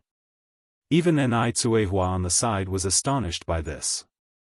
Moreover, she couldn't understand why every time she saw this old lady, she'd feel so familiar and warm. Very strange. While holding little Ni Yun and containing her inner emotion, Granny Zheng asked softly, how old is this child? Over 7 months, replied Ni Tsuehua. Granny Zheng nodded and continued playing with the child in her arms. Just then, both Zheng Lingling and Zheng Xianjing stepped out from an upstairs room. As soon as they descended the stairs, they were struck by the sight before them. In Granny Zheng's arms was an adorable infant, 6 to 7 months old, while she had a warm smile spread across her face. This smile was too gentle. A smile that Granny Zheng never wore at the Zheng family residence. Instantly, Zheng Lingling sensed danger. If Granny Zheng could adopt her more than 30 years ago, she could also adopt others now. No way. She could not let Granny Zheng adopt anyone else. If Granny Zheng adopts another person, it means there would be one more person competing with her for inheritance. The Zheng family's wealth could only belong to her and her daughter. She absolutely wouldn't let anyone snatch away what belonged to her. Reading her mother's intentions, Zheng Xianjing gave a nod of agreement when Zheng Lingling signaled her with her eyes, let's go and call Grandma back. As she got closer, Zheng Xianjing noticed that Ni Yang was also present. Why was this annoying girl everywhere? Grandma, Zheng Xianjing approached and squeezed Granny Zheng's arm, expressing surprise, Sister Ni Yang is also here. Ni Yang greeted them in a polite manner, hello, Sister Xianjing, Auntie. Being an opportunist, Zheng Lingling wore a warm smile and said, hello, you must be Ni Yang, right? My mother always praises you. I'm glad to finally see you in person. Upon finishing, she turned to Granny Zheng, Mom, it's getting late, shall we go home? Granny Zheng held little Ni Yun and looked at Zheng Lingling, Lingling, don't you think this child is very cute? Actually, there was another sentence that Granny Zheng didn't say out loud. This child really looked like Tingting when she was young. Zheng Lingling nodded with a smile, yes, he's adorable, looks a lot like Ni Yang. Seeing that Granny Zheng was unwilling to let go of little Ni Yun, Zheng Xianjing suggested, Grandma, let's hurry up, Uncle Lu has been waiting outside for a long time. Uncle Lu was the Zheng family's driver. Hearing this, Granny Zheng finally let go of little Ni Yun and handed him back to Ni Tsuehua, Ni Yang's mom, Ni Yang, we'll be heading home now. Goodbye, little Ni Yun. After Granny Zheng and others left, Ni Tsuehua asked Ni Yang about the old lady, Ni Yang, how did you get to know Granny Zheng? Ni Yang explained how she met Granny Zheng to Ni Tsuehua. Hearing this, Ni Tsuehua nodded, so Granny Zheng is an old acquaintance of Xiaomo's family. No wonder her temperament is different from ordinary grandmothers. Her daughter dresses like a well-to-do lady too. Ni Yang replied with a laugh, Mom, one day you will be like Aunt Zheng too, becoming a lady. Ni Tsuehua laughed softly, I don't think that's my fate. Ni Yang held Ni Quihua's hand and said, "Mom, we should never feel resigned to fate, nor should we belittle ourselves. No successful person has never failed, likewise, no lady is born a lady. If Ni Yang had given in to fate, she wouldn't have become CEO Ni in her previous life. She had been lying low for 10 years before she made a name for herself. No one knew what she had gone through behind her glamorous exterior. Therefore, Ni Yang had to correct Ni Quihua's mistaken belief and let her know that nothing is impossible in this world." Ni Tsuhua looked at Ni Yang and nodded earnestly. Following dinner, Ni Yang went to settle the bill. 5 dishes for 158 yuan. When the figure was announced, Ni Tsuehua startled. 158 yuan. That's equivalent to an ordinary worker's salary for 5 months. Although she was taken aback, Ni Tsuehua didn't say much about it. Chapter 283, Strolling Together in the Temple Fair, Elderly Zheng begins the investigation _6. After returning home, Mrs. Zheng took out a photo that she had treasured for over 30 years from the Bible. The child in the photo wore a small belly band, with a golden bracelet on his hand, looking adorably naive. It really does look like her. Mrs. Zheng's face was instantly flushed with tears. After a while, she called butler Lu Zhaokong. Lu Zhaokong was an old retainer of the Zheng family. He joined the family when he was 16 and now he was 56. His only son also worked as a driver for the Zheng family, so Mrs. Zheng trusted him. "Butler Lu, I need you to do something for me." Lu Zhaokong answered respectfully, "Whatever you say, madam." Mrs. Zheng said, "I need you to look into someone." She gave Lu Zhaokong detailed instructions and finally emphasized, "Get it done discreetly. It should only be known to you and me, so don't alert anyone." Lu Zhaokong nodded, "Madam, rest assured that I will handle the matter carefully. I guarantee that it will be done thoroughly and properly. I also wish you an early reunion with your daughter." Mrs. Zheng couldn't help crying again at his words and waved him off weakly, "Go ahead." Lu Zhaokong turned and left Mrs. Zheng's bedroom. On the 3rd day of the new year, Lin Pingping and Wang Meifeng's family, carrying large and small bags, came to the Ni family to wish them a happy new year. The 3rd day of the new year was a very significant day, usually reserved for visiting the most important relatives. But to Lin Pingping and Wang Meifeng's family, Ni Yang was like their lifesaver. There were no relatives more important than her. That's why they chose this day to visit Ni Yang's family to express their respect for her. "Sister Ni Yang, Auntie Hua, Auntie Ni, Happy New Year." Yang Guobao ran in cheerfully, "Oh, and little Yun Yun, Happy New Year to you too." Little Ni Yun opened her arms, wanting Yang Guobao to hold her. Ni Yang, Ni Tsuehua, and Ni Chengue came out to greet them. "Sister Tsuehua, Sister Chengue." Lin Pingping embraced Ni Tsuehua and Ni Chengue excitedly. After exchanging New Year greetings, they all entered the house. Yang Guobao played with little Ni Yun. Ni Yang went to cook, while Lin Pingping, Ni Chengue, and Wang Meifeng helped her. Ni Tsuehua and Zhou Suhua were left in the living room for a chat.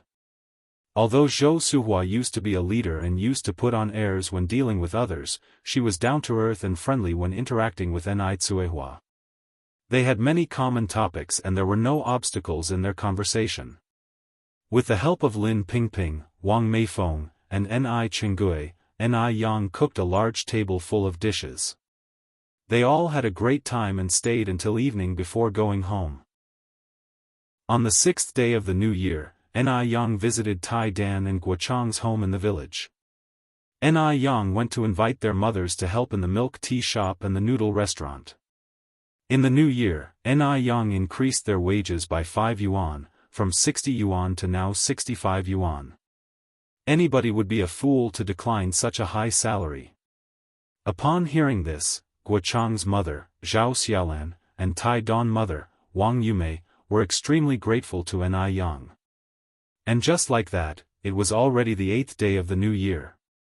The arrival of the 8th day also marks the end of the New Year celebration, and work resumes ordinarily. Today is the first day of business for the milk tea shop and the noodle restaurant after the New Year.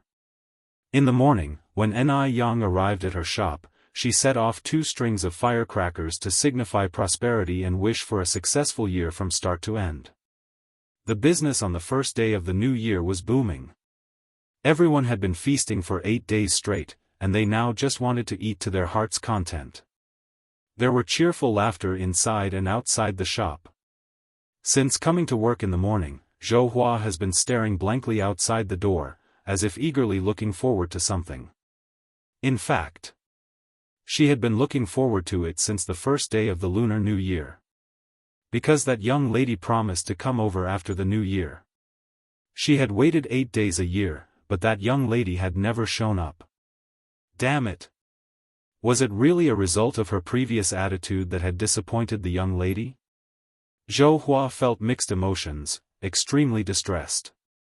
If only time could be turned back, she would definitely kill her stupid past self. Just as Zhou Hua was on the verge of despair, a familiar figure suddenly appeared at the door. It was that young lady. Zhou Hua was overjoyed.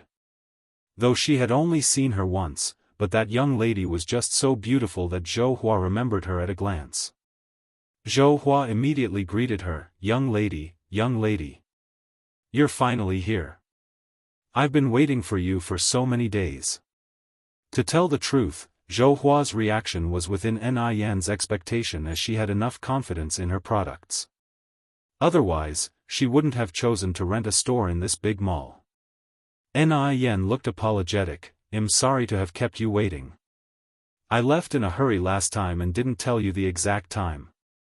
Zhou Hua was surprised. Initially she thought Yan would use this incident to tease her because she was at fault in the first place.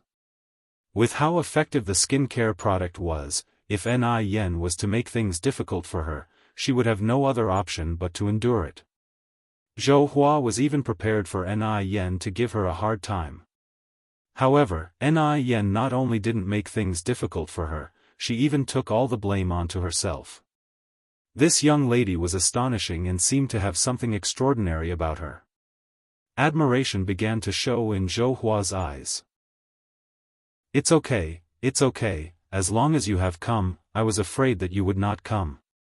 After all, I was a bit abrupt last time. I apologize for what happened last time, little miss. You must not take it to heart. Since Yan was so broad-minded, she couldn't be petty and had to avoid making a bad impression on Yan. After all, she still wanted to buy the skincare product from Yan in the future. Yan laughed. Auntie, you're being too serious. By the way, can I rent a new store now? Yes. Zhou Hua nodded eagerly. You see, I completely forgot about this when I got excited. I will take you to the store to have a look now. Yan smiled slightly. Auntie, please lead the way. While walking, Zhou Hua introduced the store to Yan, and in no time, they arrived at the store's location. As Zhou Hua said, this store was in the best position in the skincare product area on the entire second floor. During the conversation, Zhou Hua had already learned Yan's name, Yang. This store is 138 yuan a month. The contract period is 3 years, 5 years, and up to 10 years. Of course, if you want to sign a shorter contract, there is also a 1-year option. Yan responded without hesitation. I want to sign for 10 years. If she signed for 10 years, it meant that the store's rent would not increase for 10 years. As far as Yan knew, the male's rent would continuously rise a year later, and would keep increasing until it reached 6 figures. Yan was no fool. Of course she would choose to sign a longer lease. Zhou Hua was taken aback, then stated, if you sign a 10-year contract, you need to first pay a deposit of 10,000 yuan. 10,000 yuan was not a small number. Zhou Hua was a bit worried that Yan might not be able to afford it. Although Yan had just bought a house recently, she still had the money to pay the deposit. Yan nodded her head with a smile. Yes, no problem. Zhou Hua did not expect Ni Yen to be able to afford even 10,000 yuan, but considering how popular her skincare product was, being able to afford 10,000 yuan didn't seem strange. They successfully signed the contract, paid the deposit, and Ni Yen received the keys to the store. Zhou Hua laughed and said, Yang, congratulations. I wish you prosperous business, abundant wealth, and continuous fortune. Thank you, Auntie. Ni Yen handed the skincare gift box in her hand to Zhou Hua. Auntie, thank you for your hard work on this matter, wishing you a happy new year and everlasting youth. Chapter 284, Beat Up the Drowning Dog, Protect Yang. _1 Ni Yang just gave Zhou Hua a box of tender skin radiance last time, and this time, Zhou Hua adamantly refused to accept it once again. Tender skin radiance was such a popular product. The anti-wrinkle cream and whitening moisturizer in the box alone were worth over 200 yuan. If she were to accept it again, it would be a bit unreasonable. Yang, I haven't even finished using the tender skin radiance you gave me last time. Please take this back. Ni Yang smiled and replied, Auntie, you've done me such great favor, this skincare set is the least I can offer. If you don't need it now, you can give it to relatives or friends. Seeing Ni Yang's insistence, Zhou Hua had no choice but to accept, her admiration for Ni Yang deepening even more. This young woman was not only beautiful but also knew how to handle interpersonal relationships well. If it were someone else, who would be willing to give out boxes of such sought-after beauty product like tender skin radiance? A box costs nearly 400 yuan. Zhou Hua then asked, Oh, Yang, when are you planning to open your store? My colleagues are all looking forward to buying your tender skin radiance. Ni Yang replied, I'm having people come to refurbish it tomorrow. I'm planning to open it on the second day of the next month. The second day of the second month is considered as the dragon raising its head according to Chinese mythology. The Chinese place great importance on this day. Choosing to open a business on this day was also to obtain a good omen. Zhou Hua nodded in approval. The second day of the second month, when the dragon lifts its head, the barns will be full, a good day indeed. Yang, your business will surely prosper after it opens. Ni Yang smiled subtly, thank you for your kind words, Auntie. As she had to deal with the matters of the noodle restaurant and the milk tea shop in the afternoon, Ni Yang didn't stay long. After saying goodbye, she left. Zhou Hua courteously escorted Ni Yang to the mall entrance. Now that there were 2 more people at the noodle restaurant and the milk tea shop, it wasn't as tiring when it got busy. On the first day after the New Year's holiday, Ni Yang's daily turnover reached 3,560 yuan. However, because she had just bought a house and paid a deposit of 10,000 yuan today, plus today's sales, Ni Yang only had 5,000 yuan left over. 5,000 yuan might not mean much to Ni Yang, but for the average family, it's a considerable amount. Ni Yang went to Wang Tienia's house with 1,500 yuan, intending to hand over the renovation work completely to Wang Tieniu. Wang Tieniu was honest and serious about his work, so Ni Yang trusted him a lot. Wang Tieniu warmly welcomed Ni Yang. Yang, rest assured, just leave this matter to Uncle Tieniu, I promise to do a great job for you. Then I'll be imposing on Uncle Tieniu.